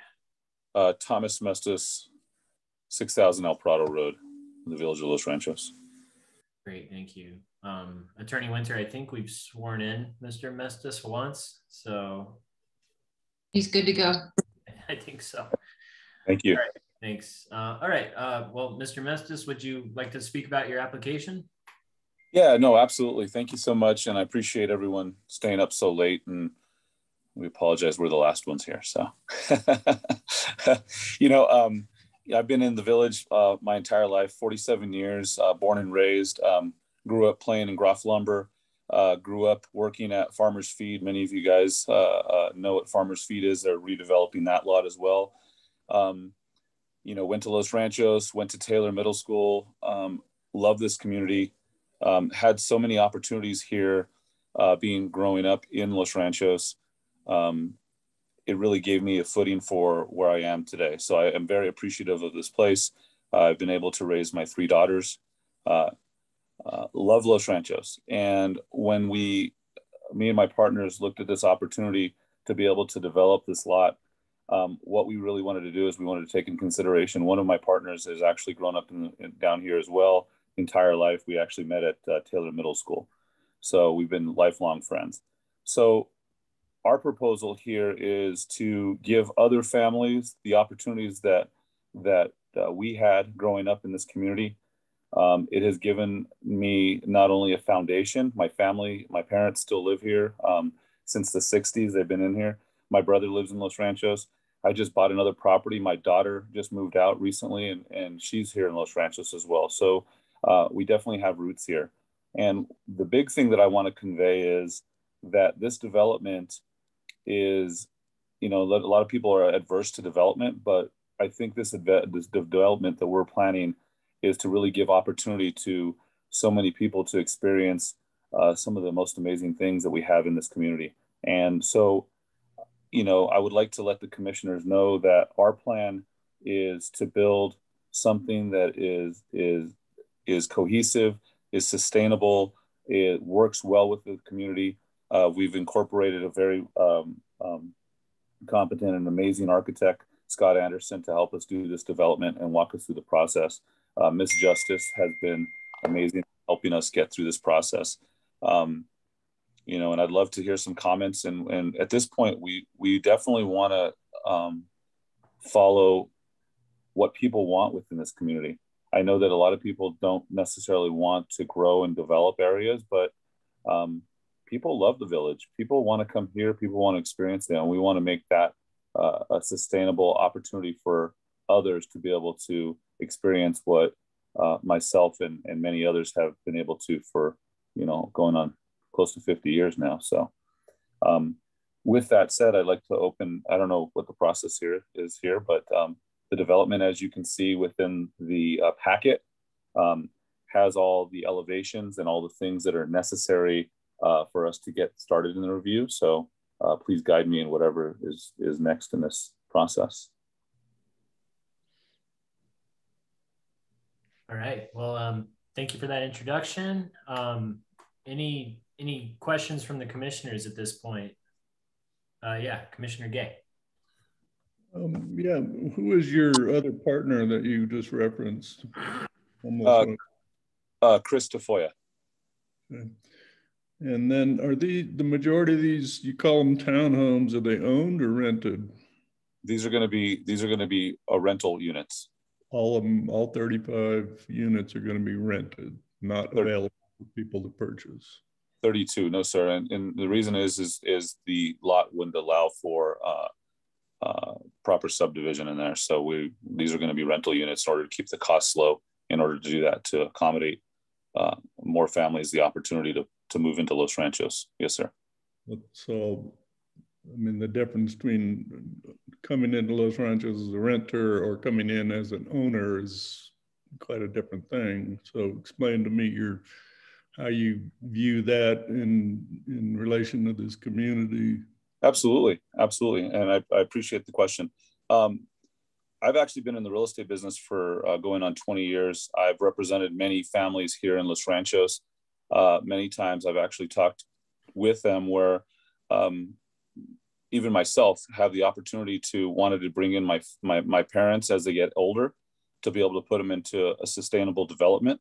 This gives us an opportunity and families within the community to be able to have within close proximity to be able to allow their families, their parents or their children in order to live close to them with a nice sustainable development. So I really believe that the opportunity presents itself that many families will have the opportunity. Now, that doesn't necessarily mean that many families won't be able to come in that have roots in the village, and that would give them opportunities to be able to move in as well. We do have a property here in the village where some of the renters have been in the properties for 20 plus years. That's longer than many residents that actually own properties here in the village. So I really think that we really want to build something sustainable and that give them an opportunity to do that. So through our real estate company, we definitely want to make sure that we're vetting the potential renters, that they will meet the criteria as allowed by the law to be able to live within our development. So where is this other development that you just referenced in the village? Where is that? There's a property off of Wayne Road where it's a fourplex that the families have been there. One of the tenants actually just moved out, but she had been there for 15 years. Another gentleman has been there for going on 20 years. So back to the question about renting versus owning and how that complies with the master plan. I'm sure you guys have studied that master plan. Are you pretty confident that that would be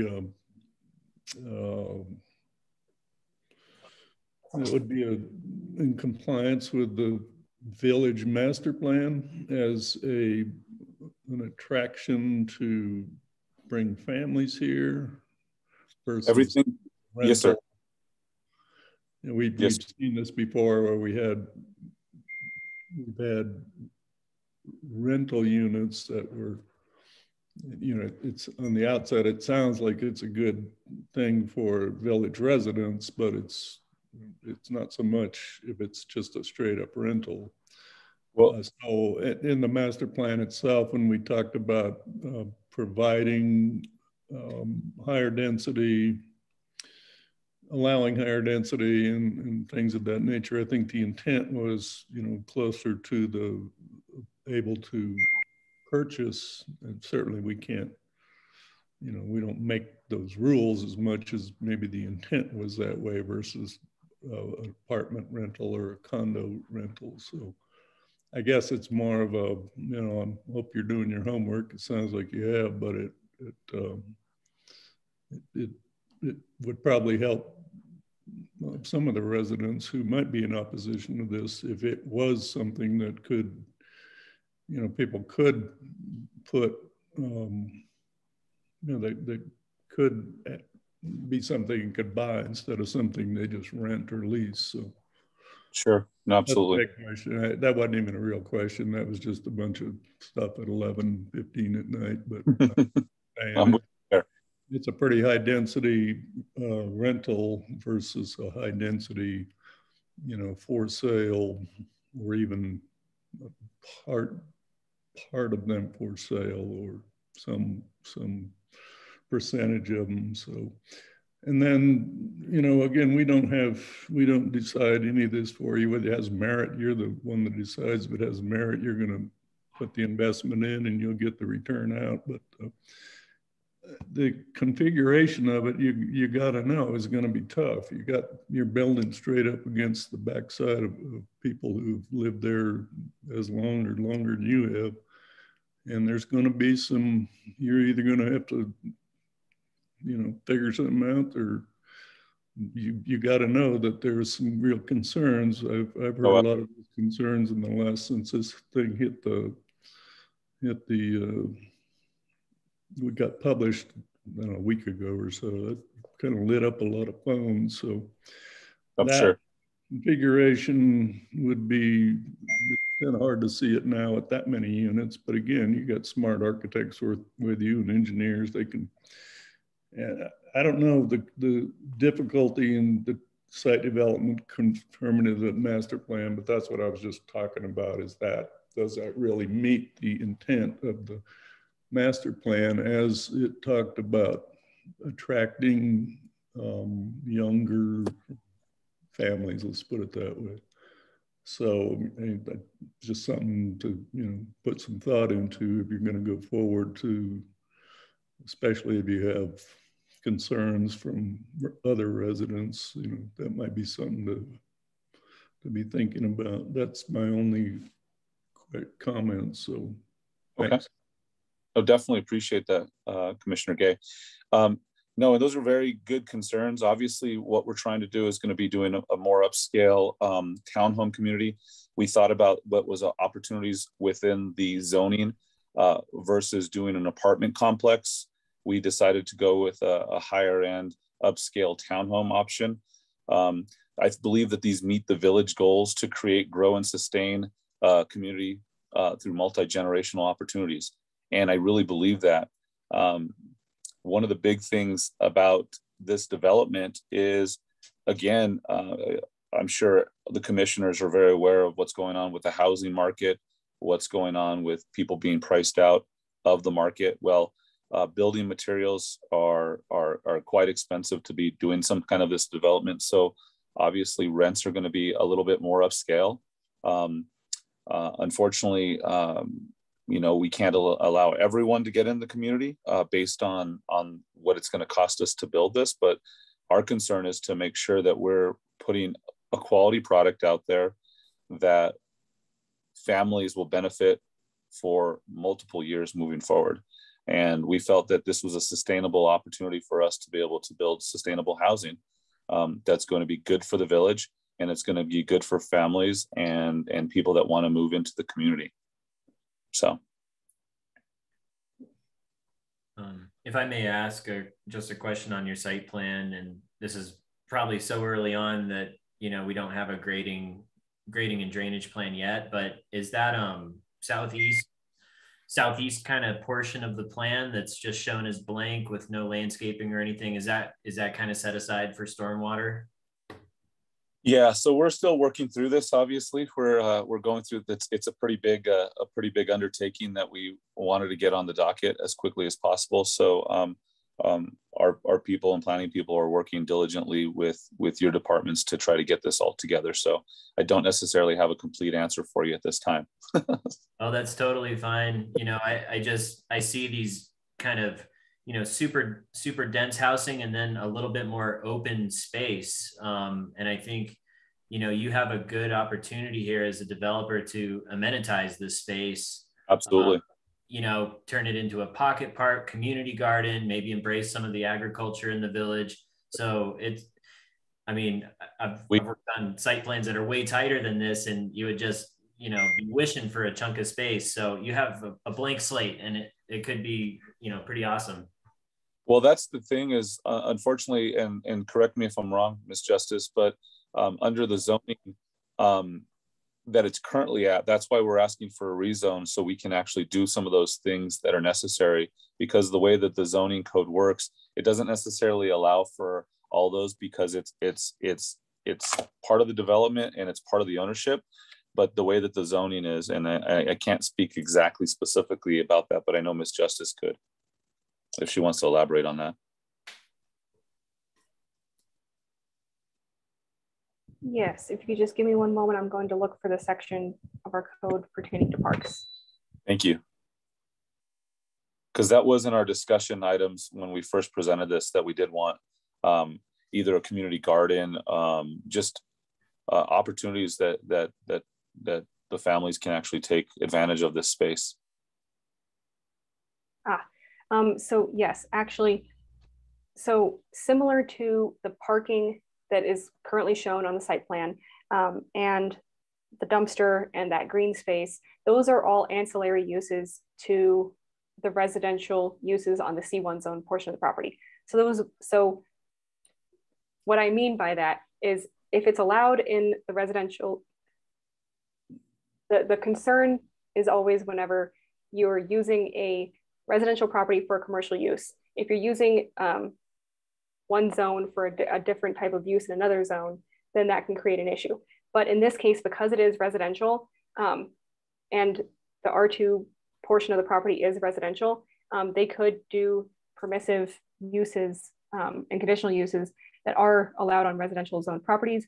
And we do allow public parks and accessory uses incidental to that use in our residential zones, as well as agricultural uses. So those could be achieved without the zone change. And that might have been different than the conversation that we had before. I think what had happened was I did look at this much more in depth with my with the village attorney once you'd submitted your application, and we had something specific to look at: the parking, the dumpster, and the proposed green spaces currently on the residentially zoned portion of the property, and how that relates to the residential uses on the C1 zone portion of the property. And we did determine that those are allowed without a zone change. Perfect. Yeah, good to know. I won't belabor this too much because I know it's very early on, but your accessible parking, it requires quite a trek to get to these buildings. So might want to look at kind of tightening that up somehow. Are you proposing any accessible, ADA type units? Yeah. I don't recall seeing one. Maybe I believe our architect Scott is on the Zoom as well. If we need to ask specific questions, we can ask with Scott if he wants to speak on that behalf. Great. Well, that sounds good. It looks like Mr. Anderson's hand is actually raised. And if we don't have further questions or comments from the commission at this point, we'll go ahead and kind of open it up to other speakers. So I'll ask, is there anyone present who would like to speak on the application? In this process, we're not dividing it into, those in favor, those in opposition, but we will still swear folks in. Depending on how many hands are raised, probably, try to hit a 3-minute time limit. Commissioner Michelson. I did have a couple of comments and I thought I'd get them in before the other ones. Yep. And we'll have another chance as well, Commissioner Michelson, after I close the floor, but why don't you strike while the iron's hot? And this is a good opportunity to ask them. Well, it's commercial property and it's surrounded by houses. So seeing that this would be additional residential, I think is very good. Number two, Sandia View is right by 4th and the village center. And it's very similar to what is proposed going on in the village center. So I can see transition of people renting there. And if this is successful, then moving on to the village center where some of those units would be there. People, when this is finished construction, can actually walk to the village center, just right down Sandia View Road.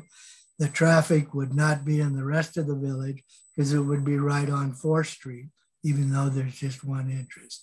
So I think on the broad scale, I see a lot of good positive things about this. I'm not going to get down to, are the bushes in the correct place? I'll leave that to someone else. Thank you. All right. Thank you, Commissioner Michelson. Let's move on to some public comment.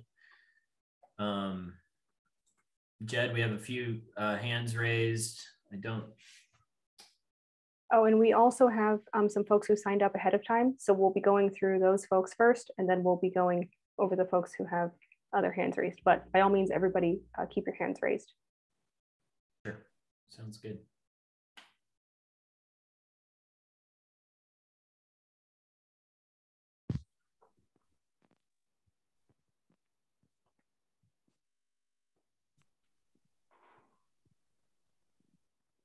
So Mr. Anderson, would you care to speak on the application? And Director Justice, correct me if I'm wrong, but we're still going to be swearing in each speaker for this sketch plat review. Okay, great. Well, Mr. Anderson, if you're able to hear us, would you please state your full name and address for the record? My name is Scott Anderson. My address is 4419 4th Street Northwest, Albuquerque, New Mexico, 87107. Thank you. Attorney Winter, would you please swear in Mr. Anderson? Mr. Anderson, please raise your right hand. Do you swear to tell the truth, the whole truth, and nothing but the truth? Mr. Anderson? I do. All right, thank you. All right, Mr. Anderson, yeah, please provide the comment. Yes, so I am the architect for this project, and I just wanted to provide some additional technical information and background information regarding the design process for this project. And starting in no particular order, and sorry if I have my notes out of sequence, but the property was designed for fire access turnaround. I think that was one of the issues that came up initially. We do have an IFC compliant turnaround. It's near the refuse enclosure. That's why the gap is between the two buildings on the north side of the property. And I'm just doing that as a note to everyone. One of the other things I want to note as well is that this is designed as a sequence of 2 and 3 bedroom units, and those are designed to accommodate families. I do a lot of multifamily work, and in working with these clients and their sensitivity to families and incorporating a more stable tenant type, that was the advocacy for having 3 bedroom, more family friendly units, which is a little bit unusual in apartment projects these days. And the density is there to help with affordability. Right now, I'm sure everyone is aware of the housing crisis that we're in. And I, as a pseudo village resident myself, my grandparents lost their property to Paseo del Norte back in the late 80s. So we had to leave the village, unfortunately, but still has a very warm place in my heart. And we want to be very respectful to the neighbors in the neighborhood. One of the other things that we try to do with the design is pull as far away from the property lines as we could. I think part of this is being respectful of, distance between the existing property lines, the single family units, and where these townhouses will be. We also strived, to accommodate parking and accessibility where we could. That being said, right now, none of the apartments are designed as 1-story units, and none of them have elevators. So right now we aren't intending to accommodate ADA as a housing situation, but we are intending to comply with ADA requirements with visitor parking.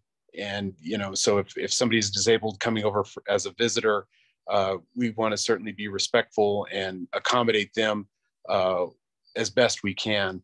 And there was one other point I wanted to make, but I'm not recalling it at the moment, but I do stand for questions. And, I know what the other item was. It had to do with ownership versus rental. And one of the issues that we run into regarding this type of development is that we want to, when we're creating single family housing opportunities and townhouses, we need to individually meter, water meter houses, and the cost of water meters is a burden to potential buyers. So that's why this is set up as a single metered property. And then to address the property on the east side, we did intend to use that as retention pond, and we're hoping that once we develop the grading and drainage plan, that we will be able to accommodate a pocket park, community garden, or at least a playground of some sort as an amenity to residents. But we haven't fully designed our grading and drainage plan as yet, as we're waiting for input from the village, and we want to be respectful of that and conform as best we can to all of the requirements. And then I will just part with the request for the 80-20% regarding the upstairs or the ground floor and the upper floor. When we design these types of buildings, we try to put housing or the bedrooms above living spaces and garages. And right now the ratio works really well. So that's why we're advocating for this variance request. We are respectful of solar access to neighbors, particularly on the north side. And we're happy to pull back as far as we need to accommodate that. But it really works better. And I think the floor plans were included in your packet. We think it's a better housing opportunity for people to have more of the living space on the ground floor and more of the bedrooms and private areas on the upper floor. And I stand for questions, and thank you for your time. Great. Thank you, Mr. Anderson. Any questions at this point? Otherwise, we're going to move through the other folks lined up to speak on the application. All right.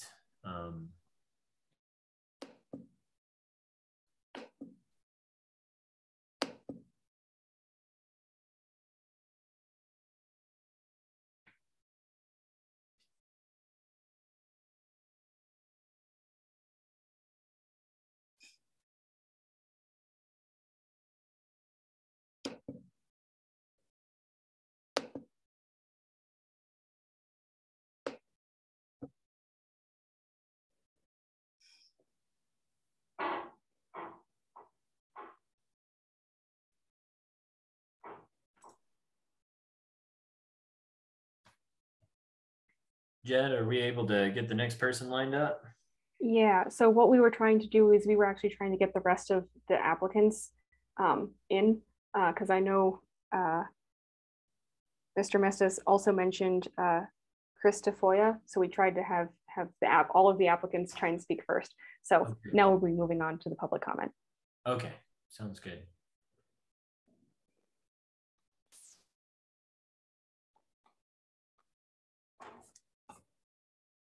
It does look like Mr. Tafoya's hand is raised, and you said he's one of the applicants.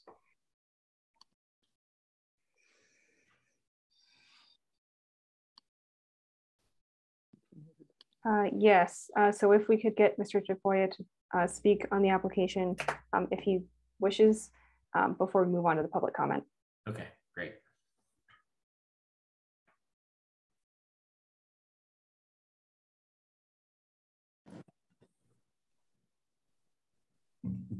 Good evening, Mr. Tafoya. Are you able to hear us? Yes. Okay, great. Would you please state your full name and address for the record, and then we'll have Attorney Winter swear you in.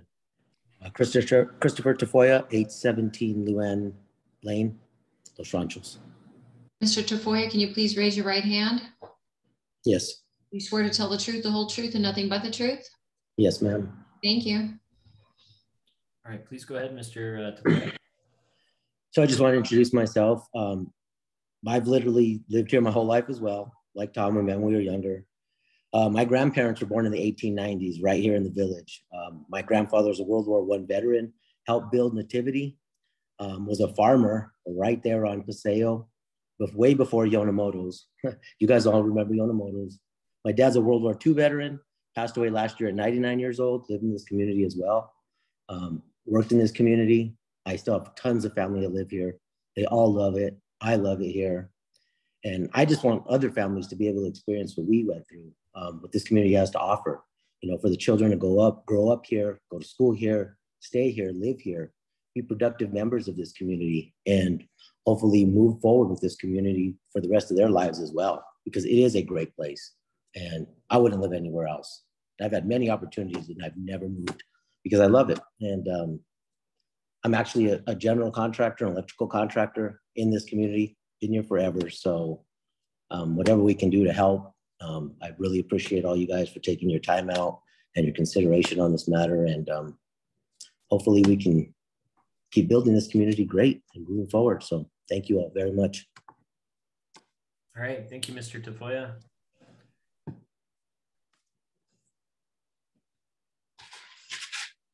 So I think we've heard folks from the applicants group. I think it's now time to move on to public commentators. So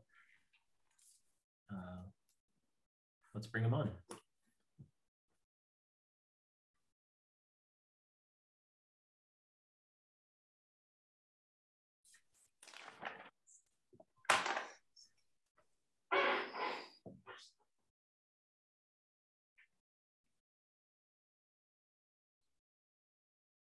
Yes, good evening. Are you able to hear us? Whom are you addressing? You. Angela, okay. Would you please state your full name and address for the record? Of course. My name is Angela Baldwin. I live at 537 El Paraíso Road, Northwest, 87107. Thank you. Attorney Winter? Ms. Baldwin, please raise your right hand. Do you swear to tell the truth, the whole truth, and nothing but the truth? Yes. Thank you. All right, please go ahead with your comment, Ms. Baldwin. Well, obviously from my address, I am, this proposed development is in my backyard. It was amusing to me to listen to the different complaints that people had concerning a single dwelling, bed and breakfast, and the things that they said about the, let me see what they said about increase of traffic day and night, people coming and going, increased noise. I have all those concerns concerning this much larger development. I don't know enough about it to be able to make any kind of substantive objections to the different things. I have many concerns. I'm concerned about the effect of sewer line and water lines on my water table and my well. I am very concerned about privacy of having someone 15 to 18 feet away from me in a two-story building with a balcony, apparently. I'm not sure. I did look at the plans, but I didn't examine that. But to have someone looking down on me whom I don't know, is of concern to me. I also am very interested in knowing if you have 32 units with one, or well, they said actually families, that would be more than 32 cars. Usually families have more than one car. So there's something to be said of that. And I drove down Sandia View. It's not much of a street. It's quite little. So that's of concern to me. So that's pretty much my whole thing. I am, it bothers me that they're rentals. I kind of don't totally buy the altruistic explanations by the developers about wanting to help people have more opportunities. I think there's other reasons for having rentals. And I'm not sure that there's anywhere else in Los Ranchos where they have two-story rental complexes of this magnitude next to residential houses. So that's what I have to say. Thank you very much. All right, thank you very much for your comment, Ms. Baldwin.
Good evening, Ms. Smith. Are you able to hear us? Yes, I am so sorry about this. My computer decided to take a break. Oh, no problem. Would you please state your full name and address for the record? Yes, my name is Loretta Chavez Smith, 536 Chavez Road Northwest, Los Ranchos 87107. Great. Attorney Winter, would you please swear in Ms. Smith? Ms. Smith, please raise your right hand. Do you swear to tell the truth, the whole truth, and nothing but the truth? I do. Thank you. Please go ahead, Ms. Smith. Okay, thank you. I am totally opposed to this project. Number one, I have lived in this valley all of my life and I am 74 years old. Opposing a 32-unit, 2-story apartment complex in the middle of a residential area. This area has been built longer than the builders have been alive. And I think we really need to take a really good hard look at this and not let this happen. And it does not meet the Guadalupe Trail character area. It does not meet with our 2035 master plan. This is supposed to be kept rural, not apartment buildings. We're going to have 204 units across the street over there on 4th Street. So I implore you, I mean, this is not conducive to our village. Thank you. Thank you for your comment, Ms. Smith. And Ms. Smith, I do have note that there is multiple speakers from your computer. So if everybody else who is speaking, who is signed up under your name, if they could also make their comments now, that'd be appreciated. Absolutely. Miss Tiffany, let's see, right now, no, go first. Let's see. We had originally the list of people first being Debbie Jaramillo. Okay, so, okay, I have Debbie right here with me now, okay? It's yours. Hi. Yes, hello. Hello. Ms. Jaramillo, would you please state your full name and address for the record? Sure. My name is Deborah Jaramillo Chavez. I live at 521 Sandia View Road, Northwest, Los Ranchos. Yeah, great. And now Attorney Winter is going to swear you in. Ms. Chavez, please raise your right hand. Do you swear to tell the truth, the whole truth, and nothing but the truth? I do. Thank you. I am totally opposed to this as well. Actually, this is across the street from me. Sandia View Road is a very small road, to the truth. Right now, the trash pickup has to back up to pick up our trash. I've lived in the village. My family has lived in the village, the original land grant owners. We've lived here before the village wasn't thought of. And when the village came in, they came in to say this was going to stay rural and it was going to stay open spaced. That was the village had made the promises to the people. This is not in compliance of what they promised us. I don't mind. My land is commercial. My father gave us property. Me and my brother built on it. We built on a 1/4 acre. I don't see any problem building 8 houses there and selling them so these people have something vested in the village. And, you know, apartments are not vested. I'm sorry. In 10, 15 years, those people will move out. They'll turn into Section 8 and I mean, this is the city then, not the village. Our property value will go down. I don't know what else I can say. I'm just very against this. I think it definitely needs to be looked at. I'm not opposed to any kind of change as far as bringing new families into the village and affordable housing, but you can't tell me these apartments are going to be affordable. I mean, I'm sorry. I'm pretty upset about this situation, and that's all I have to say tonight. Thank you. Okay, thank you very much for your comment. If we could also now have Denise Jensen.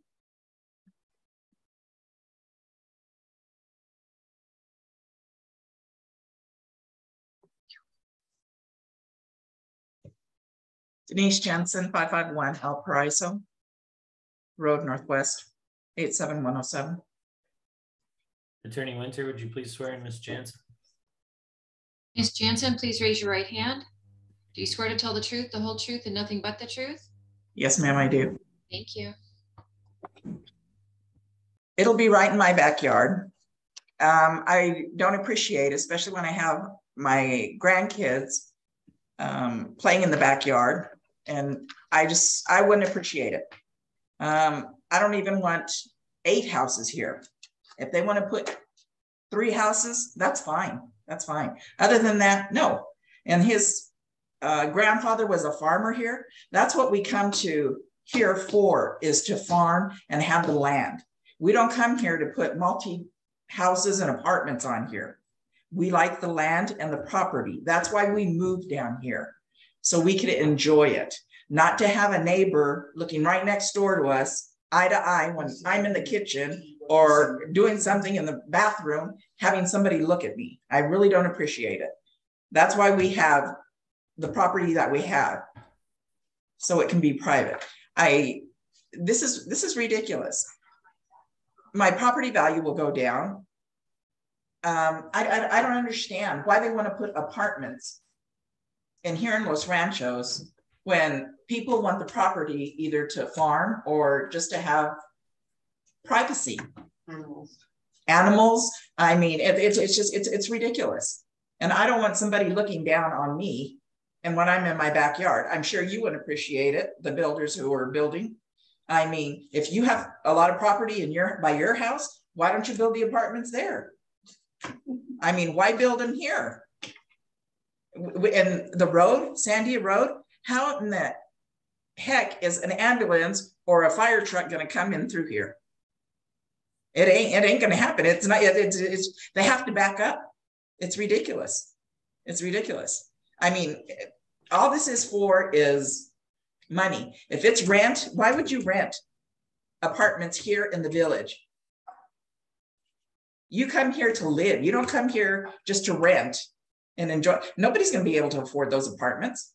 Nobody is. Young families, they can't afford it. And they have more than one car nowadays. Everybody has more than one car. They don't have just one car, because you can't do it if you have one car. And it's just, I don't know. I don't agree with it at all. I give the rest of my time to Loretta if she wants it. Okay, thank you for your comment, Ms. Jansen.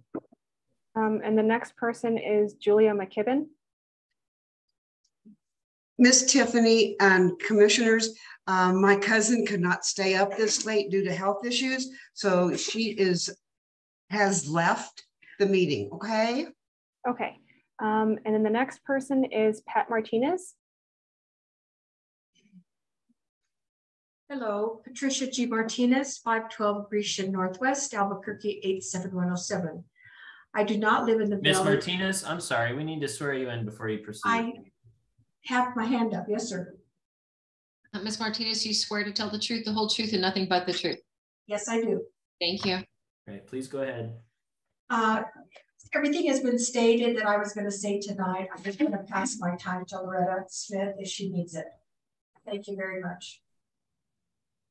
Okay, thank you. So next, Diana Clark. Okay. And also, I would just like to let everybody know that each individual has 3 minutes to speak, and we don't really allow exchanging of time or adding of time. So yes.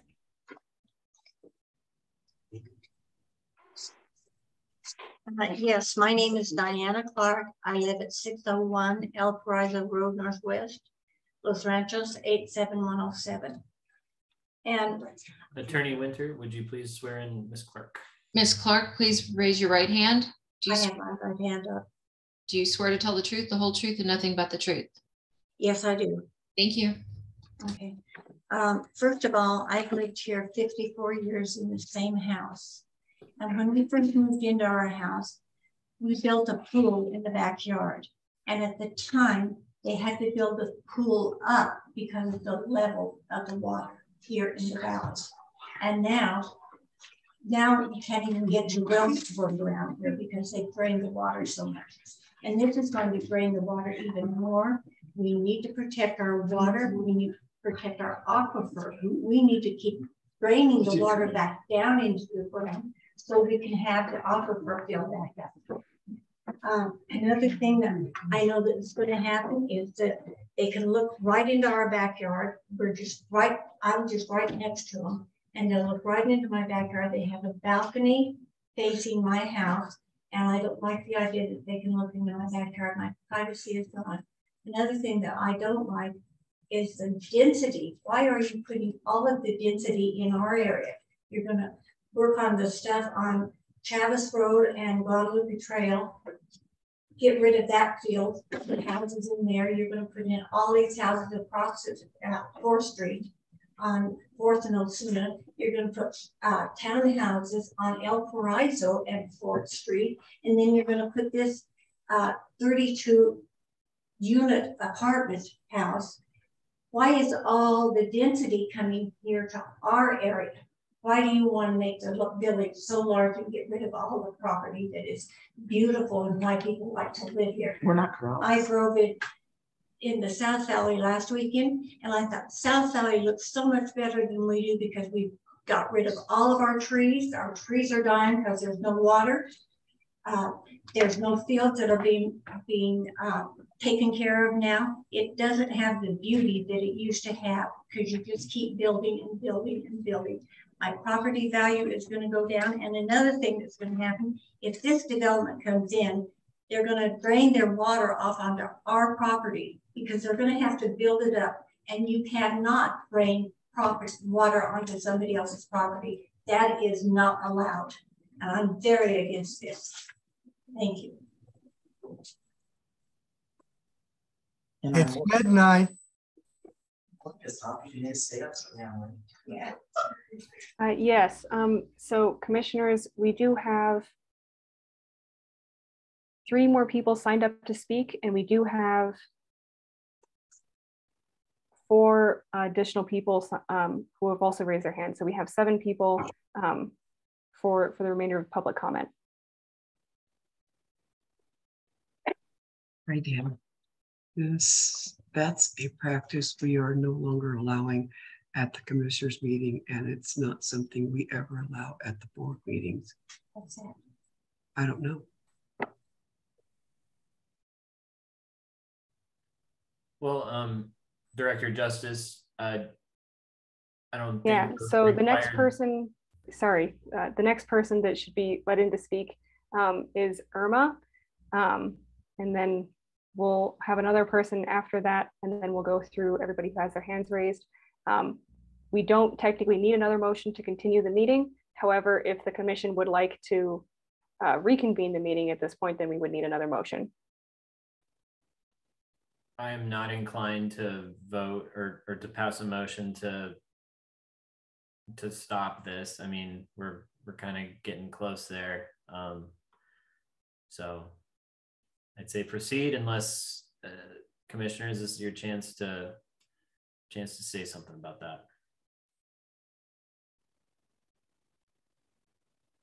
All right, hearing none, if we could please hear from Irma.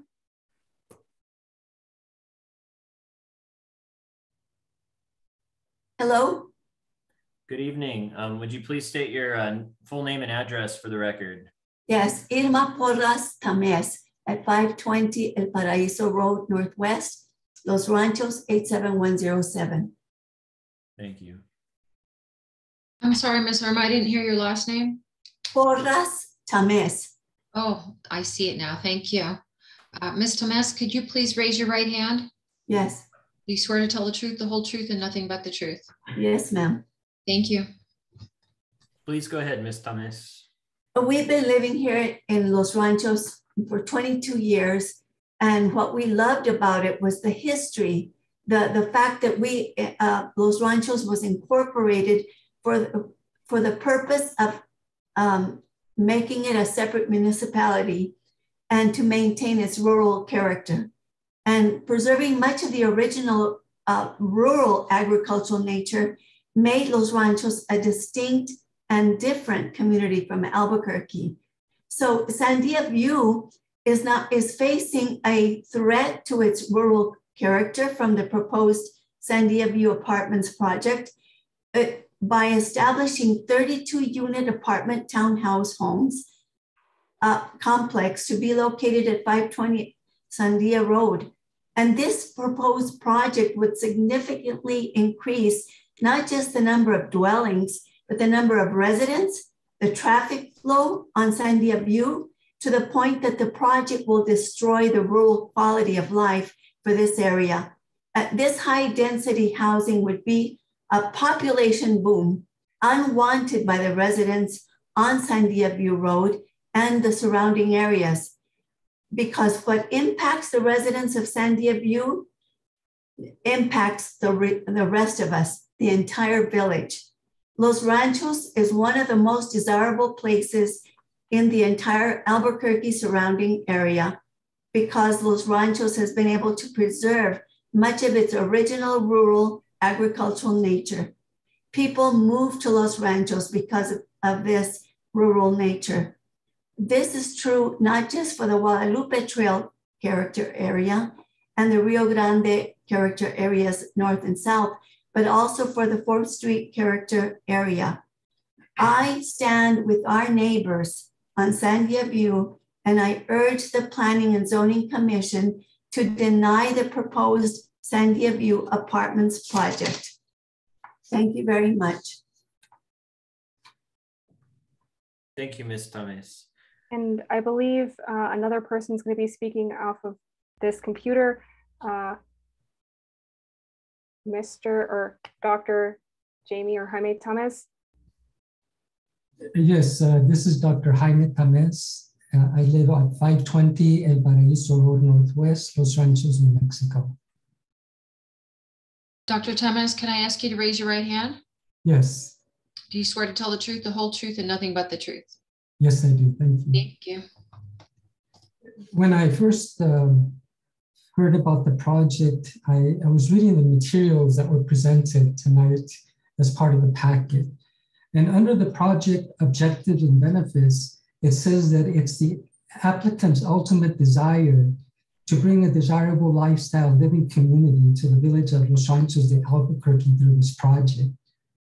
According to them, the project will invigorate the existing neighborhood and provide additional housing that complements the existing agricultural styles unique to the village of Los Ranchos.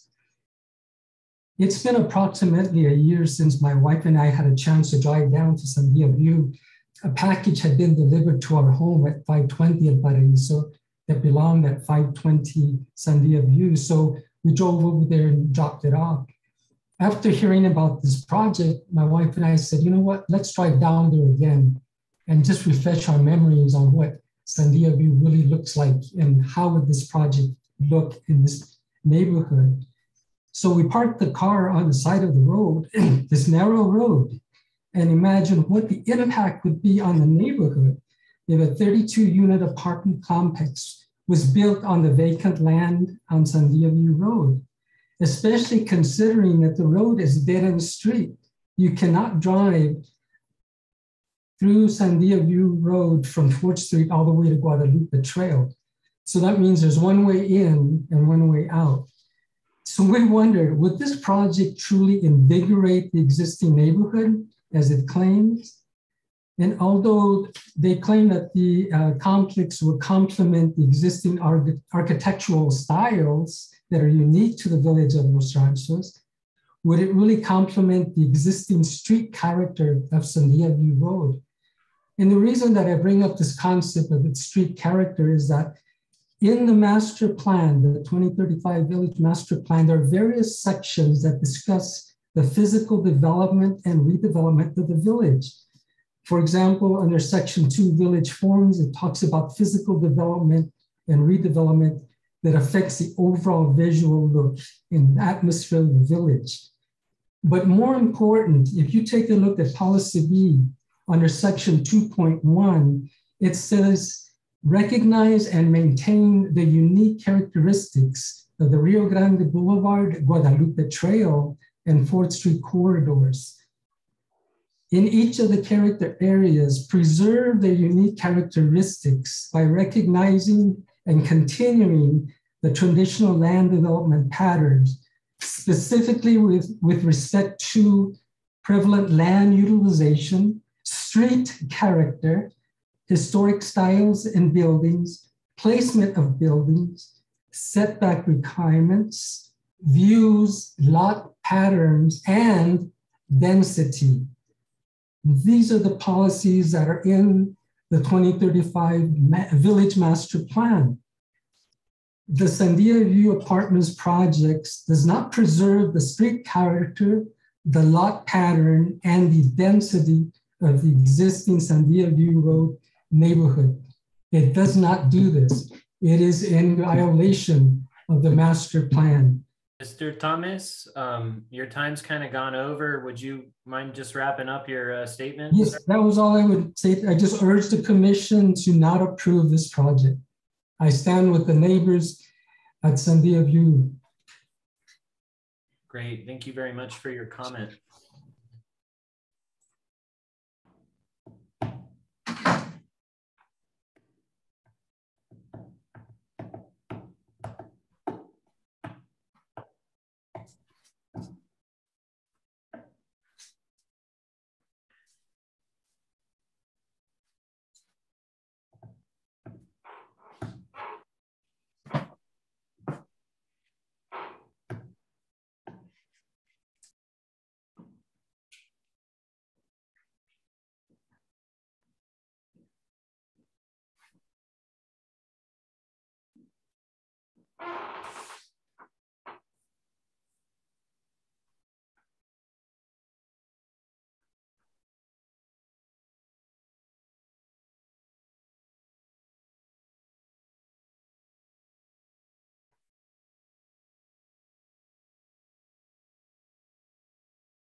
Miss Grace, if you could unmute yourself.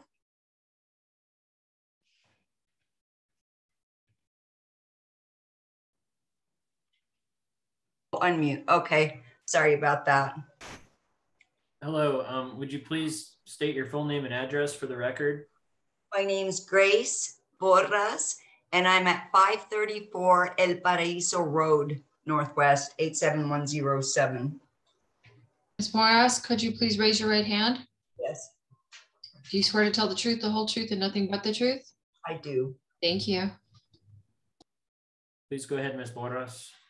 Okay, well, my comments are three parts. One of them is the first one is a question. What is a village? Is a village, you know, I moved here in 2018 because it was a village, and property here is not cheap. And I felt like, no, I'm going to invest because I want to have a mini farm in my backyard. And I've got a well and I'm preparing myself. I'm spending a lot of money on this property, feeling like it's worth the investment. Since 2018, when I moved in, there's been a lot of traffic coming through El Paraíso. It's like it's becoming exponential. It's like people are crossing over from Chavez Road and using El Paraíso and Mullen as a shortcut. And I'm seeing that all of a sudden, you know, it's like you don't know who's your neighbor. You know, is this a neighbor? I mean, there's trucks, there's just madness. Then we've got the homeless that are starting to move in this direction, and they're parking themselves at the end of 4th Street and El Paraíso Road. And I think to myself, 32 apartments, really, it's not going to create more traffic. And you know, not so much that they would be vagrant, but having the ins and outs. People will be renting, coming in, they'll be coming out. You won't even know who your neighbors are anymore. I'm really upset about that because I feel like I'm new into Los Ranchos, and I thought that you considered yourselves, we consider ourselves a village, but 32 apartments does not define that to me. And so I agree with all the other complaints that people on my street have. So that's the second part. The third part to this, that's really, you know, this evening, lots of people were complaining about a bed and breakfast. 32 apartments is not a bed and breakfast. A bed and breakfast with a couple of people coming in and leaving from more than likely out of town to come to something like the Balloon Fiesta is one thing, but 32 apartments, wow, come on, that's ridiculous. I'm sorry, builders, but you will make a profit over and over and over again. And if it does, if some weird thing happens that the apartment complex gets sold, then hey, the community is stuck with whatever the new owner decides to do with these apartments. Lastly, I just want to ask the commission, this is the first time I've attended one of your meetings, and it has been grueling to wait till midnight to make a comment in these meetings. So I would really appreciate, my neighbors might have already, I had other neighbors just next door that wanted to be in this meeting, and I wouldn't doubt if they just bowed out because they have jobs to go to. So I'm upset about that there should be some kind of time limit and agendas can be moved. That's all. That's my complaint. Thank you, Ms. Porras.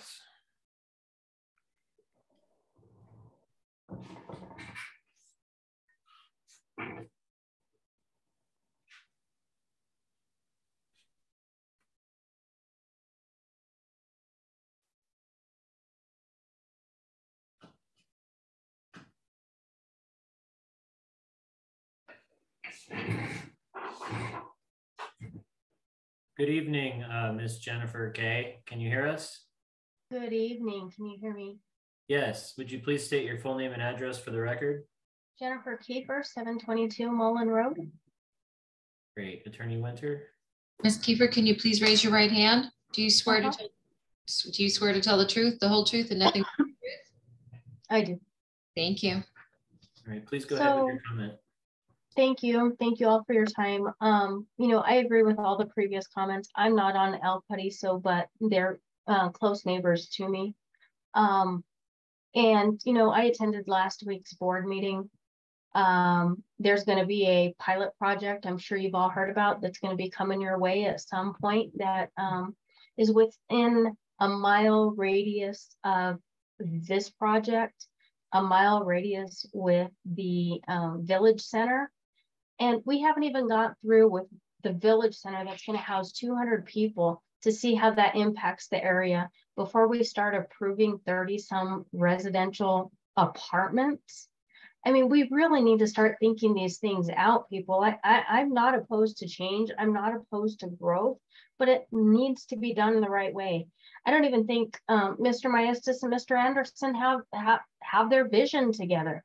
Mr. Maestas says this is multi-generational, which seems to be the new tagline for developers. I heard it again last week at the board meeting.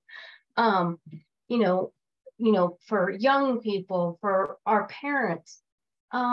Okay, I moved to Los Ranchos to be close to my parents as well. They're not moving to a 2-story apartment.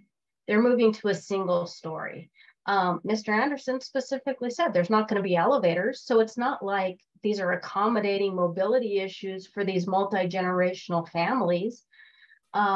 We're also only planning for 1 car per unit.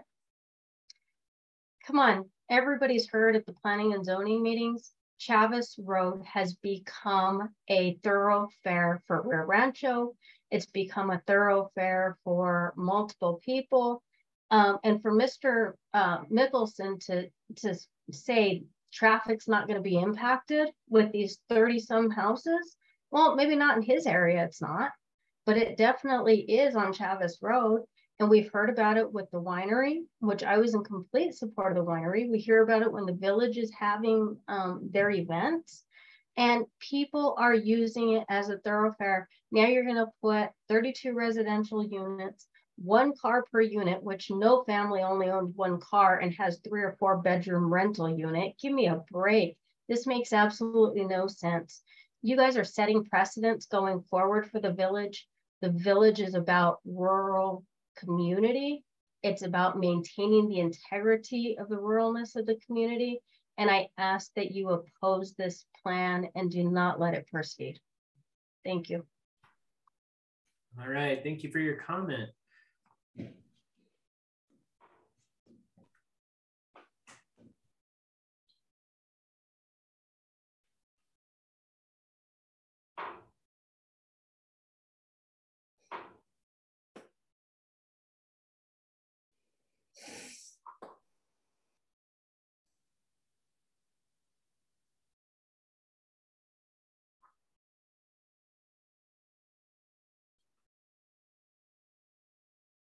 Hi. Hello, good evening. Would you please state your full name and address for the record? Sure. Susan Florsham at 428 Sandia View Road, Northwest, 87107. Ms. Florsham, could I get you to raise your right hand? Yes. Do you swear to tell the truth, the whole truth, and nothing but the truth? I do. Thank you. Thank you. So I am right on Sandia View. This would be right on my road, and I am absolutely against it. I am not against development and progression. I do love it. I own a business, a preschool right down the street on 4th Street. I am definitely against, for development and progression, but it has to be done right. This is detrimental to our street. I bought this house. I bought into a quiet, dead-end road with a little bit of land to have a little mini farm. Now I'm going to be surrounded by apartments on my left and my right because we're doing the development on 4th Street. We're doing the development at the end of the road. It's nothing like what I bought into. It's nothing like my dream of living down here. I think one thing with talking about the Airbnbs again, everybody wanted to make sure that it was peaceful and quiet and not a lot of traffic. Well, that's what we want too. And there's no way we're going to have that. This street is tiny. There is no way that will support it. And if you go and, I don't know, do you have to, do construction on the road? It just changes everything. It's just, I'm very against it. I think it changes everything of why people are here in the village. The village is not apartments. And it's definitely not what I moved into if I'm going to be surrounded on both sides of my house with apartments. That's it. Thank you. Okay, thank you for sharing your comment.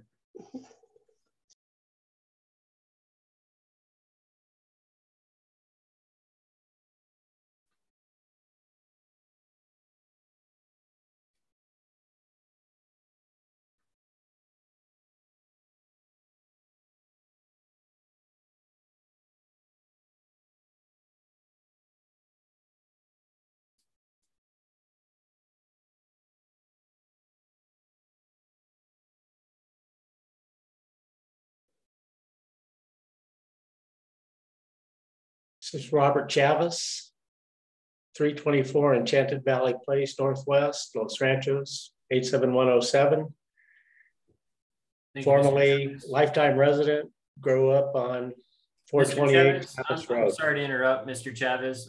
Could we have Attorney Winter swear you in, please? Mr. Chavez, please raise your right hand. Mm-hmm. Do you swear to tell the truth, the whole truth, and nothing but the truth? I do. Thank you.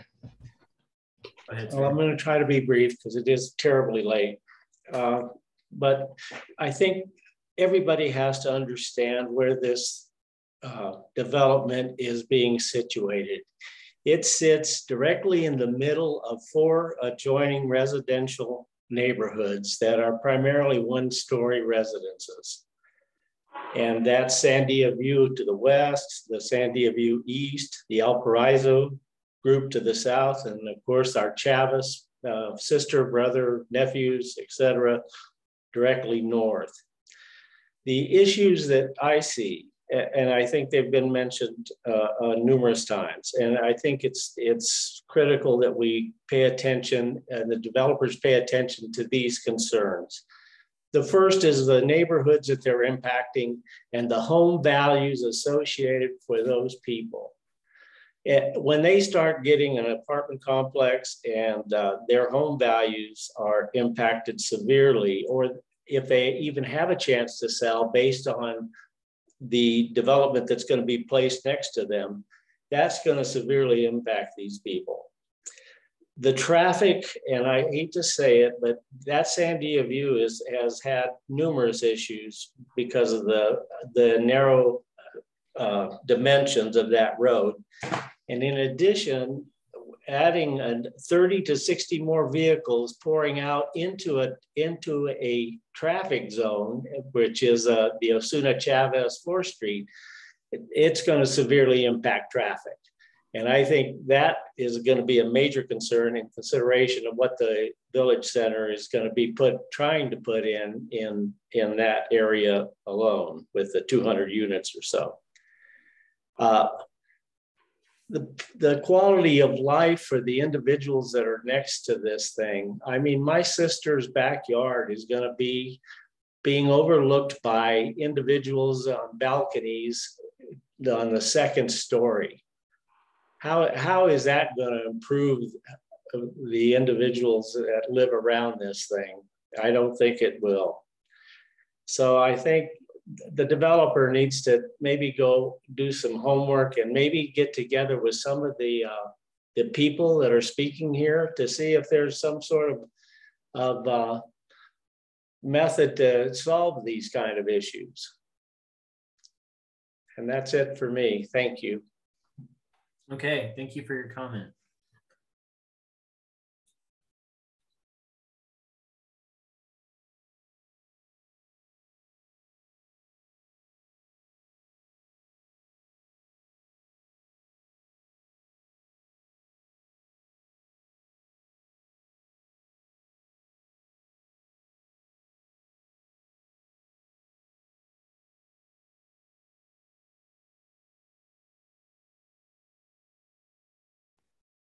Hi, can you hear me?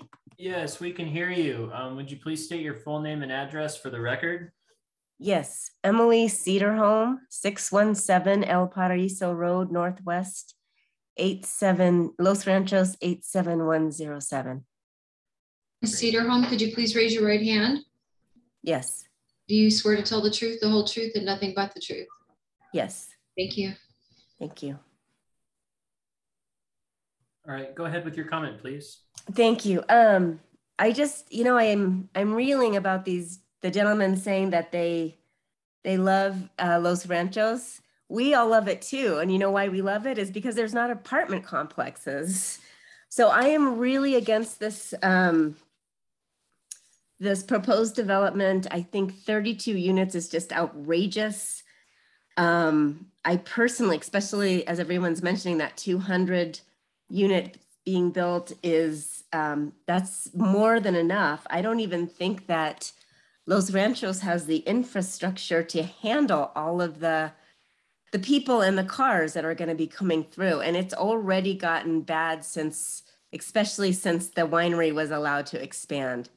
It's just been unbelievable here. Like somebody was saying, people just use this street as a shortcut. And I used to walk my dogs feeling very safe, but now I'm constantly looking over my shoulder for the next car that's coming.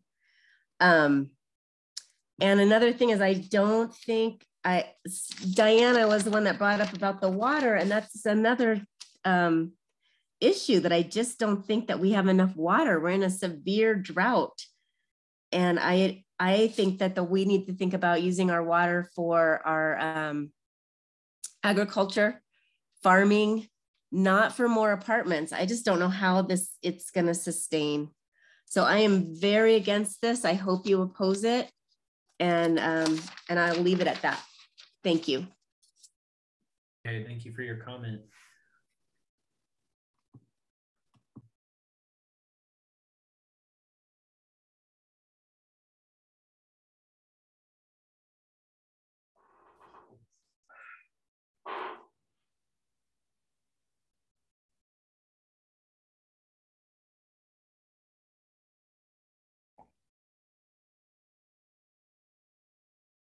Good evening. If you can hear me, please state your full name and address for the record. My name is Randy McKee, 749 Chavez Road Northwest, Los Ranchos. Mr. McKee, could I ask you to raise your right hand? Do you swear to tell the truth, the whole truth, and nothing but the truth? I do. Thank you. Please go ahead, Mr. McKee. Commissioners, I'd like to address you directly for this particular comment. One of the things I'm seeing is a lot of development in the southeast corridor of the village. It's densifying out very quickly. We're seeing a lot of business being added in here.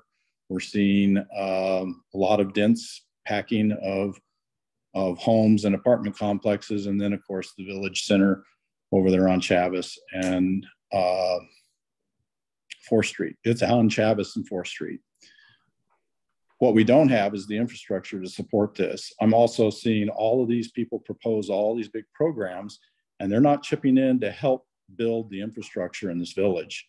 We already have, my guess is 7,000 cars or more traversing Chavez Road, 1 lane each direction. We have 1 lane across onto Osuna, probably handling 10,000 cars a day, and then probably 10 to 12,000 on 4th Street headed into 2 lanes on the 4th Street corridor that's been improved. This is a mess. I remember living in Corrales and not being able to get out of Corrales for 20 minutes. We moved away from there just because of that issue. You all are packing a lot of cars, a lot of people, and a lot of traffic in here without the infrastructure. Another issue that I want to point out, and I really think you all need to be thinking about how these people that come in and do these developments actually pay for this infrastructure, and you charge them surcharges. Do something to let them carry some of these costs. One of the other things is this apartment complex where we're bringing renters in. We already have many blocks of renters just south of us here, or on behind the bowling alley. It's one of the largest crime districts in the city. Over Christmas, I had a knife pulled on me and my life was threatened by an individual in the parking lot at Smith's. This crime is not being managed in this area. And when you bring in transient, and these are going to be transients, home renters or rentals, you're not going to get the right people in here into this village. They're not going to be taking care of it and invest like we're investing in this village. You're going to put the people at risk. We don't have any crime prevention capabilities here. We're renting it from the Bernalillo right now. And I think that we really need to be considering what we're doing and put the infrastructure in place before we ever start thinking about how we densely pack this area. You all are doing a very large disservice to this village if you continue to allow this to happen. I'm going to implore you to think about what you do.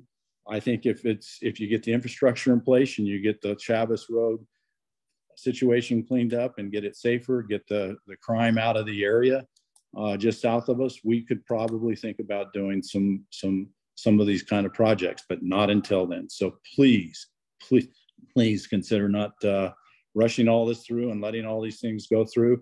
And by the way, Sandia View was named for Sandia View for a reason. I'm quite sure that the people on El Paraiso, on the south side of Sandia View, there on Guadalupe Trail, and some of the Chavez folks are not going to be able to enjoy the views of the Sandias any longer once those 2-story homes go up right against their houses. So please rethink this and give the village what they want, which is a rural area, not an urbanized, dense, packed apartment complex system. Thank you. Okay, thank you. It looks like we've gotten through our speakers, but I do see that Loretta Smith has her hand raised. We can bring her back on if there is somebody else who has not spoken yet and wishes to speak. We will provide that opportunity. Otherwise, well, let's just see what happens. So.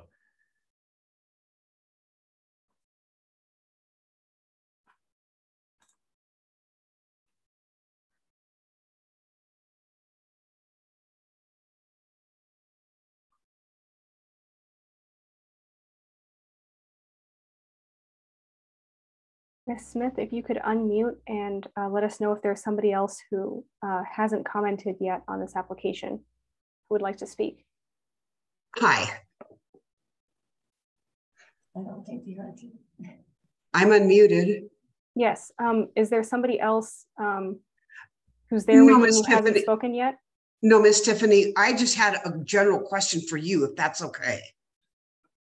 Sure. What's the question? Okay, the question real quick is why, if somebody wants to speak and give their time to somebody else, why can't that be done?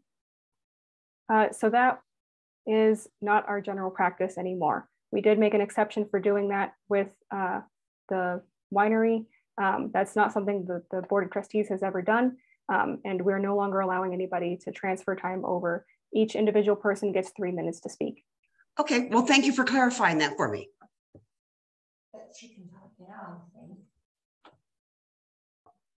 Okay. All right. And I think with that, there's nobody else for the public comment. So now the applicant can come in and answer any questions. Yep.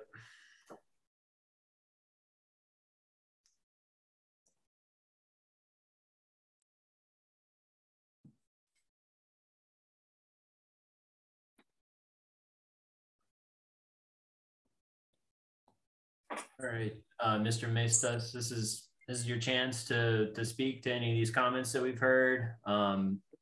So by all means. Right. No, I'd like to appreciate the comments by Mrs. Baldwin, Mrs. Smith, Mrs. Hadamil, Mrs. Jensen, Mrs. Martinez, Mrs. Clark, Mrs. Thomas, Tamez, Mr. and Mrs. Tamez, Ms. Porres, Ms. K, I don't get her last name, Ms. Florsham, Mr. Chavez, Setterholm, and Randy, Mr. McKee. So definitely appreciate all your comments. One of the big things that we always talk about being in the real estate business is there's this federal law that was enacted in 1968. It's called the Federal Fair Housing Law. It prevents any kind of discrimination. And I understand that nobody necessarily wants change in their areas, but as Ms. Justice indicated, this property has been zoned C1 since 1972. Now, I understand that many of the families have been living in this area prior to that, but many of you that have spoken have been here for less time than that. 1972 has been around longer than I have been around. We are going to do everything in our power to make this development as friendly, as nice as possible. I believe everyone kept saying that this were apartment complex. This is not an apartment complex. This is a townhome. A townhome just has a common wall. It's just like a regular home. And yes, we are going to be doing this to keep the affordability factor in place. We're going to be doing these as rental units. Many of you spoke about how expensive it is to buy in the village. We not only own property in the village, but we did purchase this property, and we have spent quite a bit of money to purchase the property. Mr. McKee talked about infrastructure costs. Well, as landowners and as homeowners and owning multiple units here, we do pay our property taxes to the village. Impact on waters conservation. Obviously, we're going to be doing a drainage study. We're going to be doing all the infrastructure that we need to do this. This development does require a traffic impact study, which we will be conducting. So we're going to be going through all the processes to make this as nice and less intrusive to the surrounding families. We do take that into consideration. Like I said before, we're not developers that are coming in and developing this place and don't live here. We live here. I went to school here. My kids go to school here. We drive up and down Chavez every single day. I shopped at the TG&Y when it was TG&Y. Maybe many of you guys know what that was. I used to go to the Taco Bell when it was a Taco Bell. I live here. I ride my bike here. You probably have run across me. I go running every single day on the acequias and the ditches around here. I want this place to stay rural. I want this place to stay nice, but that doesn't mean that we can't allow other families to come into Los Ranchos. Yes, it has a certain amount of exclusivity to Los Ranchos, but a lot of people deserve to live here as well. Many of you guys moved here for that reason. There's going to be many families out there that want to live here for that reason. It doesn't necessarily mean they're going to bring crime and all these other things, We talked about Ms. Hadamil had mentioned trash pickup. Well, the traffic impact study is going to be conducting and taking care of that. We're going to be putting proper turnarounds to be able to make sure that fire and safety is going to be able to turn around properly. She also mentioned Section 8 housing. We don't discriminate on those people. We want to make sure that we are taking care of and we are following federal law in order to do that. And I hope that all of you that spoke against this project understand that families need homes. You have a home. A lot of people do not have a home. A lot of people are sharing that. A lot of people need more sustainable homes, multi-generational homes. Yes, this project doesn't necessarily meet the standards with stairs and allowing people to get to multiple levels, but we could have, under the zoning, keep this in mind, the zoning is commercial zoning. Many other projects could have gone here. We could have put in apartment complexes up to 40 units. We can go up to 36 feet high. That's a 3-story building. That would be intrusive. We didn't want to do that. We wanted to make sure that we put something in here nice that the community can enjoy. We are looking at other opportunities to be able to bring in some common space. We definitely want this to be here. I have been here for 47 years. I don't plan on going anywhere. When I leave my house, it'll be in a box or a bag. And I just want you guys to know that. I want you all, and I understand where you're coming from. My partner, Mr. Tafoya, has been here his entire life, and he was probably going to be leaving the village the same way that I am. And it's not going to be for many, many years to come. So we appreciate your time. We encourage you to reach out to us. We're going to be taking all that into consideration through the process, but we are not asking for a zone change because we do not need one. We are following within the guidelines of the village zoning. This zoning, like I said earlier, has been around since 1972, prior to anyone buying a house. In the real estate business, due diligence. If you know your surroundings, understand what's around you and what can change. You're already living in a commercial area or multiple commercial areas, being close proximity to 4th Street. We understand that. We want to make sure that we are building something sustainable and that all the families in the neighborhood can enjoy and appreciate. And that's that's our goal. So thank you so much. We definitely appreciate all your input. And I'd love to reach out to all of you and talk to you one-on-one about how we can actually make this so everyone can appreciate and enjoy it. So thank you so much. All right. Thank you very much, Mr. Maestas. Any questions or comments from the commission before I close the floor?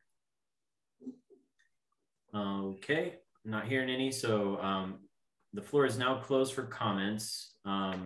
Any final discussion on the application? Well, I think we've heard quite a bit tonight. Really got to know the nature of the project and its context. You know, the analysis that's in the packet is very thorough. The plan, you know, in ways has merit, in ways that there's certain things that need to be improved and further articulated. You know, I think that's where we're going to leave it. There's quite a lot of information was brought forward tonight. Other commissioners, do you wish to say anything? Yes, Commissioner Gay. I move we go to bed.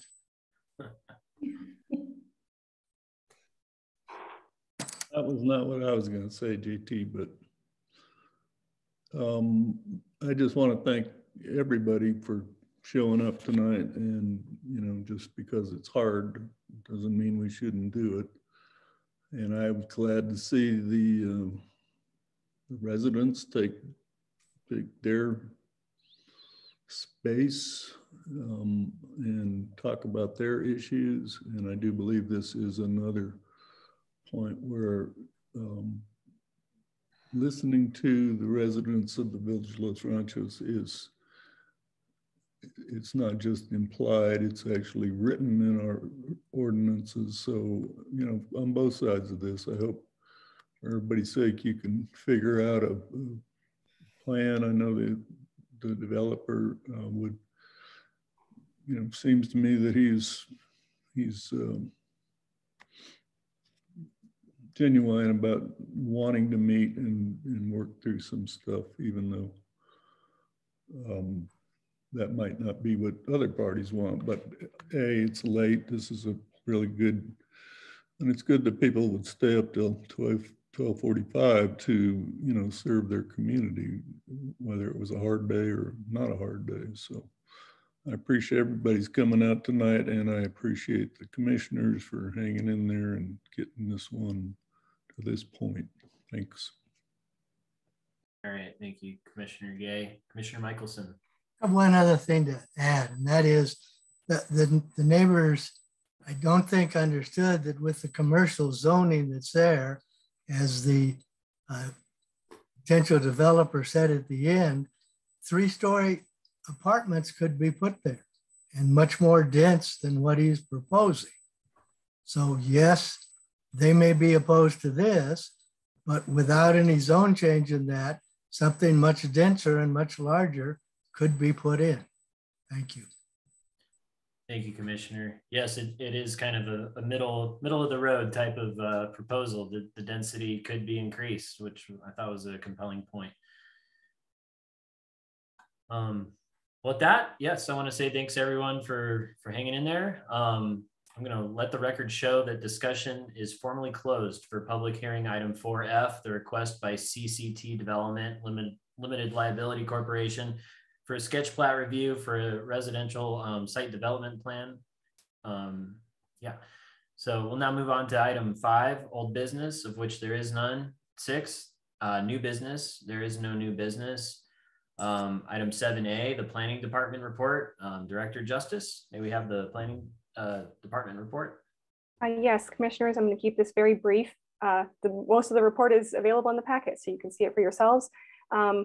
The Planning and Zoning Commission meetings will return to in-person in July. We did send out public notices for applications that are going to be on the July meeting, and that is going to be in person at Village Hall at 6718 Rio Grande Boulevard.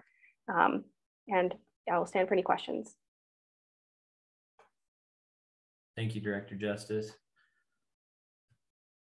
Not seeing any questions coming up, so we'll move on to item 8, commissioners' informal discussion. Are there any reports or information that any of the commissioners would like to share?